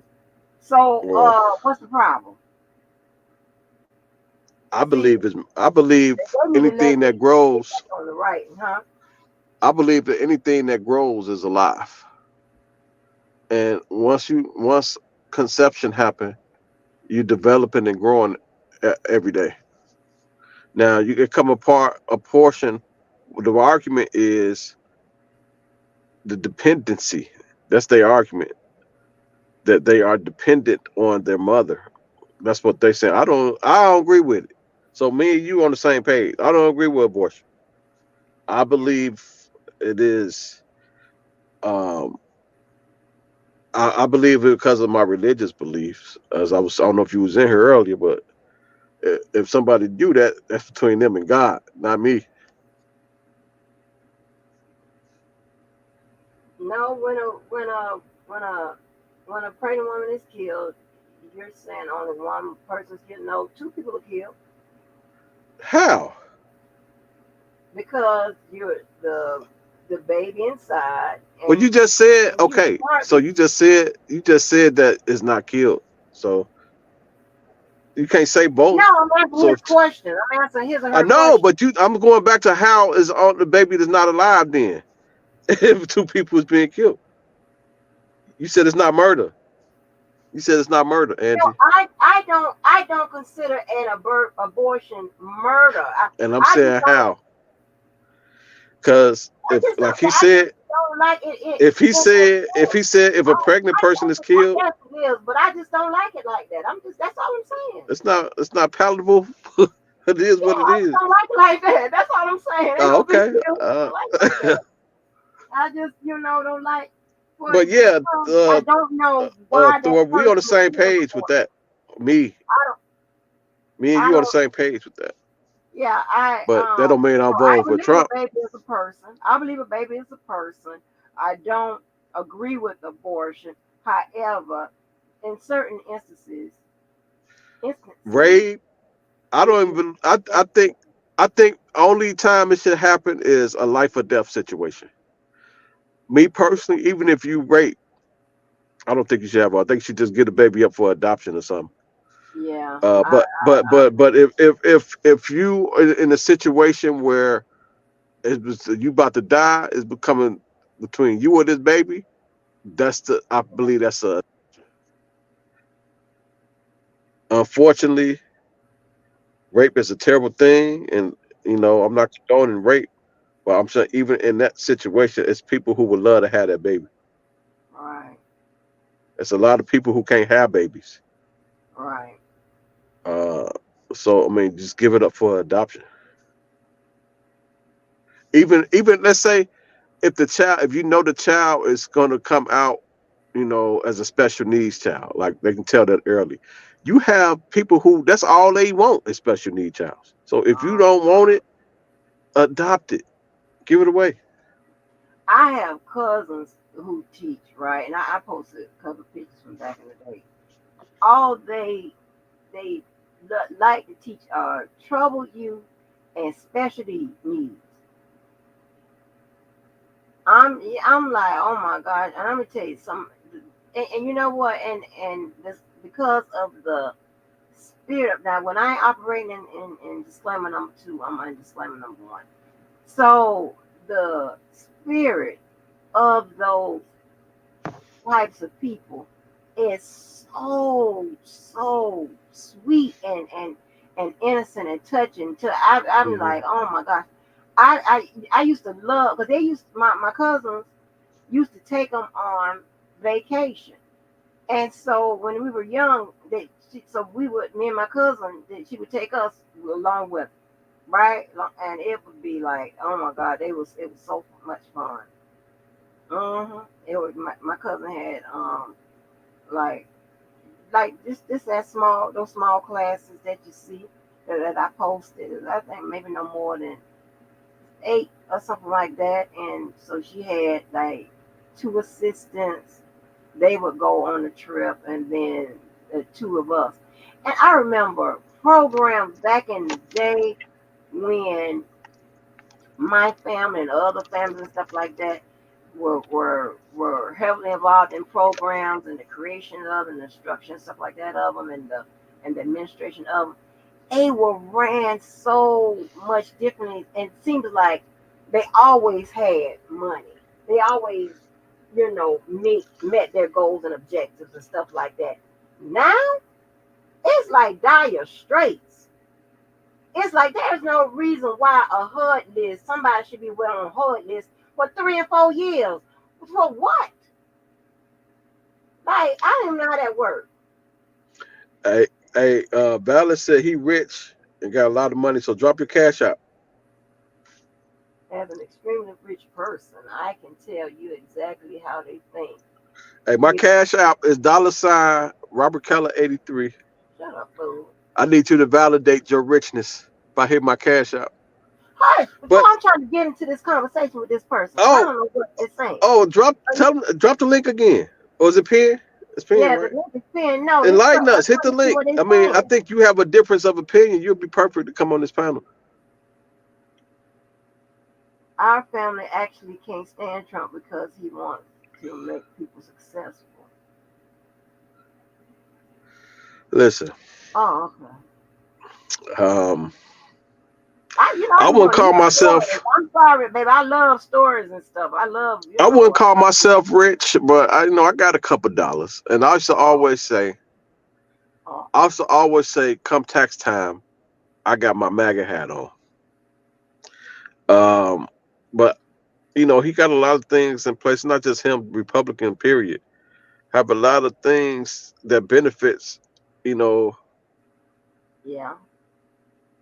People. But I had learned that I can adapt. Like I can adapt without him. I can control. Like if you have your own business and you are getting towards that pay scale where you have to pay more on taxes, you can control as a business owner what you pay yourself. The government will give you, I don't care who's in office, Republican or Democratic, they give people tax breaks and all type of benefits for people who invest in business. So with that being said, I control my pay. I can say I'm gonna pay myself this and I'm going to invest the rest in my business. Well, let me ask you this. I don't. So are you the business, or do you have employees and you have to pay out contracts? Yeah, I have employees. Okay. Yeah, I have employees. I pay them. I'm the business. And I'm an employee. I pay myself. So with that being said, I can control how much I make without going over this tax bracket. And I can take the rest of the money and invest it in my business. Why in the hell would I take all that money and pay myself and purposely put myself in the tax bracket? Why do that? Because listen, you sound like you went to some of them old, listen to them old tax seminars. Like, no, I got a motherfucking, I have. I know my people. I know my people. But not only that, I have got hit upside the head when I didn't know. Uh-huh. And that's all it takes is to get hit upside the head one time. Uh-huh. And you adjust accordingly. Yeah, but you know they got me. They got me the first time. But they got me good. I'm an employee, and I'm also the business. So I don't have no. So as the business, you control what you pay. I don't give a fuck if you made $1 billion.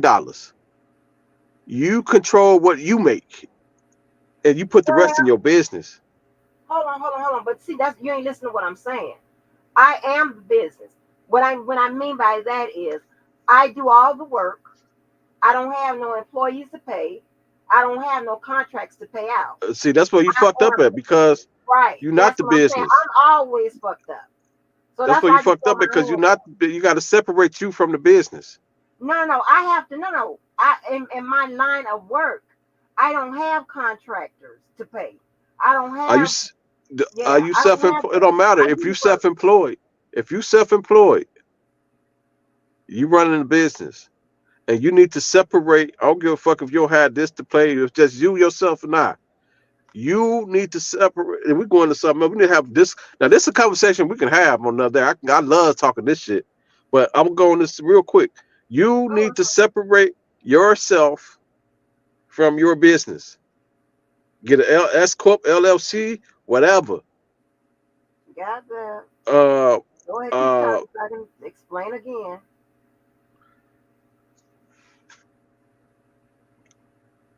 Say that again. I said, go ahead, keep explaining because you don't listen. You said you is the business. And I said that's where you messed up at. You need to separate yourself. Keller, the kind of work you do, you have employees, you have contractors. I didn't always have employees. I started off, it was just me. And I had an LLC doing all the work. When I first started off, it was just LLC. I posted okay, well, you good. Well, we good. You good. You separated then. You separated. If you, the fact that you said you have an LLC, that's separation right there. You probably don't know it, but the fact that you got an LLC, you just separated yourself from the business. LLC in itself says it's limited liability. Right. And you know why it's limited liability? Because they can't come from you. They only come from your business. So you have already separated yourself from your company. Okay. Yeah, we can have this. We can have this because this my shit.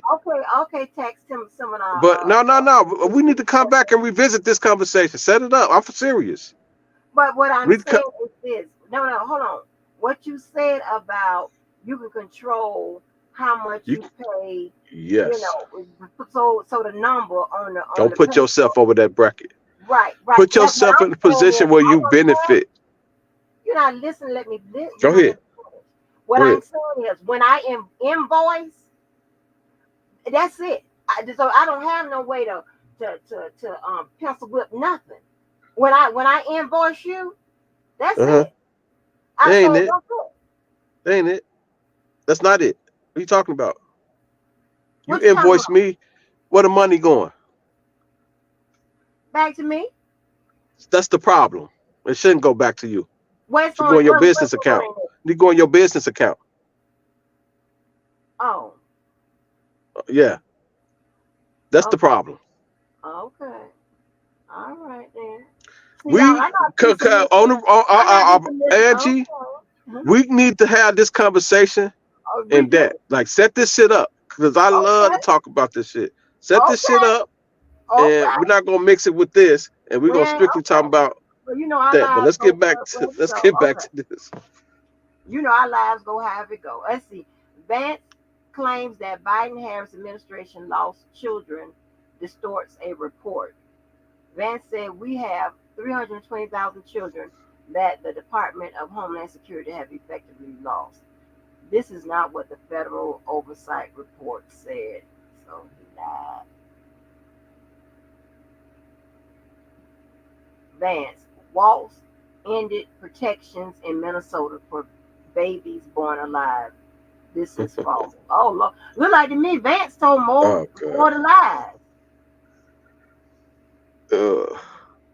I'm not really tripping on the lies because it's what type of lies. Because I understand when it comes to politics, it's going to be some exaggeration. So when there's something about the numbers is off, I ain't tripping on that. Shit with this outright lie, that's what I focus on. Is totally different. Huh? Exaggeration and just a blanket lie. That's right, and that's what I focus on. Because they notice they got both in here. They got saying like, no, this number is that. I don't really care about that. I want to know what's just a blank outright lie. It says Walz partly right about economic conditions on day one of Biden's Harris administration. Walz said on day one there were 10 million people out of work, the largest percentage since the Great Depression. In the first month of Joe Biden and Kamala Harris were in office, there were roughly 10 million unemployed Americans. That was down from its peak at the start of the pandemic in early 2020, which was about 20 million. Okay. Walz. Trump hasn't paid any federal tax in the last 15 years, the last year as president. A congressional committee released portions of Trump's tax records from 2015 to 2020. In some years, Trump paid no federal income tax, but not in every year. So, Walz, you didn't tell A the billionaire. truth. A billionaire. All right. Project 25 would limit access to some forms of contraception. Doesn't mention fertility treatment. Walz said that Project 2025 would make it more difficult, if not impossible, to get contraception and limit access, if not eliminate access to fertility treatment. Mostly false.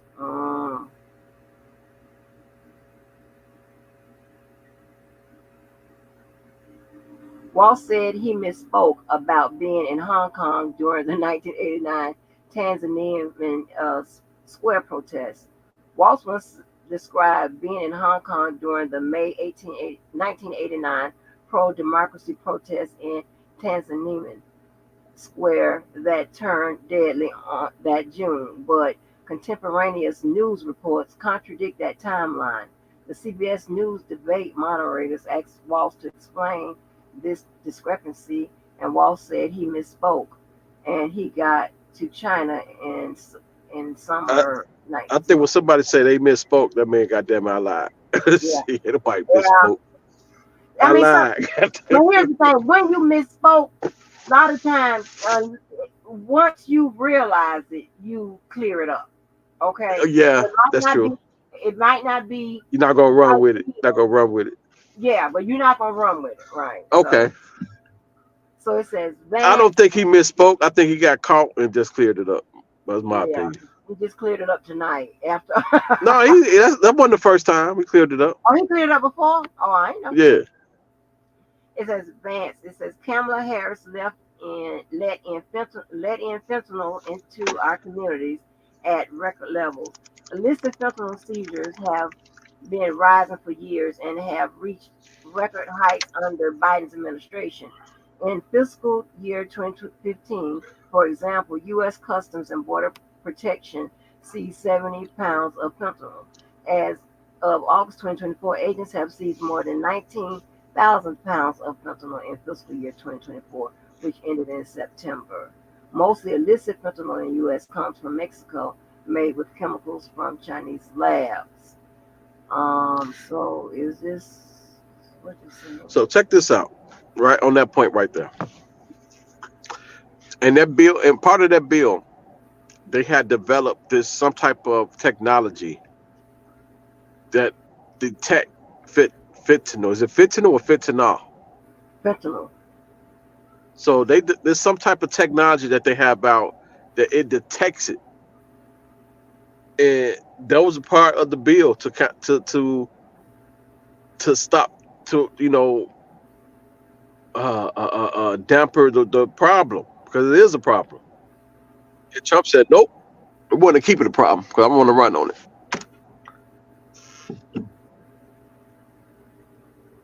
Right. Well, but it said, hold on. But it kind of said that. I mean, it's down now, but it was a problem. I know motherfuckers personally that fucking OD and died from that motherfucker. Not personally, but yeah. I guess indirectly that died from that shit. It looks like it has risen since 2015. Right? No, I'm talking about now though. Just today in 2024. Where do it say where it's at now? It says from 2015, it was 70 pounds of fentanyl. As of August 2024, seized more than 19,000 pounds of fentanyl in fiscal year 2024, which ended in September.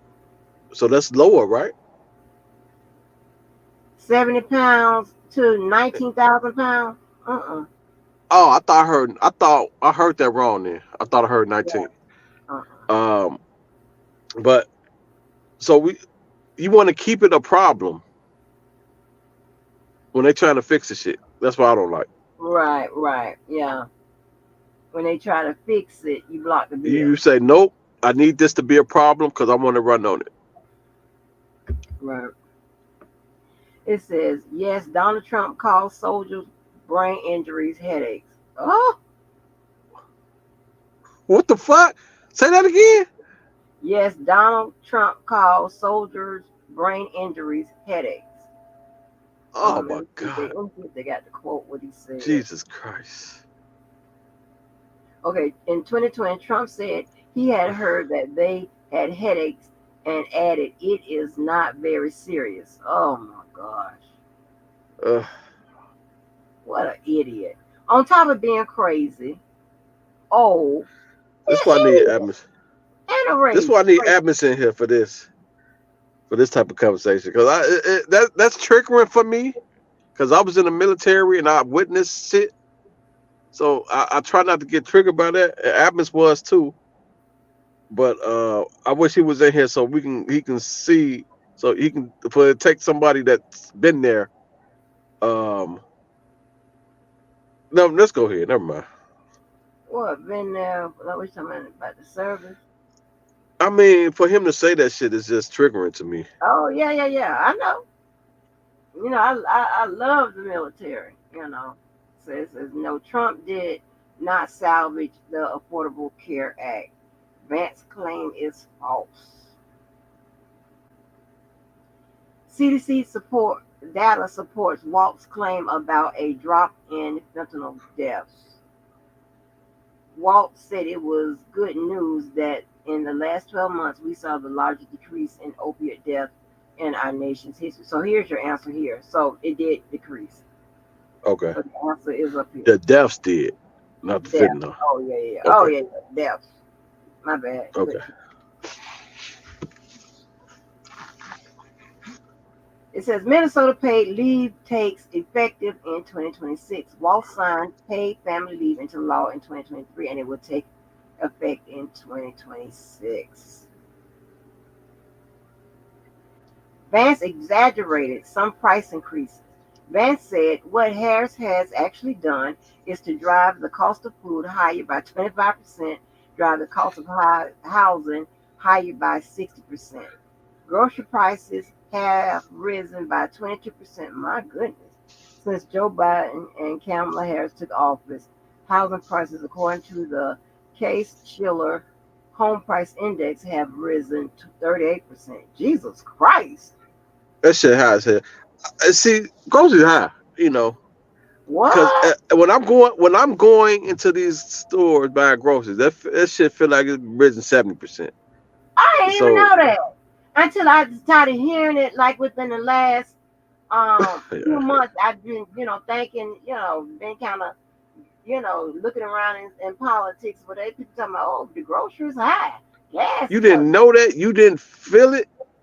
Oh, yeah. Again, I forgot what I'm talking to. Never mind. Well, I mean, you go buy your groceries. You give them. You swipe and you get less for your money every year. You get less and less for your money every year. Oh. Well, I didn't know. It was some big deal. They talking about like dairy products and stuff like that. I'm like, what? The fuck? I ain't know. That's crazy though. That's terrible. For your groceries and shit to grow, maybe let me stop filibustering. I can't offer nothing about this because I don't know. I'm trying, y'all, but maybe I don't know. I really don't know here. How much the groceries is? Shit, I don't know. I gotta eat. Yeah, what you want me to do? Sit up there? I ain't gonna make no life decisions. I've been eating. You know what? I'm looking at Jenny's comment. She said fentanyl came from the border and some was shipped for China. All fentanyl is the new heroin and new crack. This is we always deal with this shit.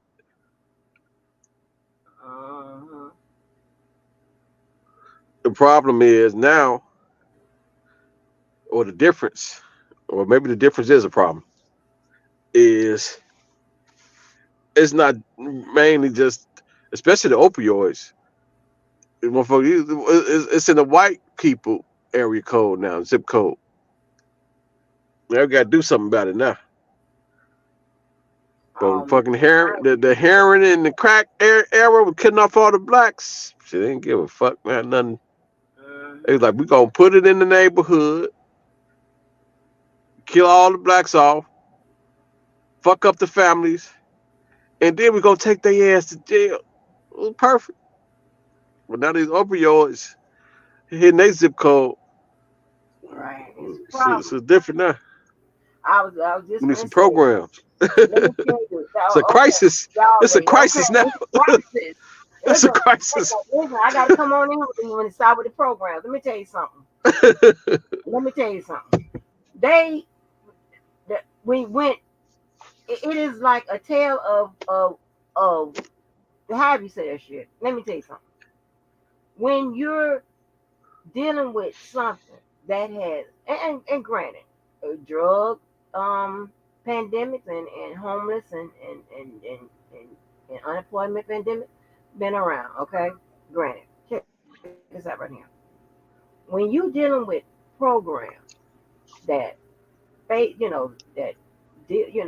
impacts the poor a lot and so on and so forth, whatever, like there's something that's truly needed, and it's predominantly black folk, right? Because when you think about it, when you're white, your white family, somebody white gonna let you sleep on their couch unless you're on that shit and stealing their shit or whatever. And even at that, they don't try to get you in treatment and stuff like that. Normally, with black homelessness and joblessness, they don't have they're the closest relative, the friend, whatever. They don't have nowhere for you to stay because a lot of times they're on Section 8 somewhere, so they can't let you get them coming there anyway. If so, it's only for a limited amount of time. And they can't find nowhere for you, to get a job. They ain't got nobody to call or whatever. Fast transfer over there to the when it comes to drugs and the drugs that are affecting white folk. It don't matter if they poor white folk or rich white folk or whatever. Those programs are so. I mean, some of them programs you be like, oh my gosh. Man, check this out. Even they throw in the rehabilitation for your ass for free. What? Check this out. Before I became self-employed, my last job was for the Department of Education. This white motherfucker, right here, he was cool. I ain't call him motherfucker. I'm just showing you the difference. Got on some drugs, came to work tripping. Kept his job. He kept his job. They sent him to rehab. The job. The job. Yeah, the job. Oh, I know. Oh, we can get it. We go there a little bit. Sent him to rehab. I think he was in rehab for like almost a year. And came back to work.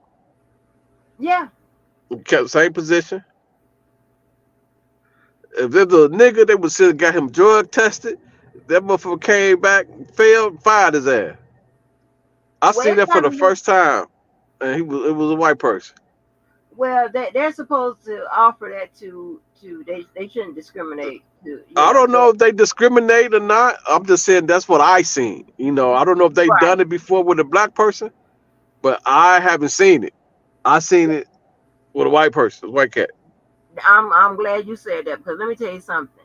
Not only do they have those drug treatment protocols and all of that in the private sector, they have it in some with some government jobs, right? When I say government, I'm talking about local, state, federal. They have that as well as They come with it. Yeah, they come with it like a benefit. Yeah, like that's crazy. I mean, and it's a good thing. But my thing is, but check this out right here. Those a lot of those companies where you could you got companies that let you borrow some money from them.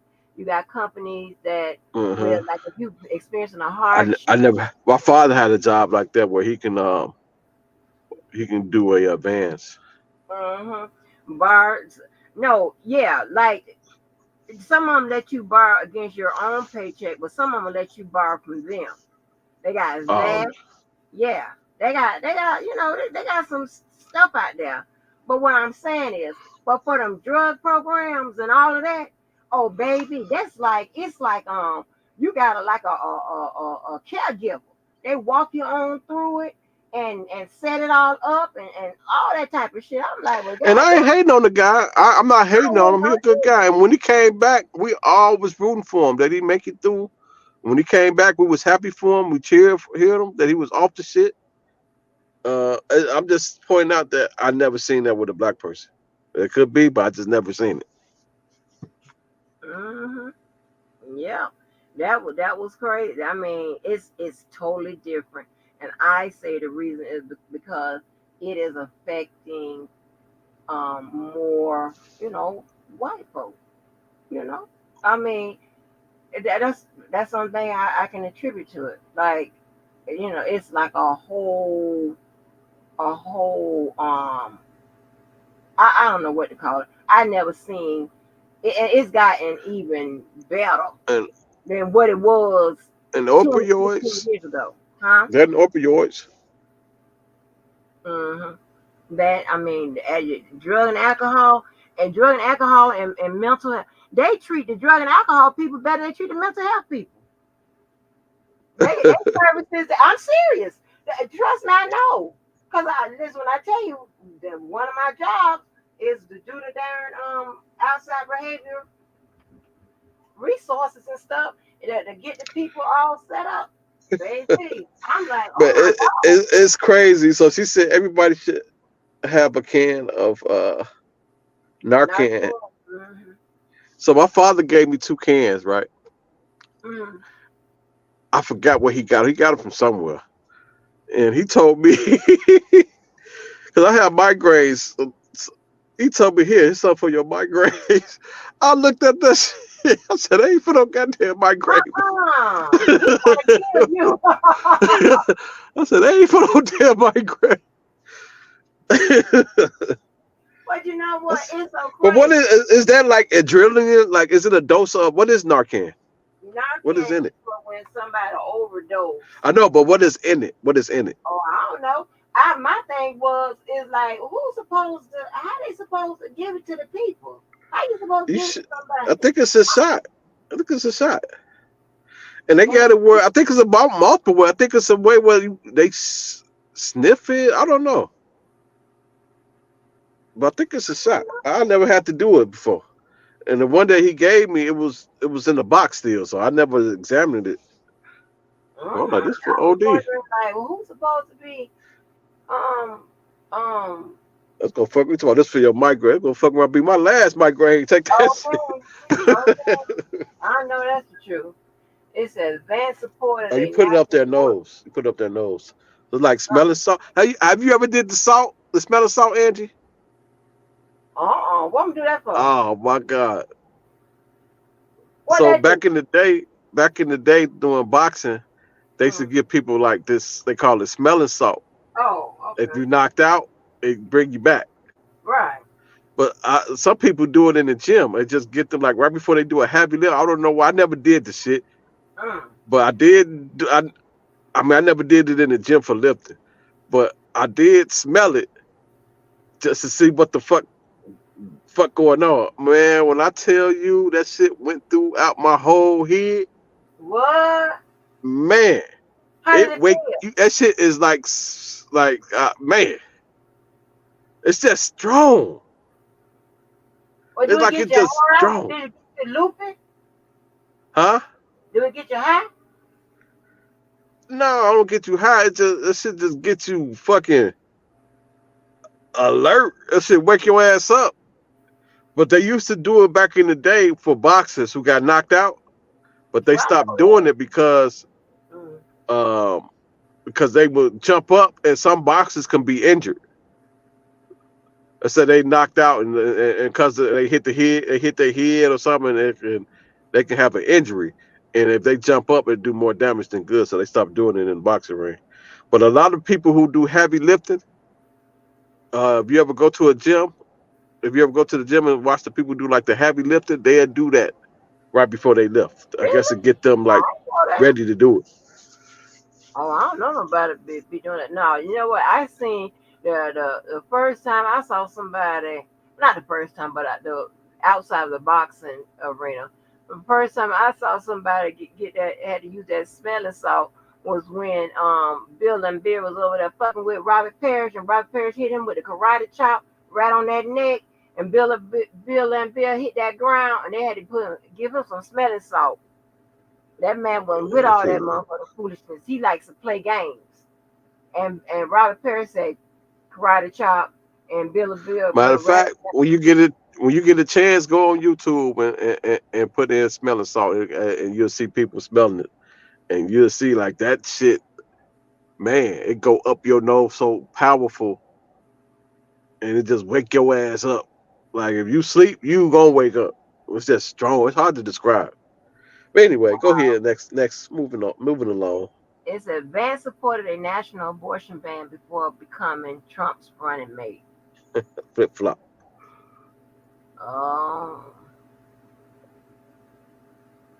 It says what Vance said about 2020 election results. Vance told ABC News in February 2024 that if he had been vice president in 2020, he would have told states we needed to have multiple. Okay, they not only putting in political facts for him. Vance plucks out Trump's peaceful line on. Okay. Vance overtook Biden improvements in home pay. Vance said Donald Trump economic policy delivered. Okay. Vance overlooks improvements in take-home pay under Biden-Harris. Vance said Donald Trump's economic policies delivered the highest take-home pay in a generation in this country. This is partly accurate. A standard measure of take-home pay is inflation-adjusted personal disposable income per capita. Looking backwards from Trump's term, the metric has risen consistently in recent decades, and he benefited from that upward drift. Oh. Before the pandemic, when Trump was president, the figure was 47,843, which is a record at the time. For a while, pandemic-era stimulus payments played havoc with this statistic, but once the pandemic was over and the economic situation stabilized, the figure started rising again. So it's 4822. Last 11.5 years under Biden. It's also 9.1 higher now than it was under Trump immediately before the pandemic.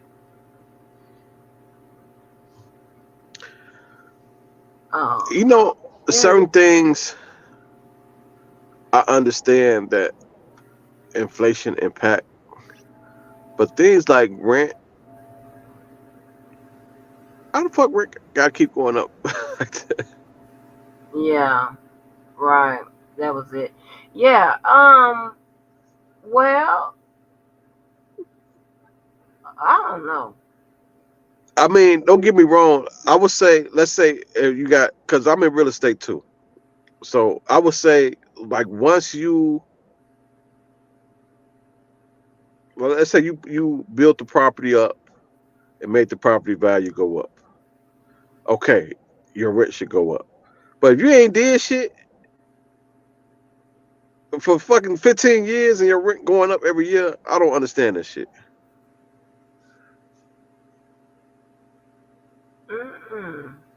Right. Me, you know, I guess it's other factors that contribute to the rising of your rent. You know what I'm saying? I get the mortgage. I know why that go up and down. Yeah. But the rent, unless it's tied to the mortgage, maybe. Right. That's what I'm saying. It's other factors. So if the mortgage goes up, probably. Yeah, I didn't think about it that way. Okay. Those are other factors.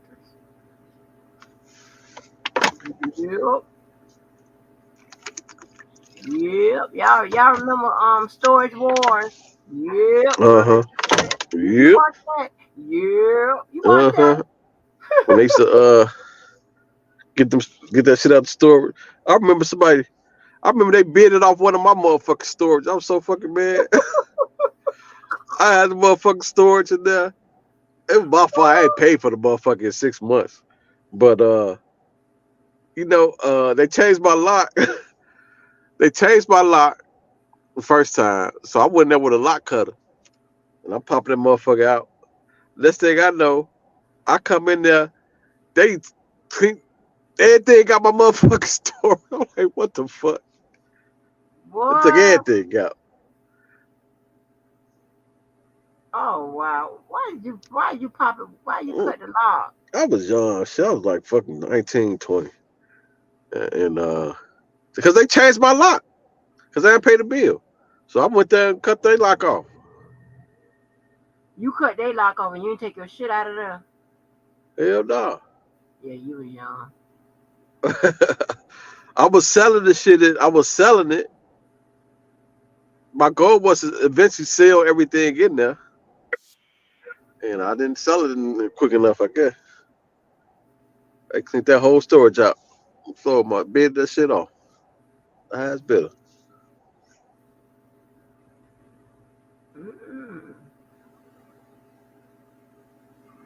But it's clear that when it comes to politics, that you're gonna have lies. Yeah. That's why fact checks is important on both sides. True. I like to make sure I'm informed. Is Kamala Harris black? I think she is. But you know what? That to me, that shouldn't even matter. It's the fact of the matter is she's the best candidate. I feel like when you coming down to whether she's black or not, you in trouble. That's all you got. Exactly. You in trouble. Exactly. Exactly. How you feel about her washing her greens in her tub? That was funny. But I don't know why people don't think that you have a life or had a life before you became who you are today. Like, I don't understand why people don't understand that I could be both an ex-gang member and a lawyer, and it could be true. Like, that's crazy. Like, what do you think? I'm just, what do you think I did? I was in the hood too. That's what I was doing. So, that somebody said that I think she said that she washed the greens and She said at one point she had to cook so many greens that she had to clean them in her tub. And motherfuckers went crazy. Who went crazy? Everybody went crazy. The fact that she's cleaning her greens in her tub. I think the only people that should have a problem with her cleaning her greens in her tub is the people who got nasty tubs. Right. Well, I'm you clean your tub out. Yeah, I'm pretty sure she bleached her tub. And V was saying I was talking to V, and she's talking about when they for hurricanes,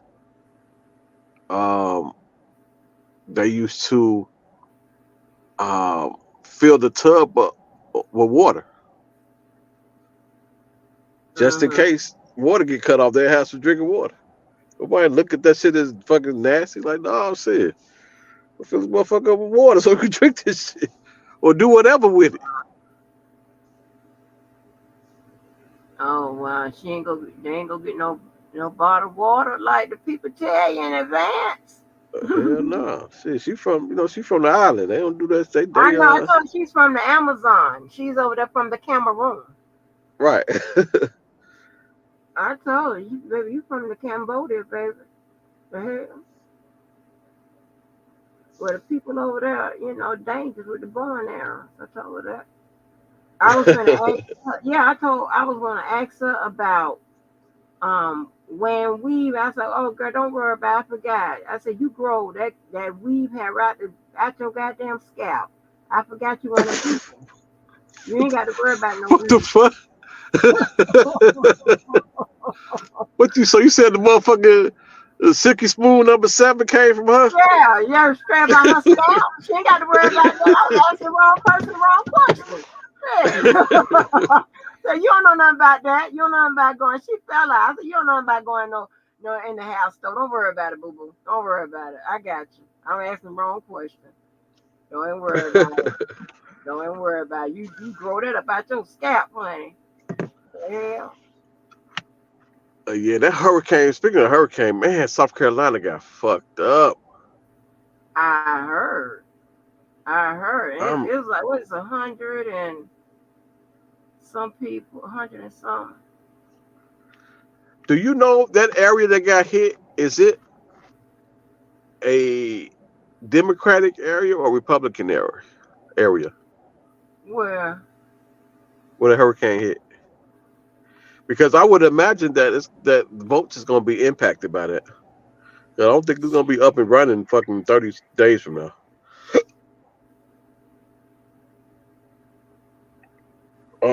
Who's that spamming? Spamming? Who's that spamming? Oh, Rich. They still spamming? Rich or Riches? You see it? Mm-hmm. They gone now. And were you snorting coke? I mean, I hear something. No, it was me coughing, my throat dry. Who was that? My sinus fucked up though. I said, who was that on the screen? Who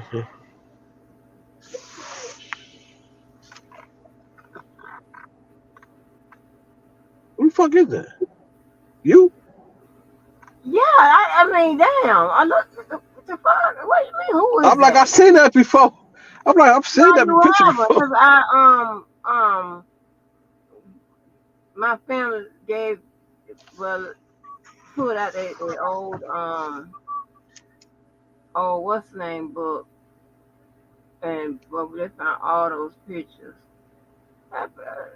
I said, honey, I had my when I told people, I told you I used to have my Tony Braxton and Halle Berry in full effect. I love me some short hair. I just don't know. I just can't do it. And that's that old nigga. One of my married. I thought that was Levi for a minute. I'm like, wait a minute, let Levi from the side.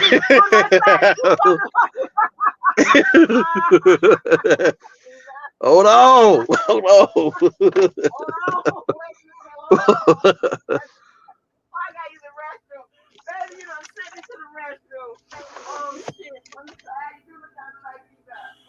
Hell no, that is Levi, goddammit.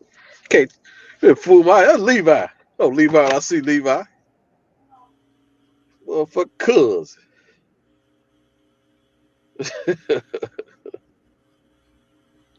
Yeah, nah.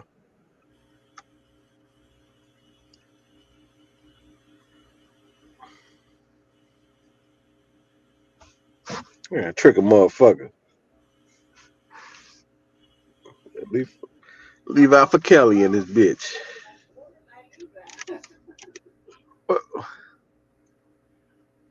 I knew it. I knew it. I knew it. Oh, that fool said that look like Levi. I'm on the ground. Ooh, I'm on the ground ducking. Oh, you silly as fuck. Oh boy, I said that look like Levi. Oh, wait a minute. Oh, wait a minute, dude, kind of. That's Levi. Shit. You know Levi, I see Levi's cousin. That's cool. What up, cuz? What up, cuz? Oh, that's funny as hell. That boy said that look like Levi. You heard me? My baby. Oh, look at this one here. Baby, I told y'all a long time ago I had every celebrity hairstyle. How old were you on that one? I was about 19. I know I look younger than I was about 19. Well, your hair nappy as hell. No, it's not. It's nappy, but dry ass wig. Boy, shut up. My hair is not no dry wig. I had my hair like sometimes I had it like Felicia Rashad, and sometimes I had like Stacey Lattisaw. So shut up. See, now I know. See, okay. Now I know that's Levi. Because you posing, that's where you got the pose from. You posing just like how he be on his thumbnails. Shut up. Listen, let me tell you something. What you talking about, right? This picture right here? That's a Levi pose. I didn't think that was a pose. My daughter said, because she was looking at all my other pictures. My daughter said, why you always posing? And I was like, look like me, I'm just looking crazy. But I thought I am posing. You finna laugh. Okay. This my school photo. This ain't no Olin Mills photo. This is in the book. My ass took that picture for the yearbook. Stop playing. And that coat, baby. You got Santa Claus? Is that like Santa Claus coat you got on? The fuck? You on that shit? You gonna leave me alone, baby. You gonna let me be great in my coat. Oh, me and my poses. Cause they got that Santa Claus coat. Oh, now that was not. I can't say nothing about that. But that goddamn Santa Claus coat. I hollered when I saw that. Who kept all these damn pictures? Look at me. My baby said, "Why are you always posing?"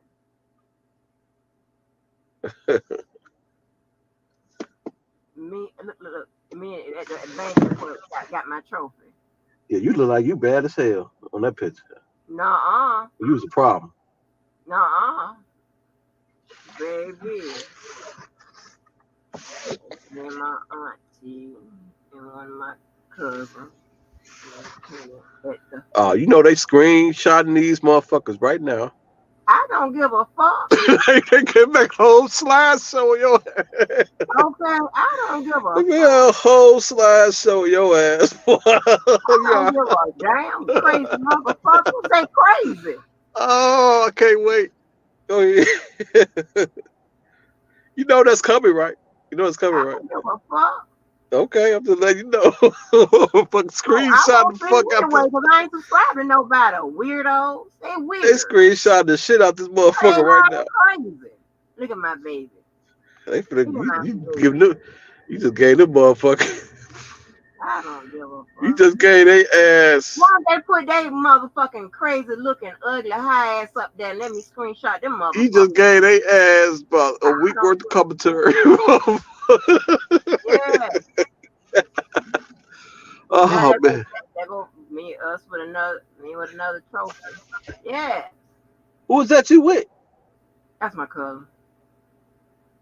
Oh, you got a trophy on you. I thought you was motherfucker grabbing this shit. I'm like, what the fuck? No, that's okay. You got something in your hand. I'm like, who you with? Fuck. That's what's going on? I'm a little girl. That's what I'm trying. That's my point exactly. Child, these freedom fighter ass photos, honey. My auntie involved so much shit. You know, you can enhance those photos. They got an app where you can like take old photos and you can enhance them and make them better quality. Bring them to life. This man at the beach. Shit. That's where we used to live with the money, and that's where we had to live without. Who said something on my damn picture? Oh, my brother. Are you scratching off a scratch-off ticket or something? Yeah, you got some good ass ears. What? Ain't no damn scratch-off ticket. But damn, you hear every little thing. Yeah.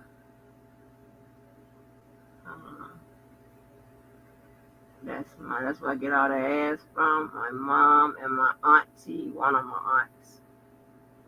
They fly, baby. That's my one of my cousin's classes. I told you he taught them special needs. That's the other guy. That was that one with that white shirt that's in the back that's looking, baby. That was my partner right there. That was my partner. That was my partner.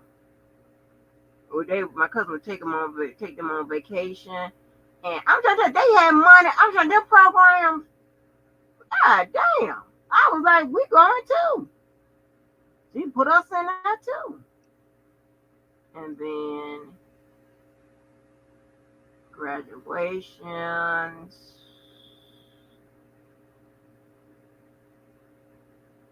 I'm proud of my goddamn pictures.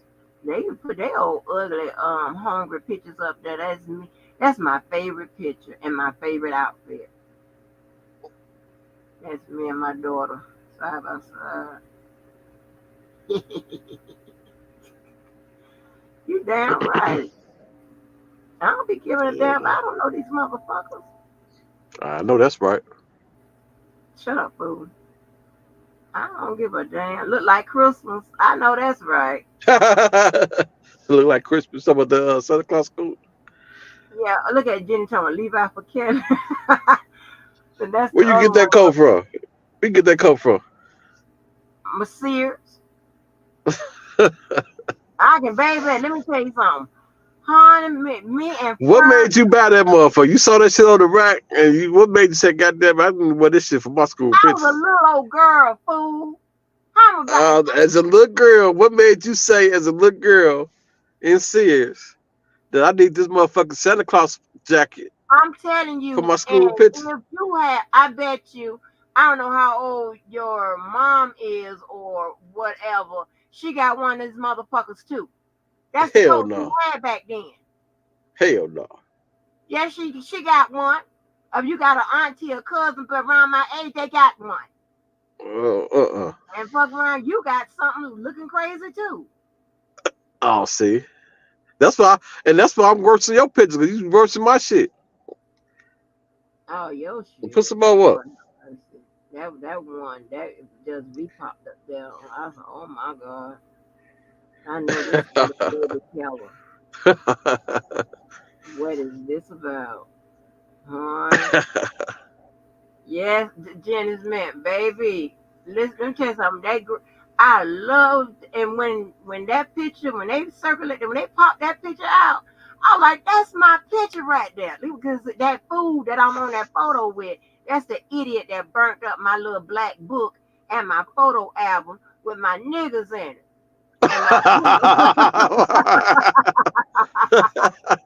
What you do to him? What you do to him? He just ignorant. He just was no, motherfucker ain't gonna do that shit for nothing now. No, let me tell you something. He hated. Let me tell you, for some reason, these men be hating on my pulling ability. I don't understand. I don't be fucking with that pulling ability. When you say pulling ability, what do you mean? Elaborate. Like they pull women, I pull men. I don't. But why are you pulling niggas when you with him? Okay, here's the thing, right?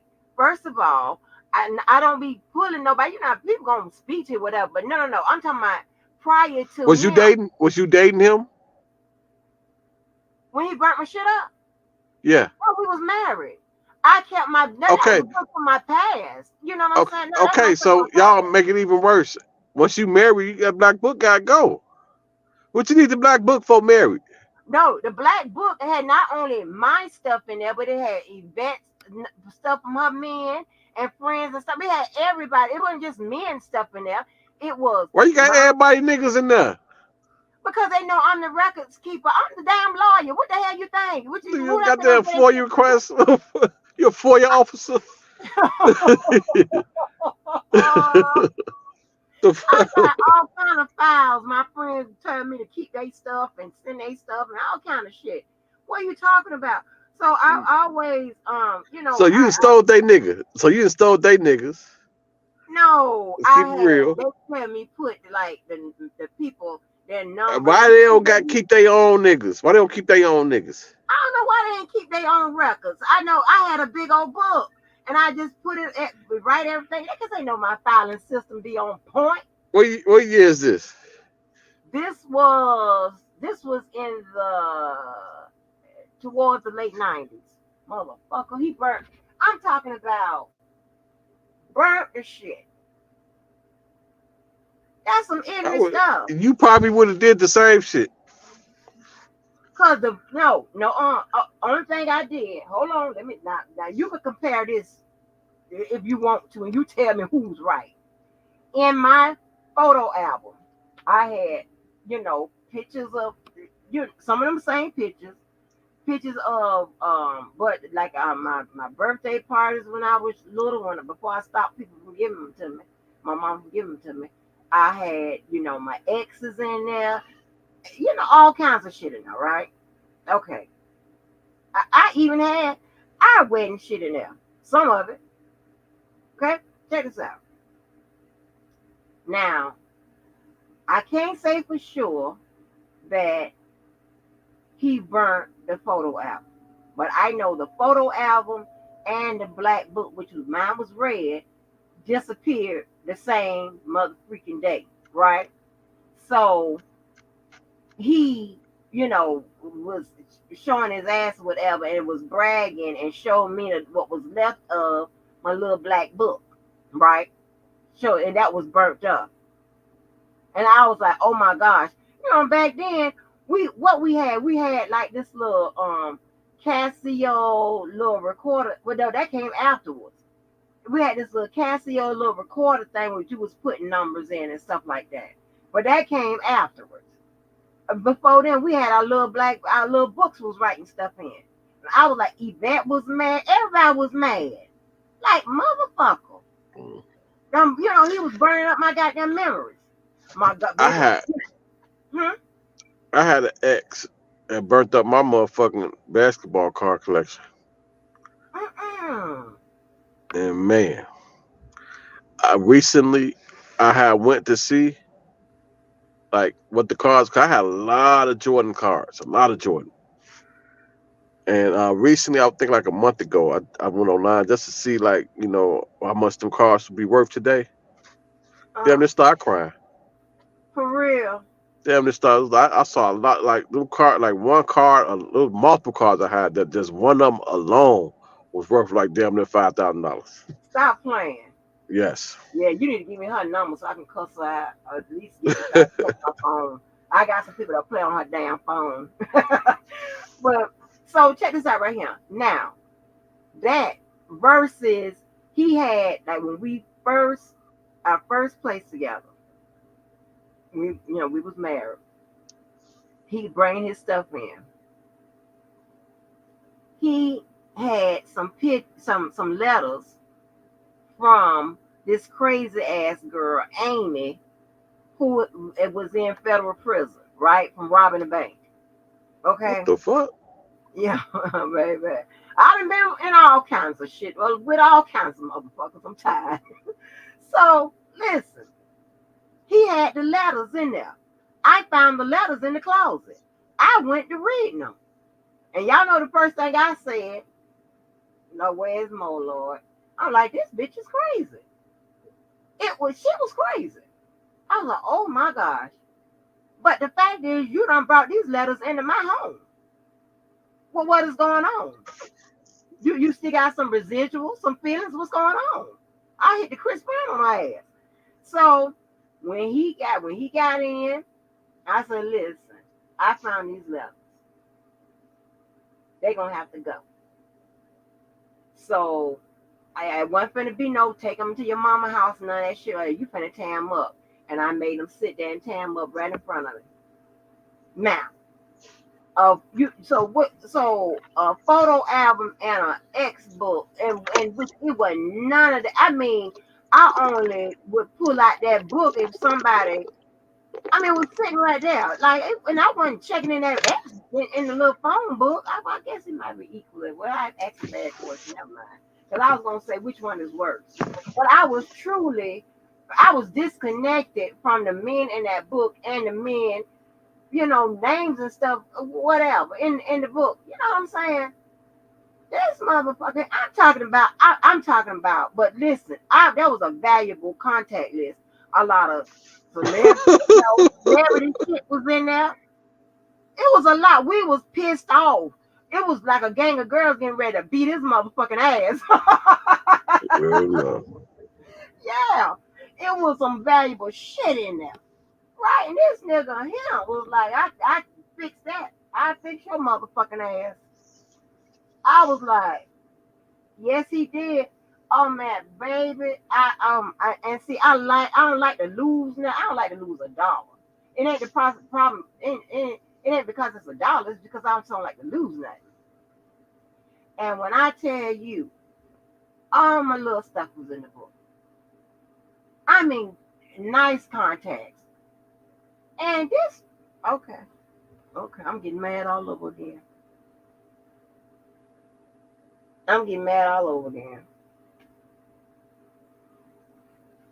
Because you don't do that. Ain't that much of jealousy and being mad in the world. The hell is wrong with you? I'm pretty sure his story would be different from yours. Huh?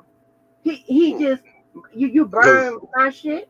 There's always two sides of the story.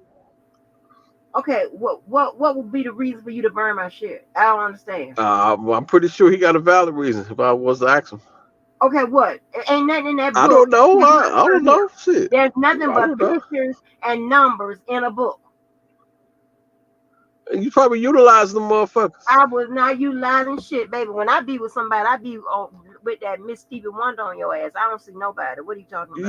You never cheated on nobody? What you mean by that? Exactly. No. I'm gonna tell you. Contradiction. Hold on. No. Because I'm gonna tell you. Hypocrisy. I haven't. If hold on.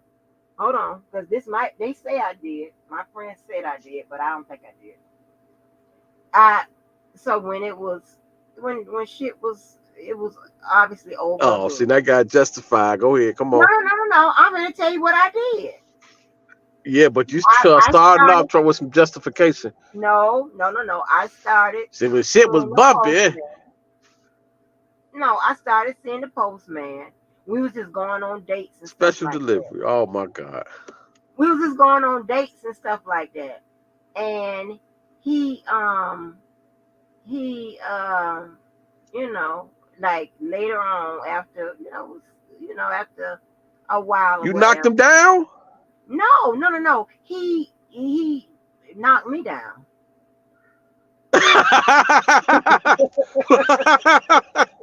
Wait a minute. What happened to the 6 week shit? What to the 6 weeks? It was over 6 weeks, but he knocked me down. I'm talking about he didn't penetrate me. He did something else to me. That's the same shit. So I didn't think I was cheating. Oh, okay. So let so it's okay. So if it's the same situation, would be cheating the other way around? Yeah, that's cheating. That's even worse because I think that's even worse because that's more intimate. Well, I ain't put my mouth on his. Okay, so that make it. Oh, so that justify it. Okay, gotcha.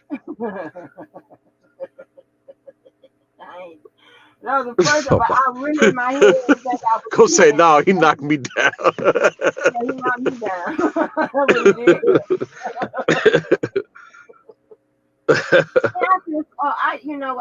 I gotta get myself together. Well, I mean, wait a minute. And then did you go back to the other guy after that? I was married. Okay. He was breaking up. No. It was over. It was over. It was just a matter of him moving Jesus out. Christ. It was a matter of him moving out. It was Lord over. Jesus. You said you was married. It got even worse. No, oh, it was God. over with. It was over with. Yeah, you married. Hey, death do you part is over with. Well, in my head, it was over with. But check this out right here. And this was so terrible. I thought, so I'm going to tell you what happened. So I didn't tell the postman that I was married. I don't know. Now, this is going to sound stupid. I don't know how he found me. found my, because what I did was, I won't say I ghosted him, but the husband was on vacation. This was crazy. The husband was on vacation. He was staying around the house a lot.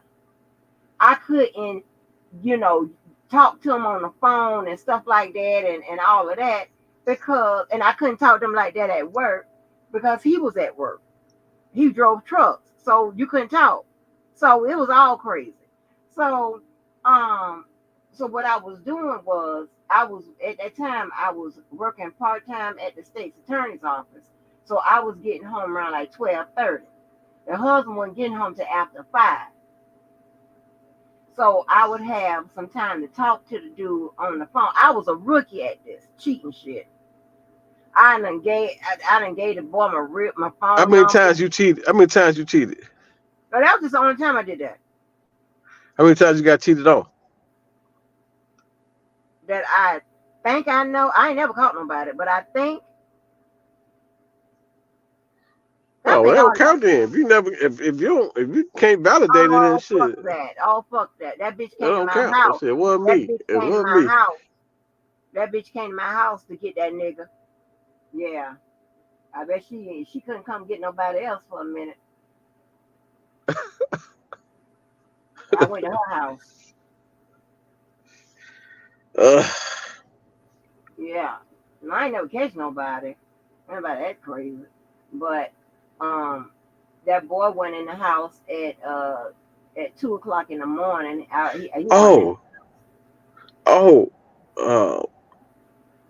Fuck it up.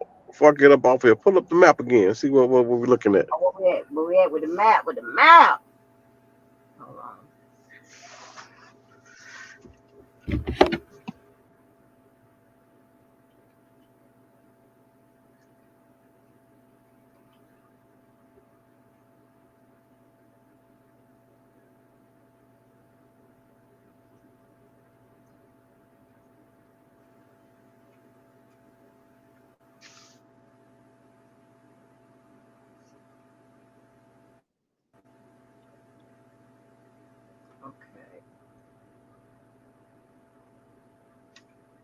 You believe in the polls? Not since that Hillary shit. Yeah, I don't believe polls. Yeah, my nerve bad. Polls for strippers. They done got me, baby. Right. Oh, yeah. I'll let the strippers keep the polls. Shit, all right. Fool. Okay.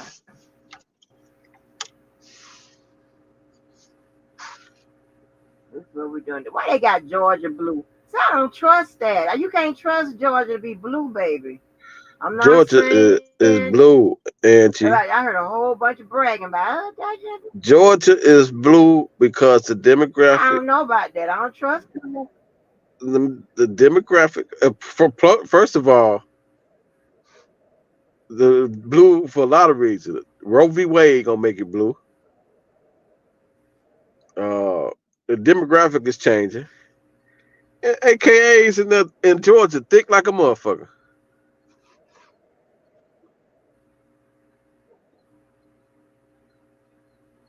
I can't hear you cutting out. I said the AKAs is gonna. Can you hear me? Can you hear me? I can hear you now. I said the AKAs is in Georgia thick as hell.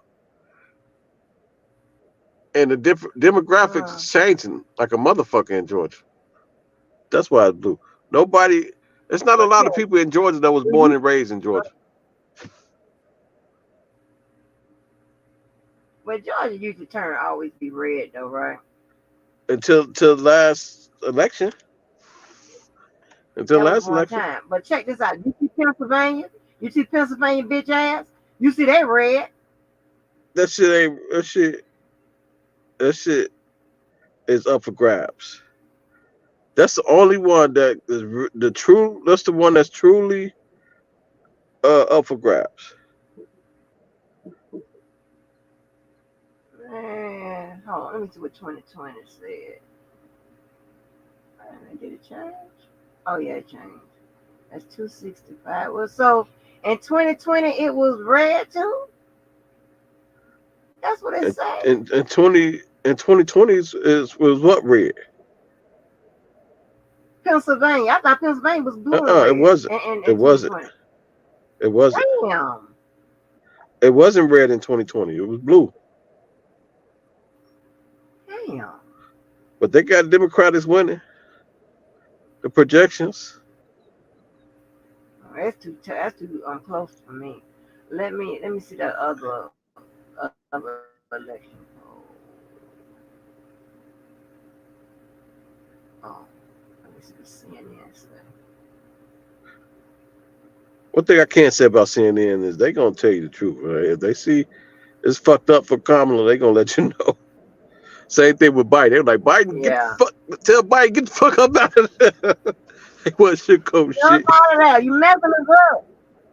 And see, look how they got because they got all those swing as states not filled in. That's all. All the swing states is not filled in. But without the swing states, so she got Nevada, thanks to California. California is high as fuck. Everybody from California is moving to Nevada, so that's blue. I think he got Arizona. I think he's gonna get Arizona. She got Georgia. She got Michigan, and she got. Not by this map. It's not filled in. You talking about not by this map? It's not even filled in. Look. Right, because it's not. Listen, no, it's toss-ups. When it's this color, it's toss-ups. Right, that's what I'm saying. It's toss-up. But I'm saying she's going to get those. I'm telling you what states she's going to get. She's going to get it. I don't know if she's going to get Pennsylvania. I don't know that. But considering, I don't know if she's going to get these. considering Pennsylvania, they tried to knock that nigga off twice. No, not twice. What was the second one at? Was that in Pennsylvania? One in yours truly, crazy Florida. Oh, this is home state. They tried to knock the nigga off in his home state, and they tried to knock the nigga off Pennsylvania. So clearly, they don't want the nigga there. Right. And those his people doing this shit. Ain't none crazy ass MAGA motherfuckers. And you want to keep guns. And motherfucker almost unalived your ass. That shit crazy. Man. That's good. Well, this map don't say nothing. I ain't never seen this map before.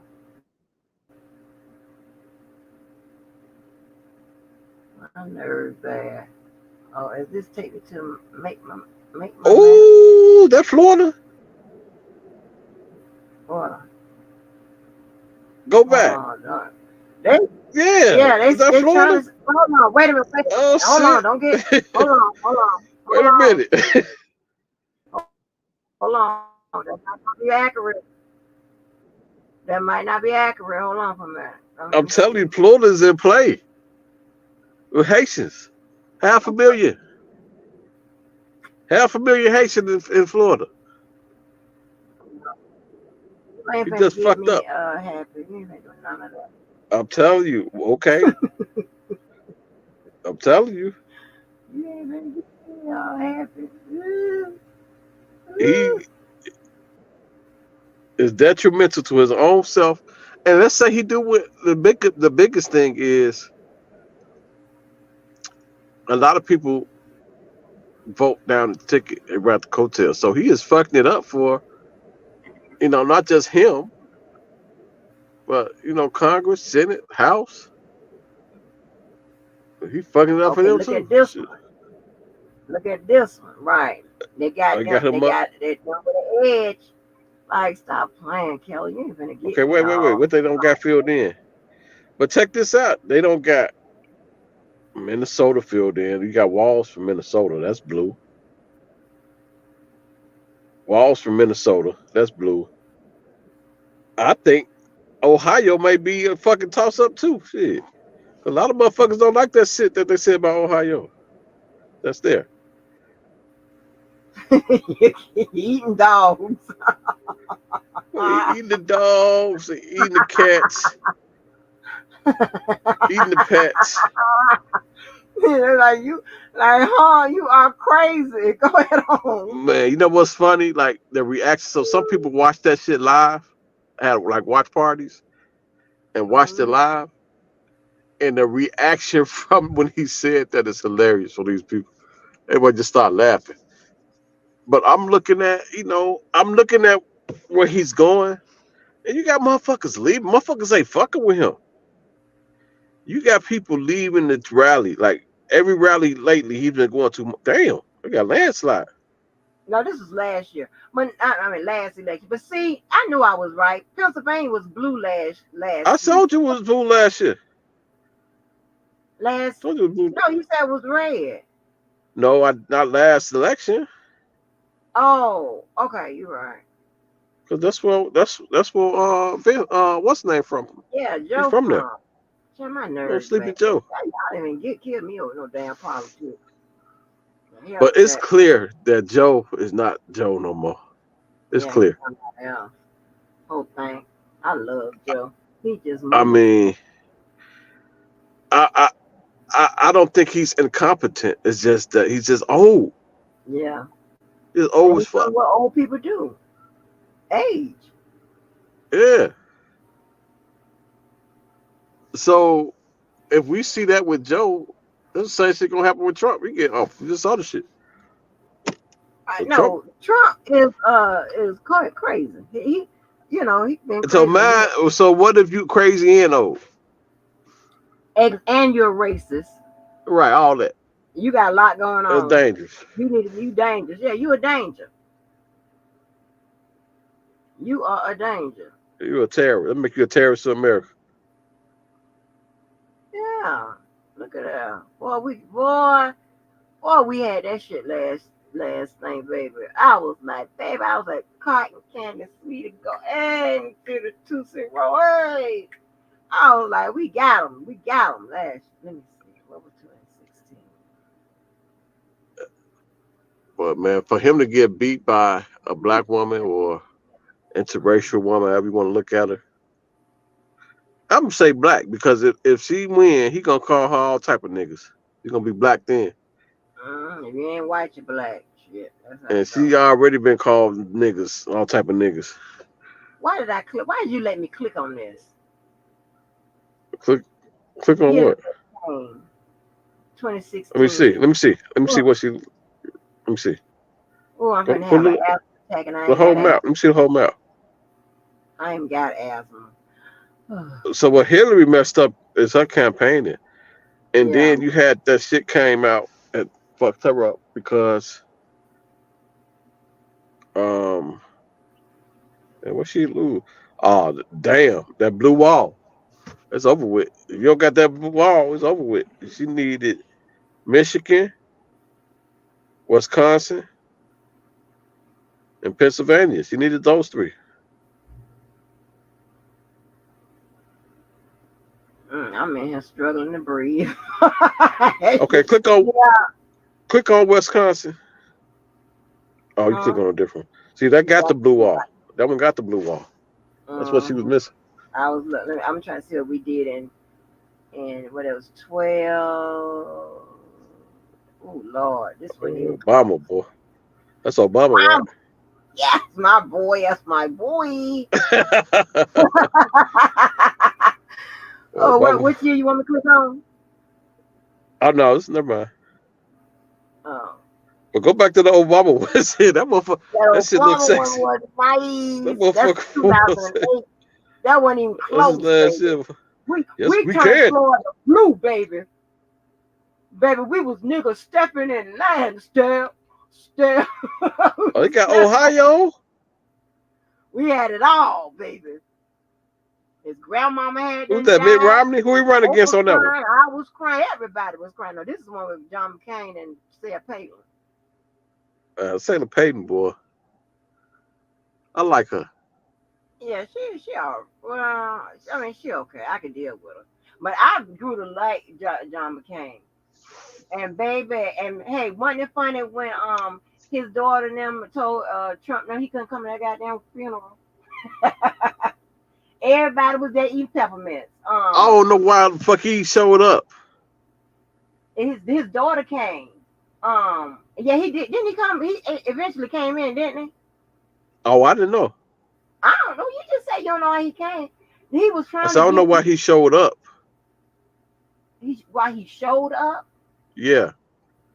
Well, I'm asking you, did he go to John McCain's? Let me look. I'm going off of what you said. I'm saying I don't know why he showed up. I said John McCain told him don't come there. And what's his name? And his daughter and them said, "Don't bring your ass in here." But the Trump's daughter asked, "Can they come? Can she come?" Hold on. But his wife just wrote a book. Who? Trump wife. Oh Lord, about what?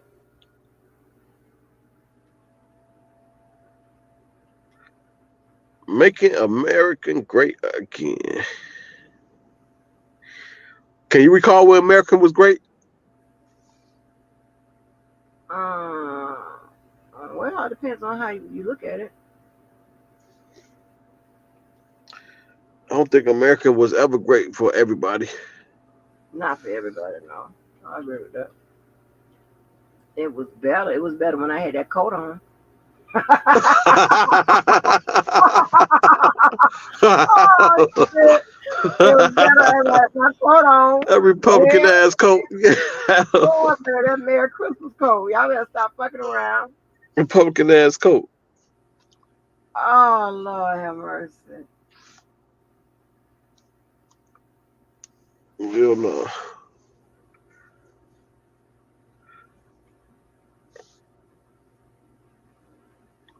But yeah, I think we got this shit. Whatever. I ain't gonna Gonna be a landslide. She got Roe v. Wade. It's what's fucking him up. Because that Roe v. Wade situation is preventing some old white motherfuckers from vote, old white ladies from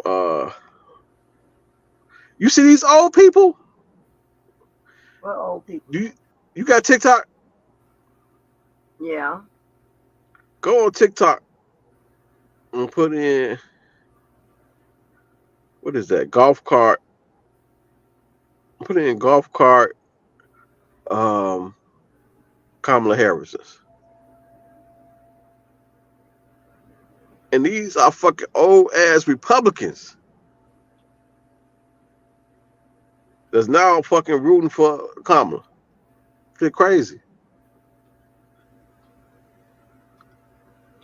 They sick of him. And I want him to come. I want. That's in Florida. It's in Florida. Yeah. I don't know where it was at, but I don't know these some motherfucking old ass Republicans. Oh yeah, I see it. You see them old white ladies? Republicans. Yeah. Golf cart.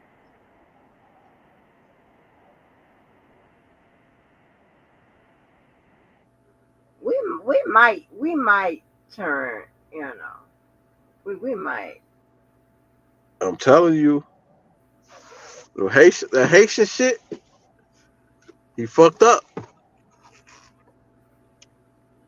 We fucked up the Haitian shit. And I don't understand, why should I want a motherfucking criminal to run the fucking country? Like the people who want that, why? I want to hear like why. You want this motherfucker criminal ass motherfucker who's talking about how all these criminals doing this shit and you a criminal.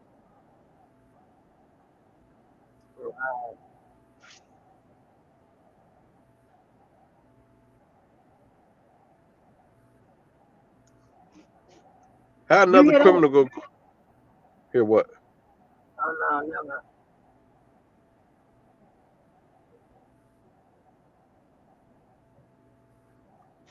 But yeah, how'd another criminal go? That's some.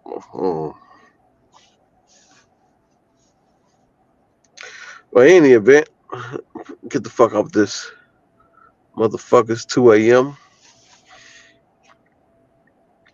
and I'm finna take my ass to bed.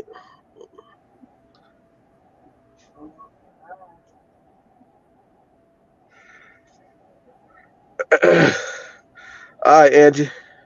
All I'll get right, at so be great. you. I had fun. I had fun.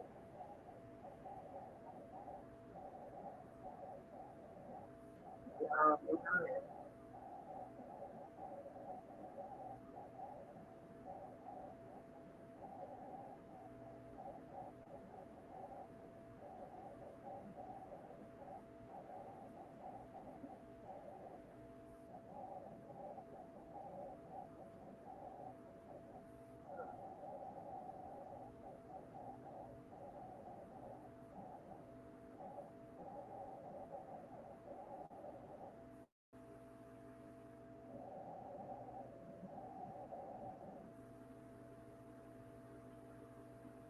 Y'all gotta put this up real quick. They ain't finna get me all crazy in these hot politics no damn more.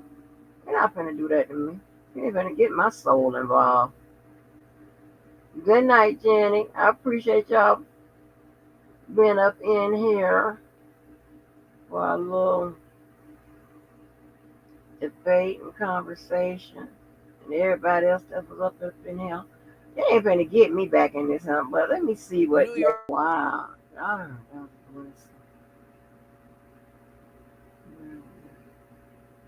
oh wow, y'all. Ooh. So that was different. Different. Hold on, finish.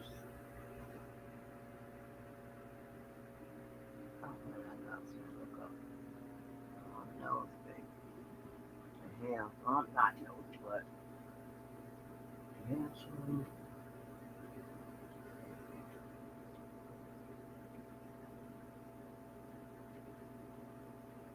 Did she say her and S? I mean, I wonder if she's saying is her and Essie Cup like friend girls or whatever.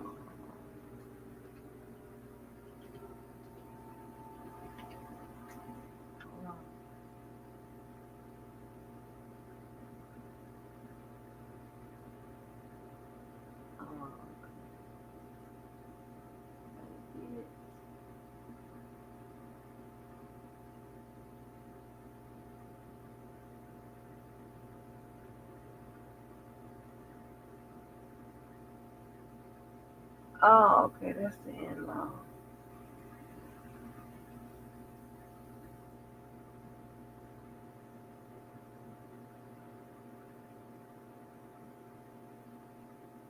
Oh,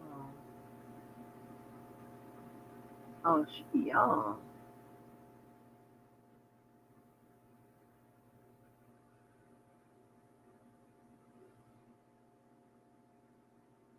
So they better make me cry. On her dad.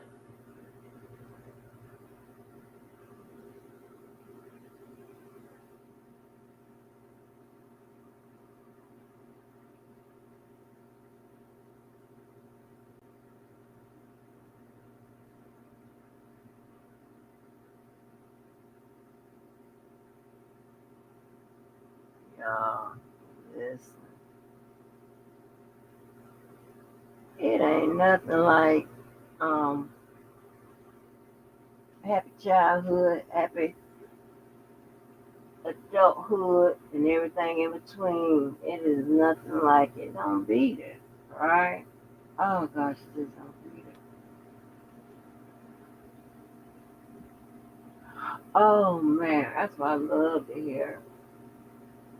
Stories, whatever they are. I mean, I know every story isn't gonna be happy or whatever, but we benefit. And you just don't understand, right? People write books, They storytelling, rather fiction or for real, you know. In storytelling, you hear people have conversations. That's a form of storytelling.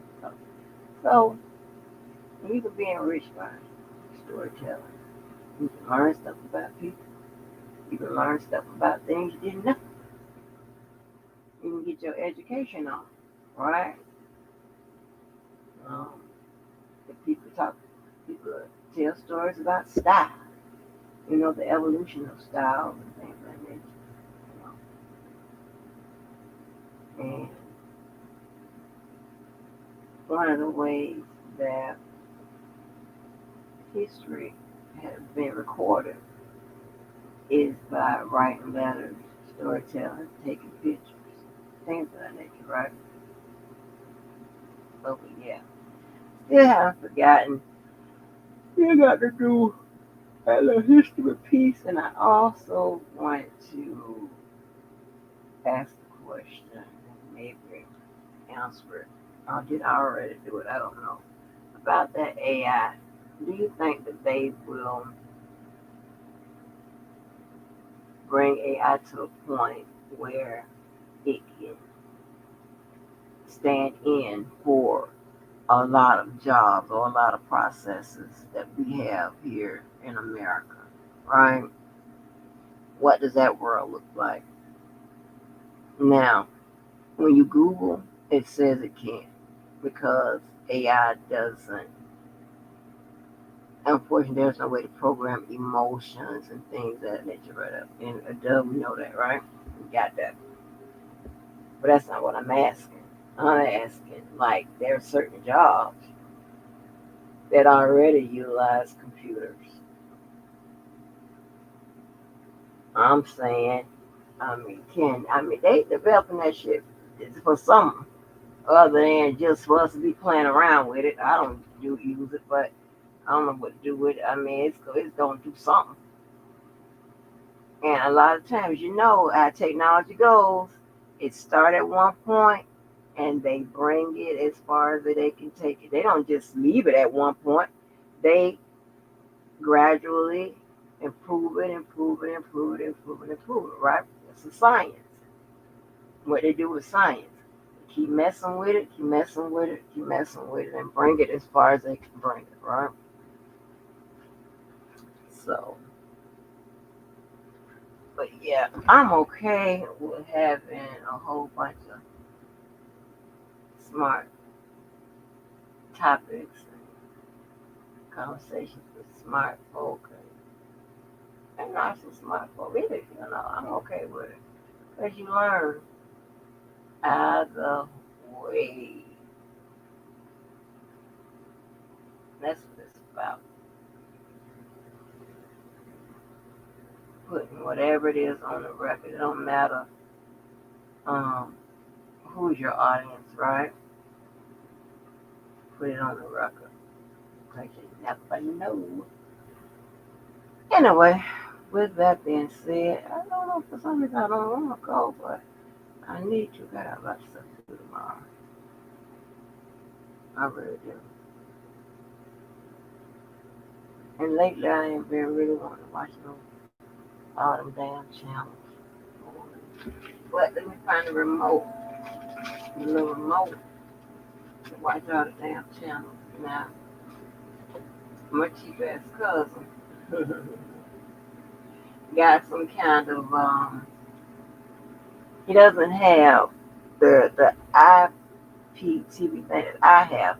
He said that he gave his Fire Stick to a friend of his, and they jailbroke something on his Fire Stick, and he got some kind of channels or whatever. And the layout is different from the TV, what is it, TV Mag and the IPTV Smartest that I have. So I don't know what he has, but I like the layout of his too. So, well, he don't know what it is. And let me tell you, You know how our family do. He be like, I don't want to know. I don't want to know. I want to know. He said, I don't want to know what it is, how you do it, whatever. Just on. And I was like, oh, they jailbroke. He's like, cuz, don't be hollering jailbreak in here. Don't be hollering type of words in here.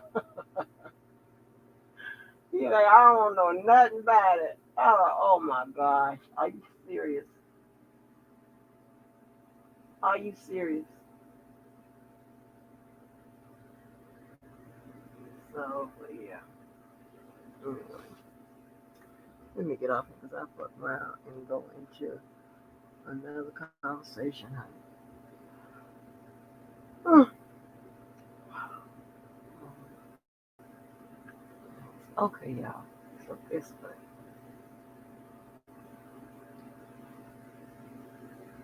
As always, people. I should put up a poll. Ask girl, y'all. Oh my gosh, the trial today, the YSL trial, Jesus or whatever. I could have stuck that at the end of this, but excuse me, because I'm going to talk about what I saw, what happened today. But I forgot what it was. But of course, it was another day of getting on Miss Love's ass. And oh my gosh, I'm glad I found someone else that got a problem with them damn slingback church shoes. Girl,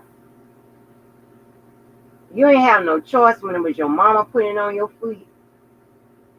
But when you got to buy them, come on now. Oh my God, I forgot what Mo told. Hold on. Mo told them shoes reminded her. I holler. Because I know I had them said it reminded me of church, but I didn't know she was looking at it the same way. Them shoes. Those some church shoes. She said, oh, damn church shoes.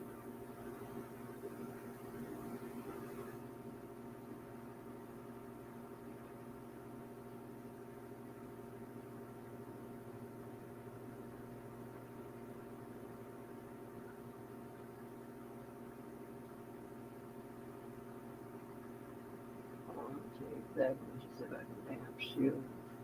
Took me out.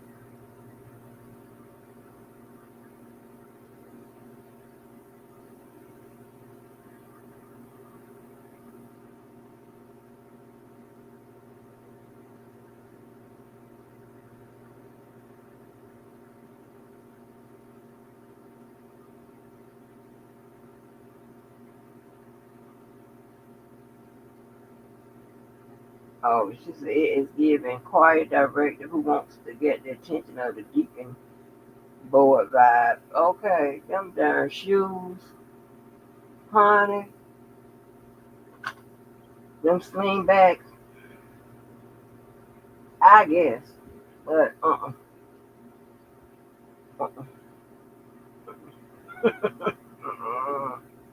I swear it look like she got a purse full of peppermint. Who does that? Girl.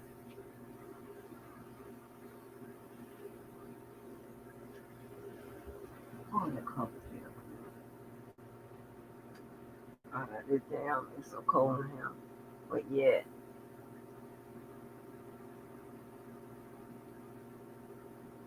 So when that CPU memory thing pops up, I be like, I should go.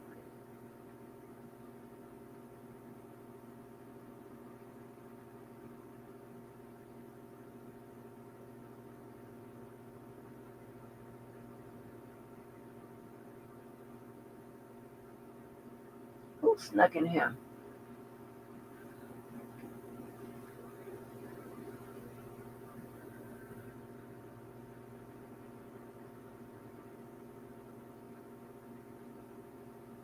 Anyway, y'all.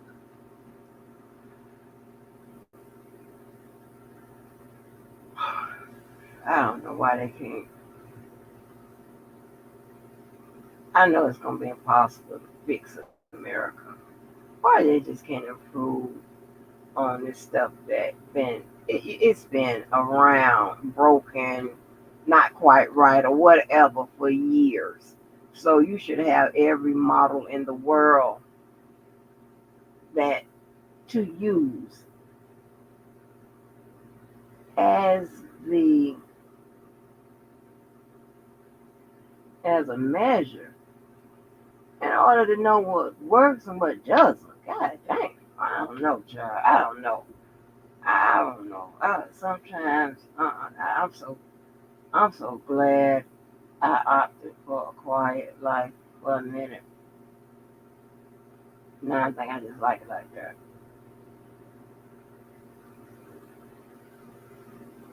Cause I be looking. I'm gonna tell you, this is what I don't get. When you ask the question, well, why this? Why ain't fixed? The people that's in charge, the people that's at the helm, the people that's running it or whatever, they looking back at you with a blank stare. And then that makes me think, is this a fucking game? Or like, what is this about? Like, what we doing? Like, you ain't got an answer? Like, hell to the no, but y'all, I don't know. They ain't gonna get me no more, baby. I like my quiet life. It's been quiet for the past, what, like 3-4 years. We're gonna keep it that way. I want to let them young folk do that ripping and running and passing out over shit that they won't get right, can't get right, won't get the money to get it right. Shit.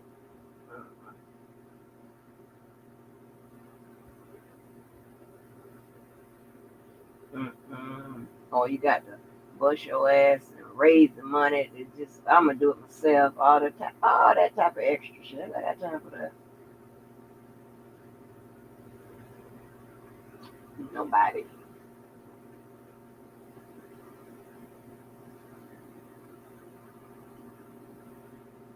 Anyway, but I'm glad they had a good debate. That's the way it should be. I like it. I got something out of it. And listen, I don't know who will be interested in signing up, but I am going to need help in learning how to scratch the insides of my ENT orifices, okay? I'm going to need some help trying to learn how to scratch my ENT shit. How y'all do it. So if I can get a panel of people that will volunteer to show me how to do it, show me how to wiggle the ear, make that sound, all them extra motherfucking sounds, because every sound is different and it scratches some other part of your ENT. So if y'all let me know, I want y'all to come on up here and show me how to do it. And I'm going to get it together. Okay? With that being said, hey, let's go out. Make sure you do something good for yourself and someone else. Make sure you be kind. Love one another. Do your best. And with that being said, I am out, and so are you.